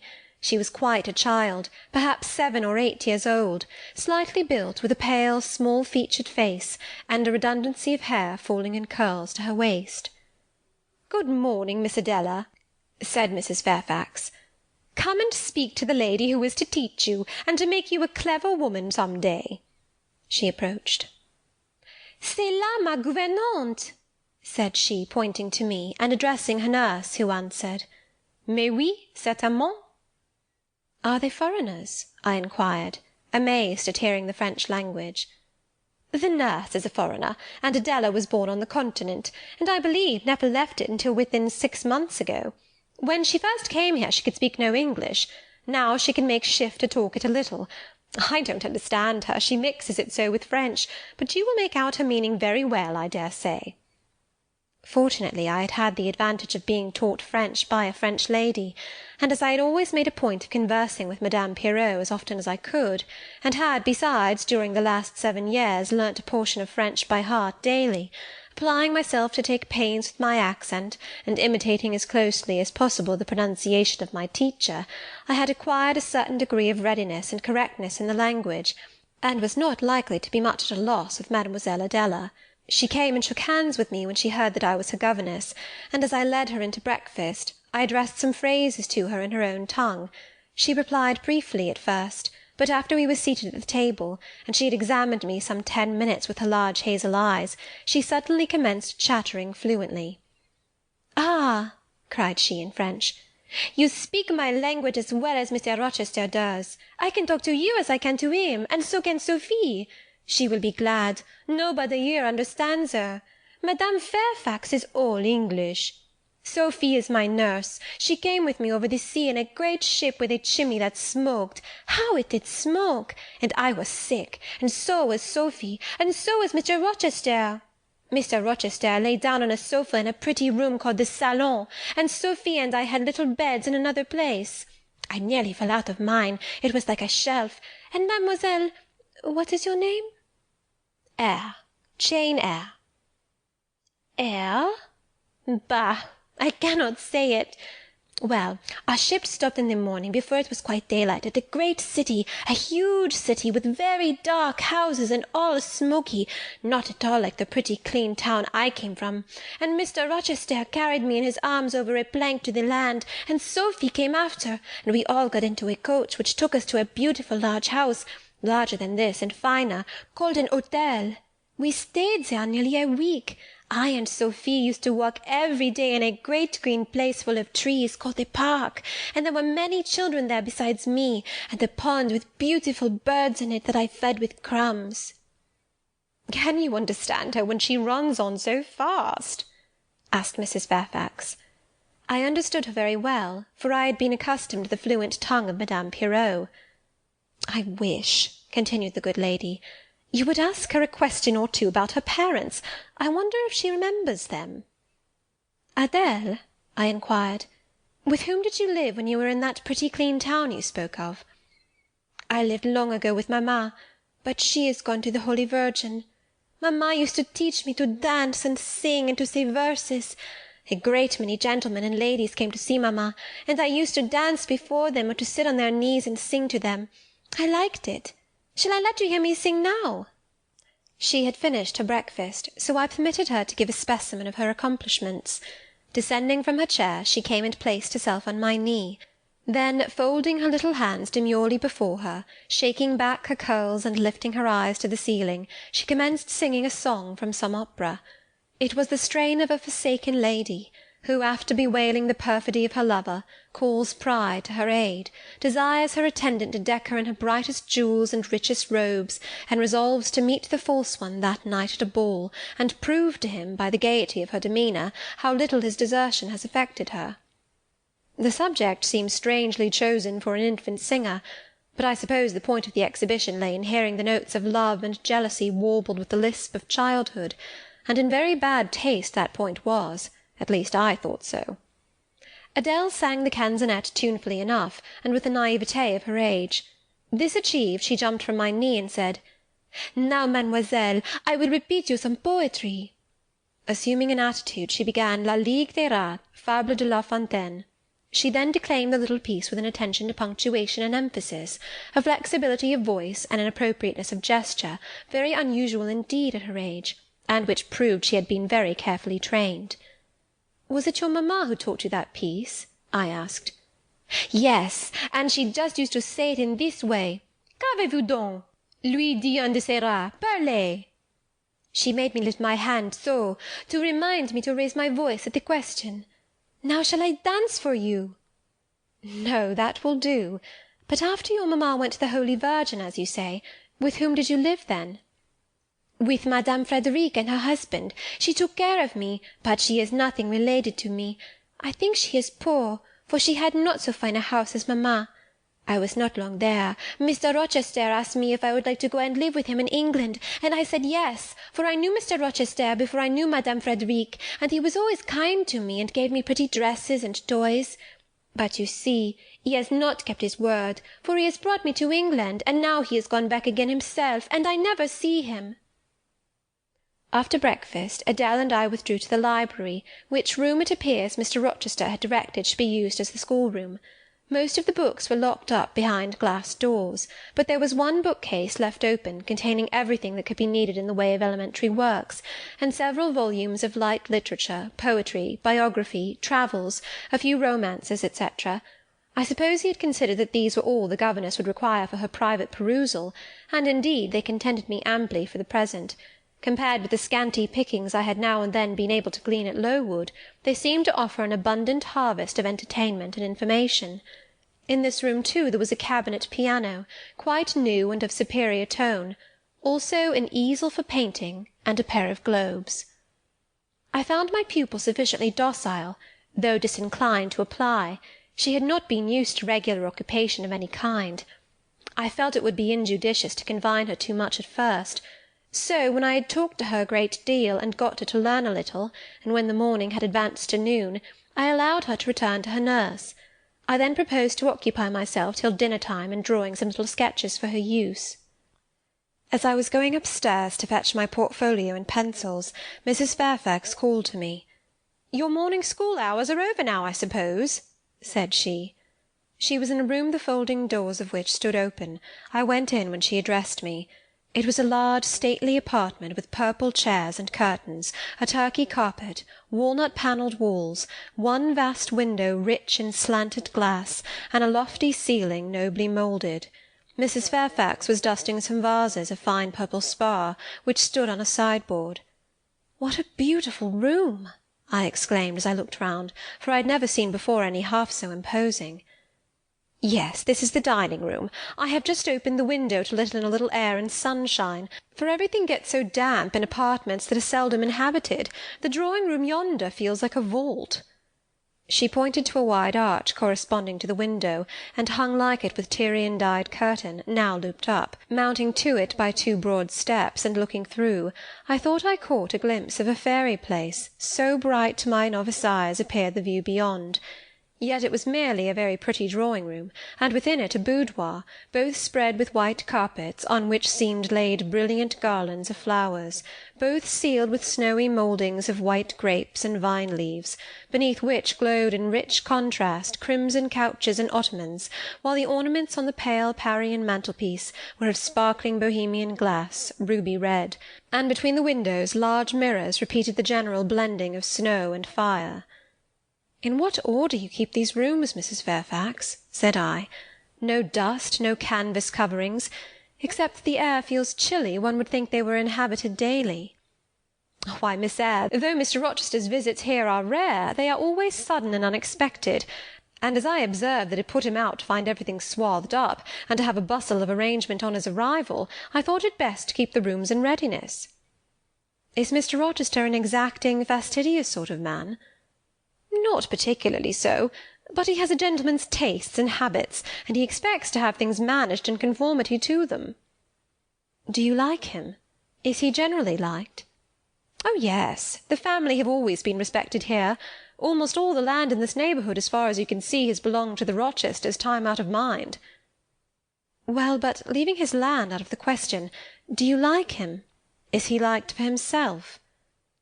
"I have no cause to do otherwise than like him, and I believe he is considered a just and liberal landlord by his tenants, but he has never lived much amongst them." "But he has no peculiarities? What, in short, is his character?" "Oh, his character is unimpeachable, I suppose. He is rather peculiar, perhaps. He has travelled a great deal, and seen a great deal of the world, I should think. I dare say he is clever, but I never had much conversation with him." "In what way is he peculiar?" "I don't know. It is not easy to describe. Nothing striking. But you feel it when he speaks to you. You cannot be always sure whether he is in jest or earnest, whether he is pleased or the contrary. You don't thoroughly understand him, in short. At least I don't. But it is of no consequence. He is a very good master." This was all the account I got from Mrs. Fairfax of her employer and mine. There are people who seem to have no notion of sketching a character, or observing and describing salient points, either in persons or things. The good lady evidently belonged to this class. My queries puzzled, but did not draw her out. Mr. Rochester was Mr. Rochester in her eyes, a gentleman, a landed proprietor, nothing more. She inquired and searched no further, and evidently wondered at my wish to gain a more definite notion of his identity. When we left the dining-room, she proposed to show me over the rest of the house, and I followed her upstairs and downstairs, admiring as I went, for all was well arranged and handsome. The large front chambers I thought especially grand, and some of the third-story rooms, though dark and low, were interesting from their air of antiquity. The furniture once appropriated to the lower apartments had from time to time been removed here, as fashion changed, and the imperfect light entering by their narrow casement showed bedsteads of 100 years old, chests in oak or walnut, looking, with their strange carvings of palm branches and cherubs' heads, like types of the Hebrew ark. Rows of venerable chairs, high-backed and narrow, stools still more antiquated, on whose cushioned tops were yet apparent traces of half-effaced embroideries, wrought by fingers that for 2 generations had been coffin-dust. All these relics gave to the 3rd story of Thornfield Hall the aspect of a home of the past, a shrine of memory.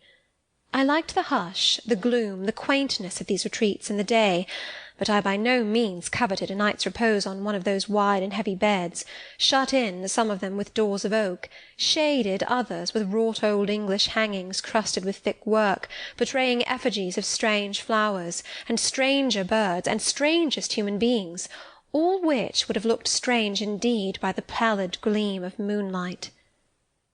"Do the servants sleep in these rooms?" I asked. "No, they occupy a range of smaller apartments to the back. No one ever sleeps here. One would almost say that, if there were a ghost at Thornfield Hall, this would be its haunt." "So I think. You have no ghost, then?" "None that I ever heard of," returned Mrs. Fairfax, smiling. "Nor any traditions of one? No legends or ghost stories?" "I believe not. And yet it is said the Rochesters have been rather a violent than a quiet race in their time. Perhaps, though, that's the reason they rest tranquilly in their graves now." "Yes, after life's fitful fever they sleep well," I muttered. "Where are you going now, Mrs. Fairfax?" For she was moving away. "On to the Leads. Will you come and see the view from thence?" I followed still, up a very narrow staircase to the attics, and thence by a ladder and through a trap-door to the roof of the hall. I was now on a level with the crow colony, and could see into their nests. Leaning over the battlements and looking far down, I surveyed the grounds laid out like a map, the bright and velvet lawn closely girdling the grey base of the mansion, the field, wide as a park, dotted with its ancient timber, the wood, dun and sere, divided by a path visibly overgrown, greener with moss than the trees or with foliage, the church at the gates, the road, the tranquil hills, all reposing in the autumn day's sun, the horizon bounded by a propitious sky, azure marbled with pearly white. No feature in the scene was extraordinary, but all was pleasing. When I turned from it and repassed the trap-door, I could scarcely see my way down the ladder.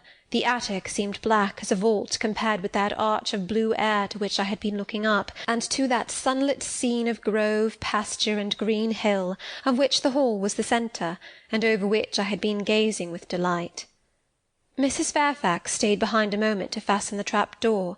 I, by drift of groping, found the outlet from the attic, and proceeded to descend the narrow garret staircase. I lingered in the long passage to which this led, separating the front and back rooms of the 3rd story, narrow, low, and dim, with only one little window at the far end, and looking, with its 2 rows of small black doors all shut, like a corridor in some Bluebeard's castle. While I paced softly on, the last sound I expected to hear in so still a region, a laugh, struck my ear. It was a curious laugh, distinct, formal, mirthless. I stopped. The sound ceased, only for an instant. It began again, louder, for at first, though distinct, it was very low. It passed off in a clamorous peal that seemed to wake an echo in every lonely chamber, though it originated but in one, and I could have pointed out the door from which the accents issued. "Mrs. Fairfax," I called out, for now I heard her descending the great stairs, "did you hear that loud laugh? Who is it?" "Some of the servants, very likely," she answered. "Perhaps Grace Poole." "Did you hear it?" I again inquired. "Yes, plainly. I often hear her. She sews in one of these rooms. Sometimes Leah is with her. They are frequently noisy together." The laugh was repeated in its low syllabic tone, and terminated in an odd murmur. "Grace!" exclaimed Mrs. Fairfax. I really did not expect any Grace to answer, for though the laugh was as tragic, as preternatural a laugh as any I have heard, and but that it was high noon, and that no circumstance of ghostliness accompanied the curious cachinnation, but that neither scene nor season favoured fear, I should have been superstitiously afraid. However, the event showed me I was a fool for entertaining a sense even of surprise. The door nearest me opened, and a servant came out, a woman of between 30 and 40, a set, square-made figure, red-haired and with a hard, plain face. Any apparition less romantic or less ghostly could scarcely be conceived. "Too much noise, Grace," said Mrs. Fairfax. "Remember directions." Grace curtsied silently and went in. "She is a person we have to sew and assist Leah in her housemaid's work," continued the widow. "Not altogether unobjectionable in some points, but she does well enough. By the by, how have you got on with your new pupil this morning?" The conversation, thus turned on Adèle, continued till we reached the light and cheerful region below. Adèle came running to meet us in the hall, exclaiming, "Mesdames, vous êtes servies!" adding, "J'ai bien faim, moi!" We found dinner ready, and waiting for us in Mrs. Fairfax's room.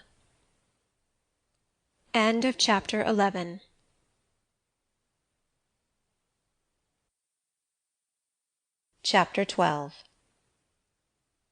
The promise of a smooth career, which my first calm introduction to Thornfield Hall seemed to pledge, was not belied on a longer acquaintance with the place and its inmates. Mrs. Fairfax turned out to be what she appeared, a placid-tempered, kind-natured woman, of competent education and average intelligence. My pupil was a lively child, who had been spoilt and indulged, and therefore was sometimes wayward, but as she was committed entirely to my care, and no injudicious interference from any quarter ever thwarted my plans for her improvement, she soon forgot her little freaks, and became obedient and teachable. She had no great talents, no marked traits of character, no peculiar development of feeling or taste which raised her 1 inch above the ordinary level of childhood, but neither had she any deficiency or vice which sunk her below it. She made reasonable progress, entertained for me a vivacious, though perhaps not very profound, affection, and by her simplicity, gay prattle, and efforts to please, inspired me, in return, with a degree of attachment sufficient to make us both content in each other's society. This, par parenthèse, will be thought cool language by persons who entertain solemn doctrines about the angelic nature of children, and the duty of those charged with their education to conceive for them an idolatrous devotion. But I am not writing to flatter parental egotism, to echo cant, or prop up humbug. I am merely telling the truth. I felt a conscientious solicitude for Adèle's welfare and progress, and a quiet liking for her little self, just as I cherished towards Mrs. Fairfax a thankfulness for her kindness, and a pleasure in her society proportionate to the tranquil regard she had for me, and the moderation of her mind and character.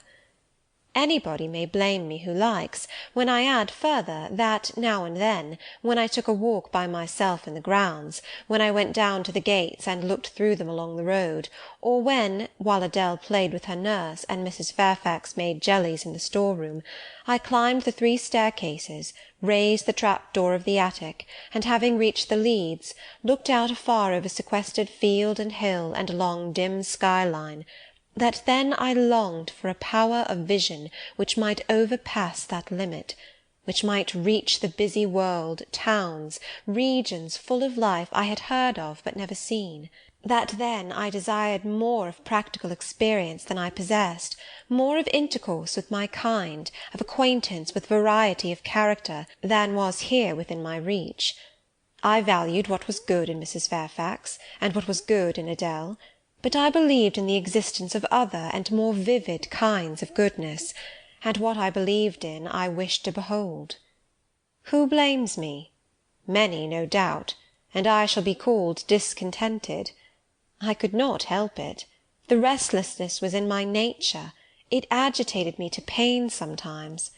Then my sole relief was to walk along the corridor of the 3rd story, backwards and forwards, safe in the silence and solitude of the spot, and allow my mind's eye to dwell on whatever bright visions rose before it, and certainly they were many and glowing, to let my heart be heaved by the exultant movement, which, while it swelled it in trouble, expanded it with life, and best of all, to open my inward ear to a tale that was never ended, a tale my imagination created, and narrated continuously, quickened with all of incident, life, fire, feeling, that I desired and had not in my actual existence.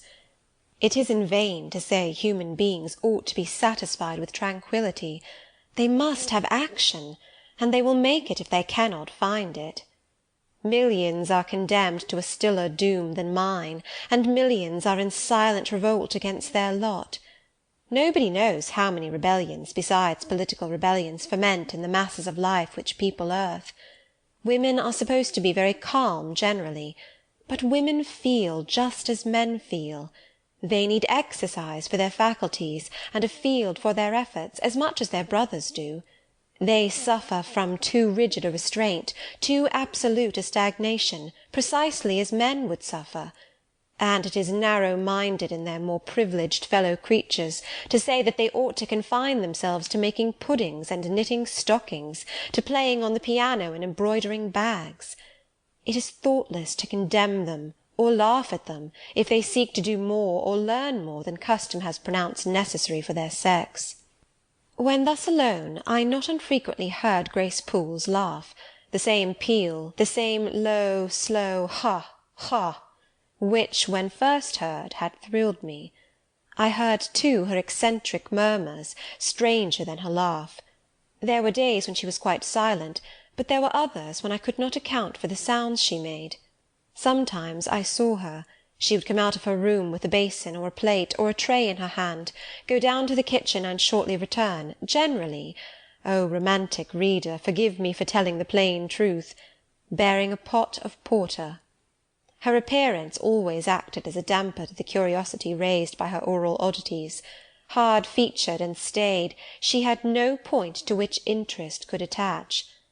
I made some attempts to draw her into conversation, but she seemed a person of few words. A monosyllabic reply usually cut short every effort of that sort. The other members of the household, viz., John and his wife, Leah the housemaid, and Sophie the French nurse, were decent people, but in no respect remarkable.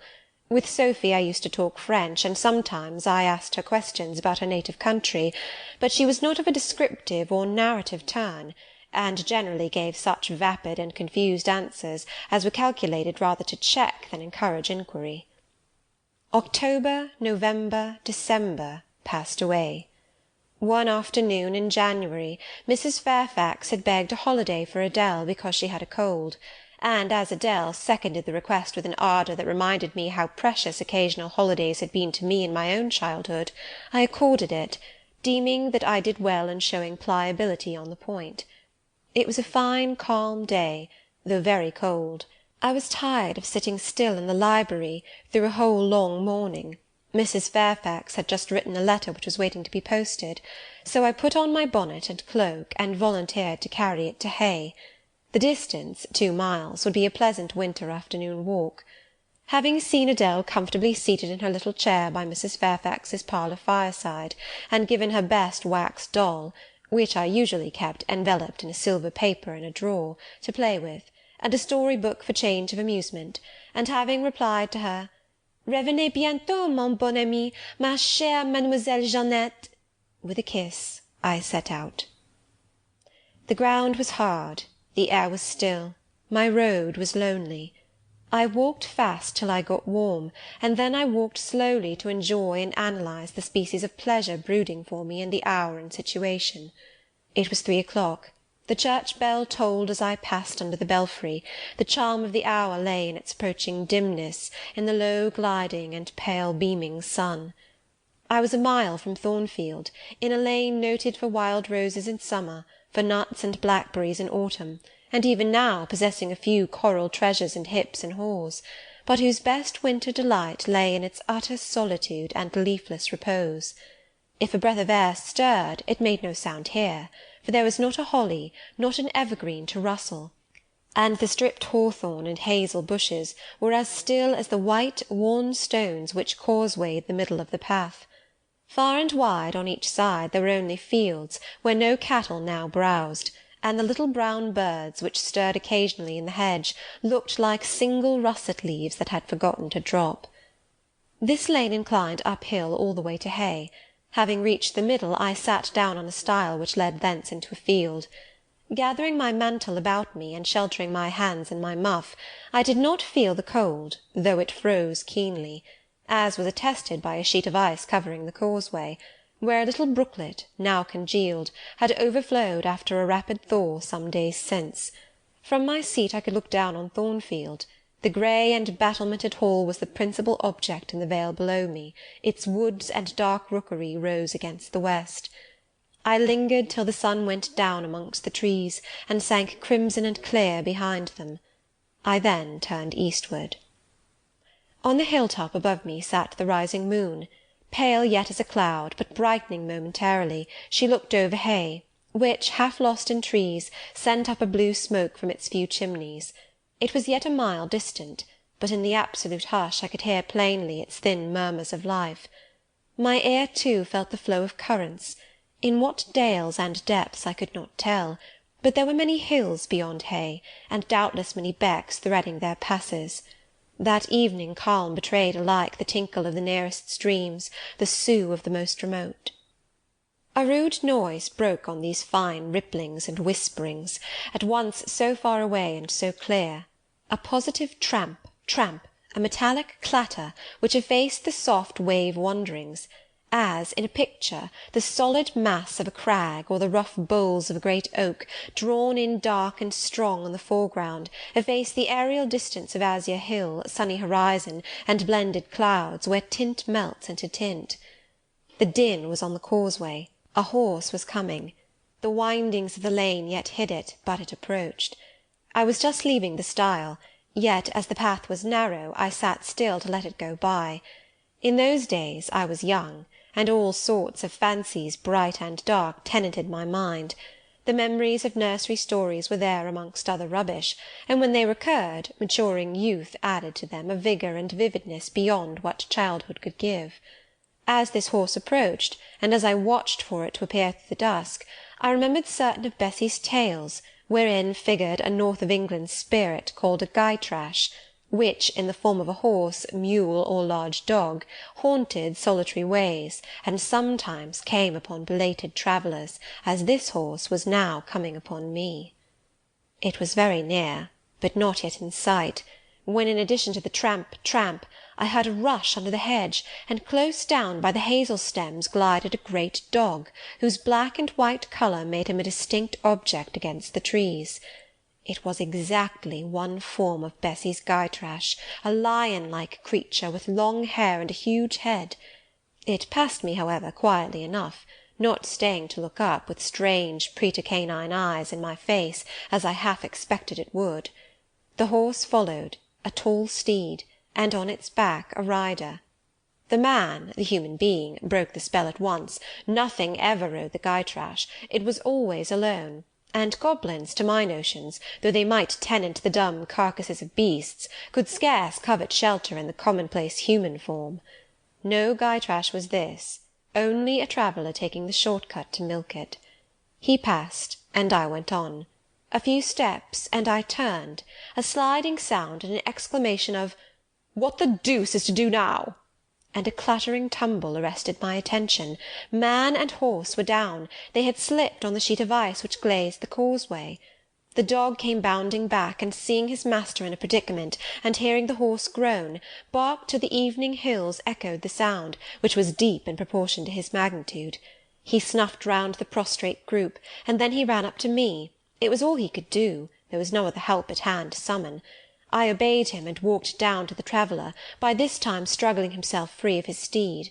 His efforts were so vigorous, I thought he could not be much hurt, but I asked him the question, "Are you injured, sir?" I think he was swearing, but I am not certain. However, he was pronouncing some formula which prevented him from replying to me directly. "Can I do anything?" I asked again. "You must just stand on one side," he answered as he rose, first to his knees and then to his feet. I did, whereupon began a heaving, stamping, clattering process, accompanied by a barking and baying which removed me effectually some yards distance, but I would not be driven quite away till I saw the event. This was finally fortunate. The horse was re-established, and the dog was silenced with a Down, Pilot!" The traveller, now stooping, felt his foot and leg as if trying whether they were sound. Apparently something ailed them, for he halted to the stile whence I had just risen, and sat down. I was in the mood for being useful, or at least officious, I think, for I now drew near him again. "If you are hurt, and want help, sir, I can fetch some one either from Thornfield Hall or from Hay." "Thank you, I shall do. I have no broken bones, only a sprain." And again he stood up and tried his foot, but the result extorted an involuntary "Ugh!" Something of daylight still lingered, and the moon was waxing bright. I could see him plainly. His figure was enveloped in a riding cloak, fur-collared and steel-clasped. Its details were not apparent, but I traced the general points of middle height and considerable breadth of chest. He had a dark face, with stern features and a heavy brow. His eyes and gathered eyebrows looked ireful and thwarted just now. He was past youth, but had not reached middle age. Perhaps he might be 35. I felt no fear of him, and but little shyness. Had he been a handsome, heroic-looking young gentleman, I should not have dared to stand thus questioning him against his will, and offering my services unasked. I had hardly ever seen a handsome youth, never in my life spoken to one. I had a theoretical reverence and homage for beauty, elegance, gallantry, fascination; but had I met those qualities incarnate in masculine shape, I should have known instinctively that they neither had nor could have sympathy with anything in me, and should have shunned them as one would fire, lightning, or anything else that is bright but antipathetic. If even the stranger had smiled and been good-humoured to me when I addressed him, if he had put off my offer with assistance gaily and with thanks, I should have gone on my way and not felt any vocation to renew inquiries. But the frown, the roughness of the traveller set me at my ease. I retained my station when he waved me to go, and announced, "I cannot think of leaving you, sir, at so late an hour, in this solitary lane, till I see you are fit to mount your horse." He looked at me when I said this. He had hardly turned his eyes in my direction before. "I should think you ought to be at home yourself," said he, "if you have a home in this neighbourhood. Where do you come from?" "From just below, and I am not at all afraid of being out late when it is moonlight. I will run over to Hay for you with pleasure, if you wish it. Indeed, I am going there to post a letter." "You live just below? Do you mean at that house with the battlements?" pointing to Thornfield Hall, on which the moon cast a hoary gleam, bringing it out distinct and pale from the woods, that, by contrast with the western sky, now seemed one mass of shadow. "Yes, sir." "Whose house is it?" "Mr. Rochester's." "Do you know Mr. Rochester?" "No, I have never seen him." "He is not resident, then?" "No." "Can you tell me where he is?" "I cannot." "You are not a servant at the Hall, of course. You are—" He stopped, ran his eye over my dress, which, as usual, was quite simple, a black merino cloak, a black beaver bonnet, neither of them half fine enough for a lady's maid. He seemed puzzled to decide what I was. I helped him. "I am the governess." "Ah, the governess," he repeated. "Deuce take me if I had not forgotten. The governess." And again my raiment underwent scrutiny. In 2 minutes he rose from the stile. His face expressed pain when he tried to move.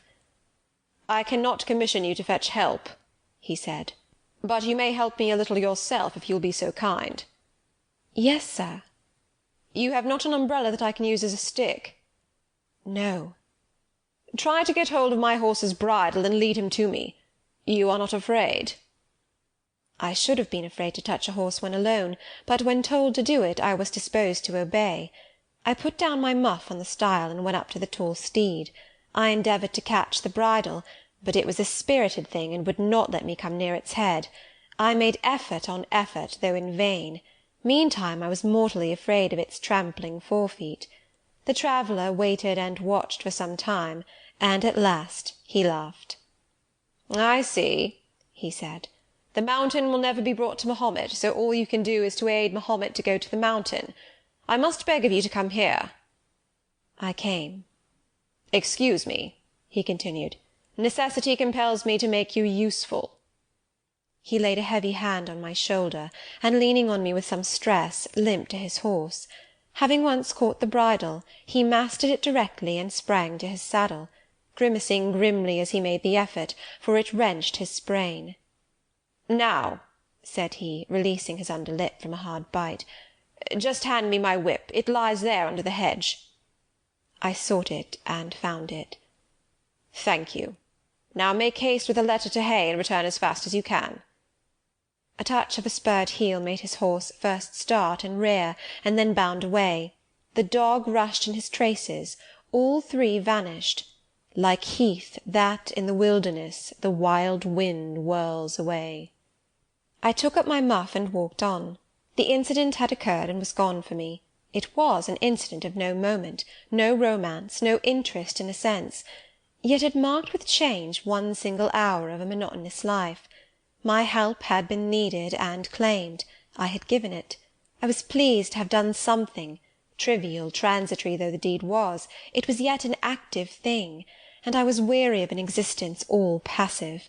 The new face, too, was like a new picture introduced to the gallery of memory, and it was dissimilar to all the others hanging there, firstly because it was masculine, and secondly because it was dark, strong, and stern. I had it still before me when I entered Hay, and slipped the letter into the post-office. I saw it as I walked fast downhill all the way home.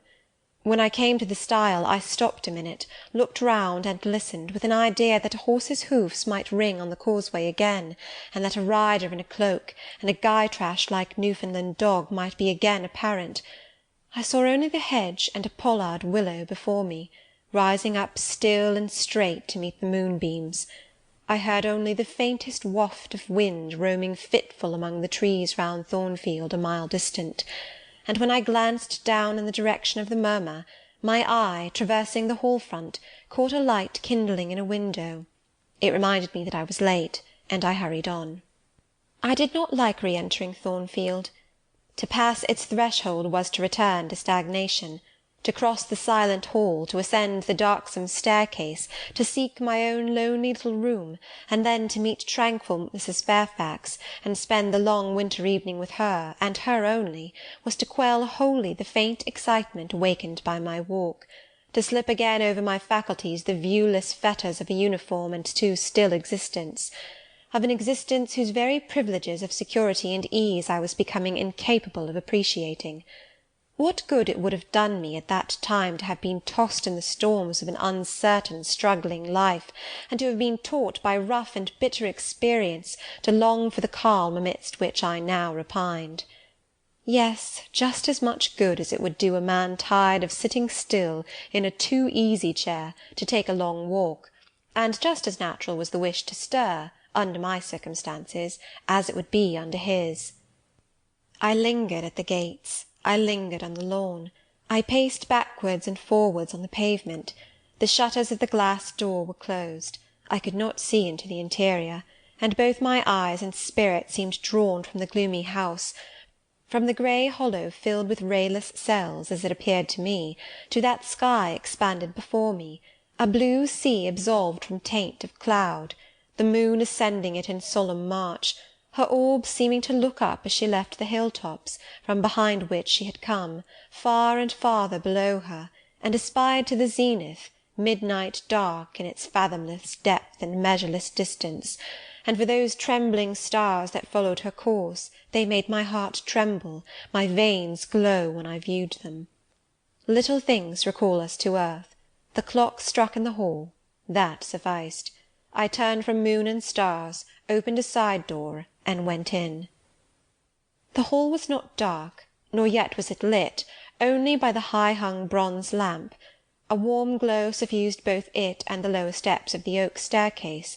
This ruddy shine issued from the great dining-room, whose two-leaved door stood open, and showed a genial fire in the grate, glancing on marble hearth and brass fire-irons, and revealing purple draperies and polished furniture, in the most pleasant radiance. It revealed, too, a group near the mantelpiece. I had scarcely caught it, and scarcely become aware of a cheerful mingling of voices, amongst which I seemed to distinguish the tones of Adele, when the door closed. I hastened to Mrs. Fairfax's room. There was a fire there too, but no candle, and no Mrs. Fairfax. Instead, all alone, sitting upright on the rug, and gazing with gravity at the blaze, I beheld a great black and white long-haired dog, just like the Gytrash of the lane. It was so like it that I went forward and said, "Pilot?" and the thing got up and came to me and snuffed me. I caressed him, and he wagged his great tail, but he looked an eerie creature to be alone with, and I could not tell whence he had come. I rang the bell, for I wanted a candle, and I wanted, too, to get an account of this visitant. Leah entered. "What dog is this?" "He came with master." "With whom?" "With master, Mr. Rochester. He's just arrived." "Indeed! And is Mrs. Fairfax with him?" "Yes, and Miss Adele. They are in the dining-room, and John has gone for a surgeon, for master has had an accident. His horse fell, and his ankle is sprained." "Did the horse fall in Hay Lane?" "Yes, coming downhill. It slipped on some ice." "Ah! Bring me a candle, will you, Leah?" Leah brought it. She entered, followed by Mrs. Fairfax, who repeated the news, adding that Mr. Carter the surgeon was come, and was now with Mr. Rochester. Then she hurried out to give orders about tea, and I went upstairs to take off my things.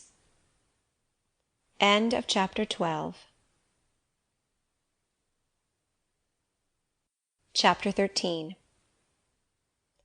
Mr. Rochester, it seems, by the surgeon's orders, went to bed early that night, nor did he rise soon next morning.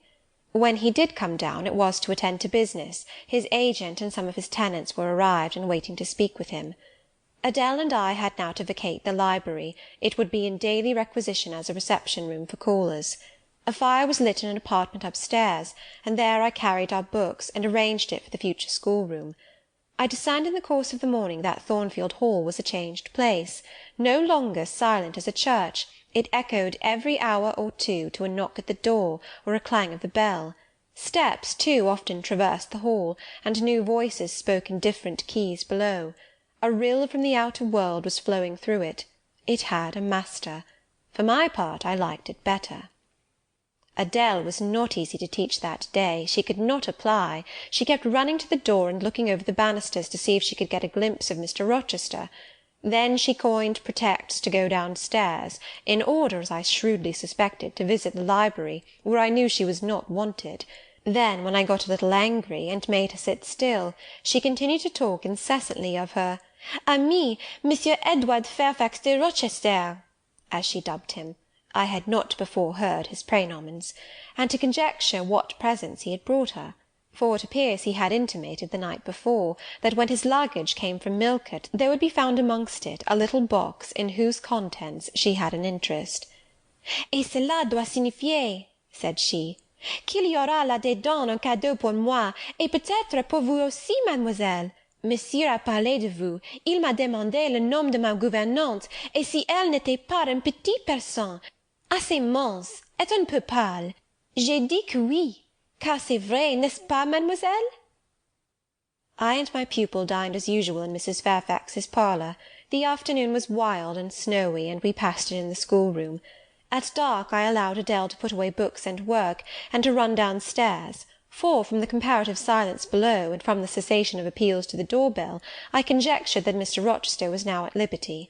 Left alone, I walked to the window, but nothing was to be seen thence. Twilight and snowflakes together thickened the air, and hid the very shrubs on the lawn. I let down the curtain, and went back to the fireside. In the clear embers I was tracing a view, not unlike a picture I remembered to have seen of the castle of Heidelberg on the Rhine, when Mrs. Fairfax came in, breaking up by her entrance the fiery mosaic I had been piecing together, and scattering too some heavy unwelcome thoughts that were beginning to throng on my solitude. "Mr. Rochester would be glad if you and your pupil would take tea with him in the drawing-room this evening," said she. "He has been so much engaged all day that he could not ask to see you before." "When is his tea-time?" I inquired. "Oh, at 6 o'clock. He keeps early hours in the country. You had better change your frock now. I will go with you and fasten it. Here is a candle." "Is it necessary to change my frock?" "Yes, you had better. I always dress for the evening when Mr. Rochester is here." This additional ceremony seemed somewhat stately. However, I repaired to my room, and with Mrs. Fairfax's aid, replaced my black stuff dress by one of black silk, the best and the only additional one I had, except one of light grey, which in my Lowood notions of the toilet I thought too fine to be worn, except on first-rate occasions. "You want a brooch," said Mrs. Fairfax.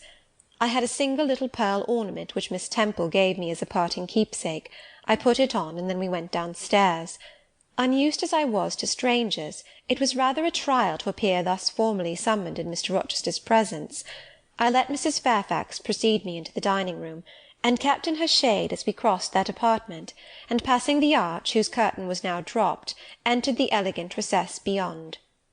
2 wax candles stood lighted on the table, and 2 on the mantelpiece. Basking in the light and heat of a superb fire lay Pilot.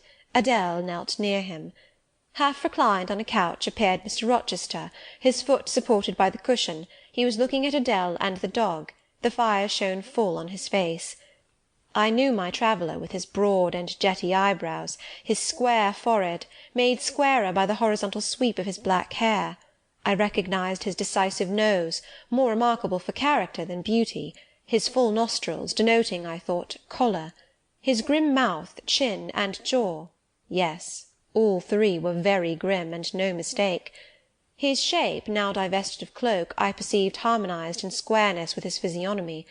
I suppose it was a good figure in the athletic sense of the term, broad-chested and thin-flanked, though neither tall nor graceful. Mr. Rochester must have been aware of the entrance of Mrs. Fairfax and myself, but it appeared he was not in the mood to notice us, for he never lifted his head as we approached.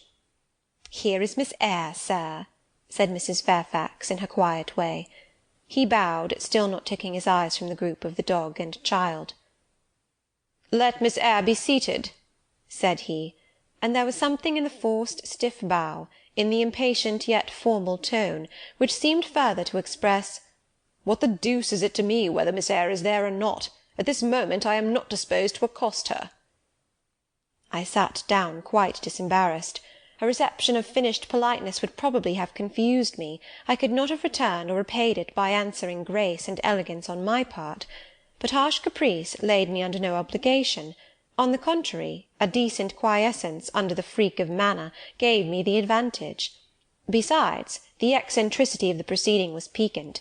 I felt interested to see how he would go on. He went on as a statue would. That is, he neither spoke nor moved. Mrs. Fairfax seemed to think it necessary that some one should be amiable, and she began to talk.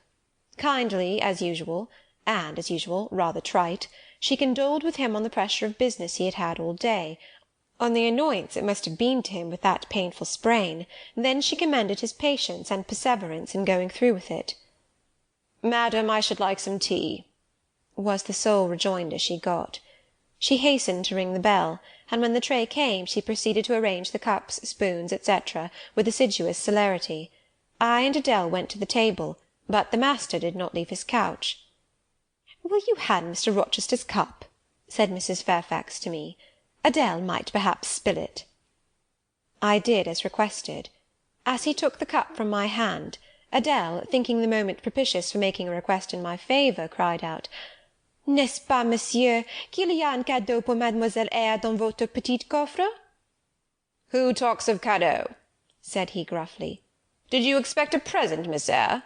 Are you fond of presents?" And he searched my face with eyes that I saw were dark, irate, and piercing.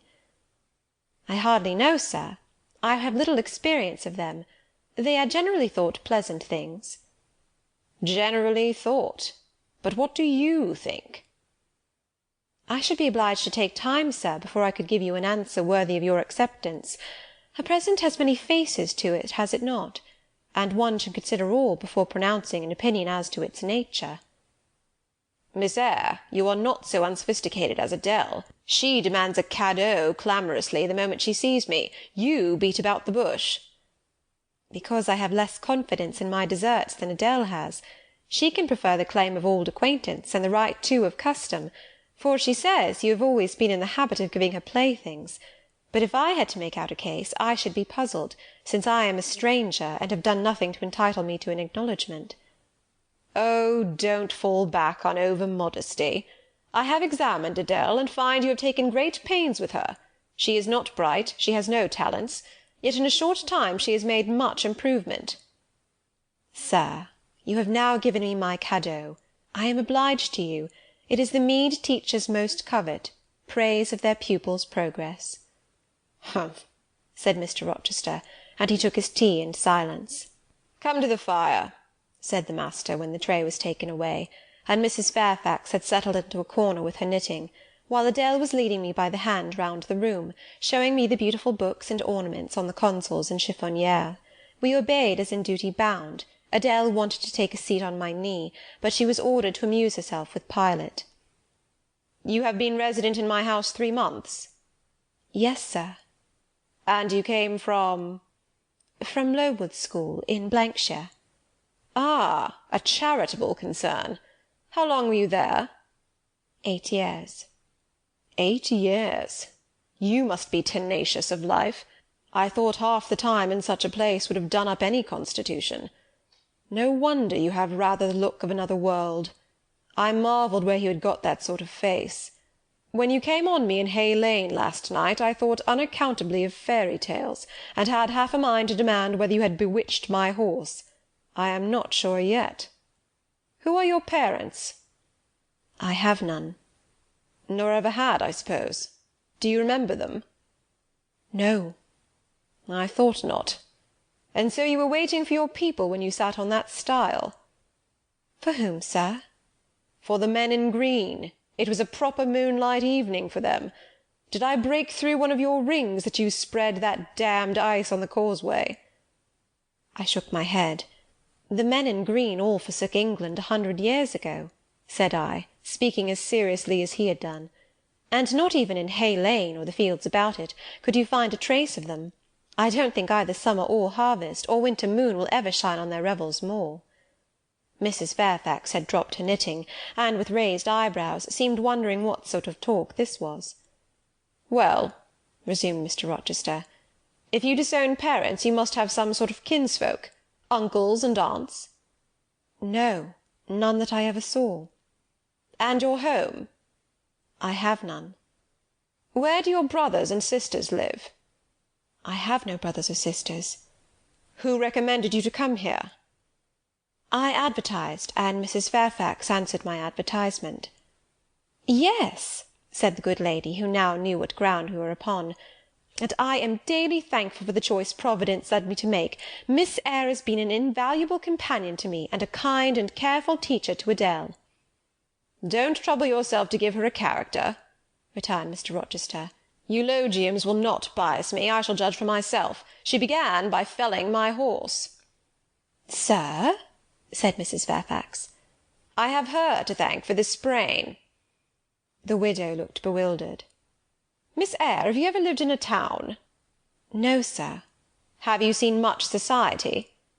None but the pupils and teachers of Lowood, and now the inmates of Thornfield. Have you read much? Only such books as came in my way, and they have not been numerous or very learned. You have lived the life of a nun. No doubt you are well drilled in religious forms.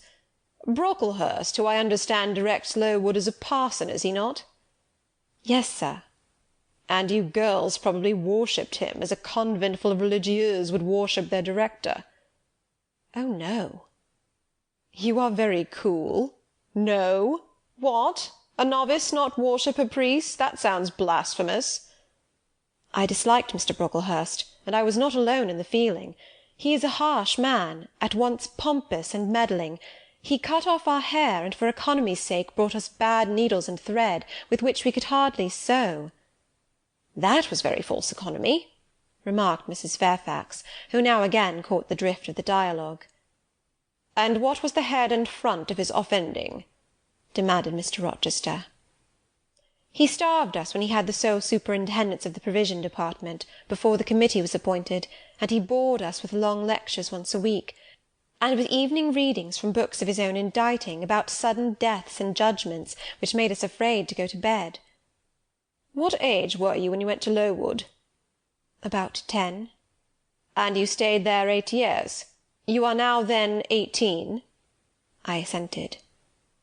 Arithmetic, you see, is useful. Without its aid I should hardly have been able to guess your age. It is a point difficult to fix where the features and countenance are so much at variance as in your case. And now what did you learn at Lowood? Can you play?" "A little."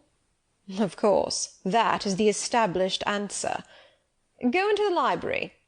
I mean, if you please. Excuse my tone of command. I am used to say, 'Do this,' and it is done. I cannot alter my customary habits for this one new inmate. Go then into the library, take a candle with you, leave the door open, sit down to the piano, and play a tune." I departed, obeying his directions. "Enough!" he called out in a few minutes.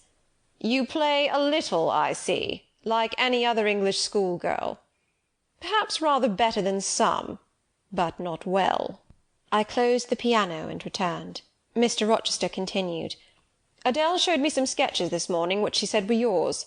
I don't know whether they were entirely of your doing. Probably a master aided you." "No, indeed," I interjected. "Ah, that pricks pride. Well, fetch me your portfolio if you can vouch for its contents being original, but don't pass your word unless you are certain. I can recognise patchwork." "Then I shall say nothing, and you shall judge for yourself, sir." I brought the portfolio from the library. "Approach the table," said he, and I wheeled it to his couch. Adele and Mrs. Fairfax drew near to see the pictures. "No crowding," said Mr. Rochester. "Take the drawings from my hand as I finish with them, but don't push your faces up to mine."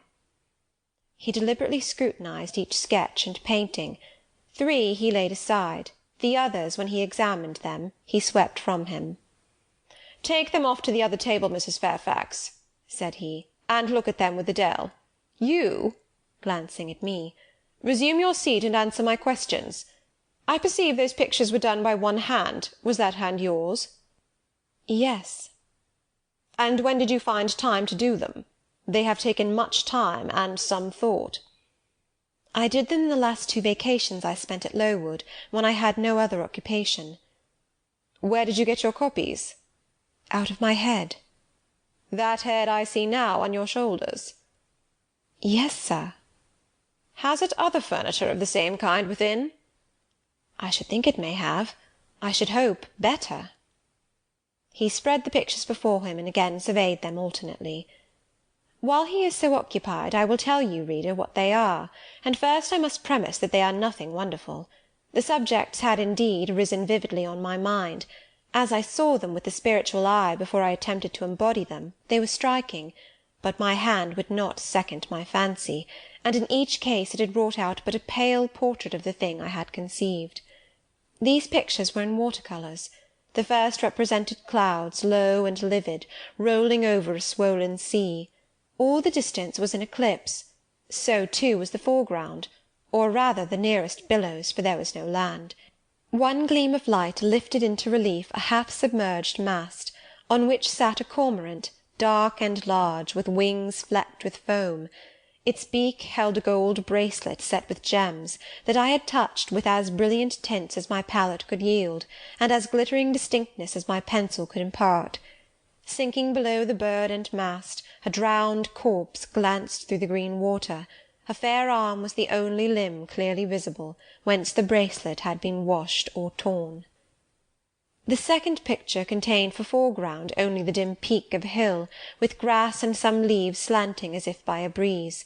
Beyond and above spread an expanse of sky, dark blue as at twilight. Rising into the sky was a woman's shape to the bust, portrayed in tints as dusk and soft as I could combine. The dim forehead was crowned with a star. The lineaments below were seen as through the suffusion of vapour. The eyes shone dark and wild, the hair streamed shadowy, like a beamless cloud torn by storm or electric travail. On the neck lay a pale reflection like moonlight. The same faint lustre touched the train of thin clouds from which rose and bowed this vision of the evening star. The third showed the pinnacle of an iceberg piercing a polar wintry sky. A muster of northern lights reared their dim lances, close serried along the horizon. Throwing these into distance, rose, in the foreground, a head, a colossal head, inclined towards the iceberg and resting against it. Two thin hands, joined under the forehead and supporting it, drew up before the lower features a sable veil, a brow quite bloodless, white as bone, and an eye hollow and fixed, a blank of meaning, but for the glassiness of despair alone were visible. Above the temples, amidst wreathed turban folds of black drapery, vague in its character and consistency as cloud, gleamed a ring of white flame, gemmed with sparkles of a more lurid tinge. This pale crescent was the likeness of a kingly crown. What it diademed was the shape which shape had none. "Were you happy when you painted these pictures?" asked Mr. Rochester presently. "I was absorbed, sir. Yes, and I was happy. To paint them, in short, was to enjoy one of the keenest pleasures I have ever known." "That is not saying much. Your pleasures, by your own account, have been few. But I dare say you did exist in a kind of artist's dreamland while you blent and arranged these strange tints. Did you sit at them long each day?" "I had nothing else to do, because it was the vacation, and I sat at them from morning till noon, and from noon till night. The length of the midsummer days favoured my inclination to apply." "And you felt self-satisfied with the result of your ardent labours?" "Far from it. I was tormented by the contrast between my idea and my handiwork. In each case I had imagined something which I was quite powerless to realise." "Not quite. You have secured the shadow of your thought, but no more, probably. You had not enough of the artist's skill and science to give it full being. Yet the drawings are, for a schoolgirl, peculiar. As to the thoughts, they are elfish. These eyes in the evening star you must have seen in a dream. How could you make them look so clear, and yet not at all brilliant? For the planet above quells their rays. And what meaning is that in their solemn depth? And who taught you to paint wind? There is a high gale in that sky, and on this hill-top. Where did you see Latmos? For that is Latmos. There, put the drawings away." I had scarce tied the strings of the portfolio, when, looking at his watch, he said abruptly, "It is 9 o'clock. What are you about, Miss Eyre, to let Adele sit up so long? Take her to bed." Adele went to kiss him before quitting the room. He endured the caress, but scarcely seemed to relish it more than Pilot would have done, nor so much. "I wish you all good night now," said he, making a movement of the hand towards the door, in token that he was tired of our company and wished to dismiss us. Mrs. Fairfax folded up her knitting. I took my portfolio. We curtsied to him, received a frigid bow in return, and so withdrew. "You said Mr. Rochester was not strikingly peculiar, Mrs. Fairfax," I observed when I rejoined her in her room, after putting Adele to bed. "Well, is he?" "I think so. He is very changeful and abrupt." "True. No doubt he may appear so to a stranger, but I am so accustomed to his manner I never think of it, and then if he has peculiarities of temper, allowance should be made." "Why?" "Partly because it is his nature, and we can none of us help our nature, and partly because he has painful thoughts, no doubt, to harass him and make his spirits unequal." "What about?" "Family troubles, for one thing." "But he has no family." "Not now, but he has had, or at least relatives. He lost his elder brother a few years since." "His elder brother?" "Yes. The present Mr. Rochester has not been very long in possession of the property, only about 9 years." "9 years is a tolerable time. Was he so very fond of his brother as to be still inconsolable for his loss?" "Why, no, perhaps not. I believe there was some misunderstanding between them. Mr. Rowland Rochester was not quite just to Mr. Edward, and perhaps he prejudiced his father against him. The old gentleman was fond of money, and anxious to keep the family estate together. He did not like to diminish the property by division, and yet he was anxious that Mr. Edward should have wealth too, to keep up the consequence of the name. And soon after he was of age, some steps were taken that were not quite fair, and made a great deal of mischief. Old Mr. Rochester and Mr. Rowland combined to bring Mr. Edward into what he considered a painful position, for the sake of making his fortune. What the precise nature of that position was, I never clearly knew, but his spirit could not brook what he had to suffer in it. He is not very forgiving. He broke with his family, and now for many years he has led an unsettled kind of life. I don't think he has ever been resident at Thornfield for a fortnight together, since the death of his brother without a will left him master of the estate, and indeed no wonder he shuns the old place." "Why should he shun it?" "Perhaps he thinks it gloomy." The answer was evasive. I should have liked something clearer, but Mrs. Fairfax either could not or would not give me more explicit information of the origin and nature of Mr. Rochester's trials. She averred they were a mystery to herself, and that what she knew was chiefly from conjecture. It was evident, indeed, that she wished me to drop the subject, which I did accordingly. Chapter 14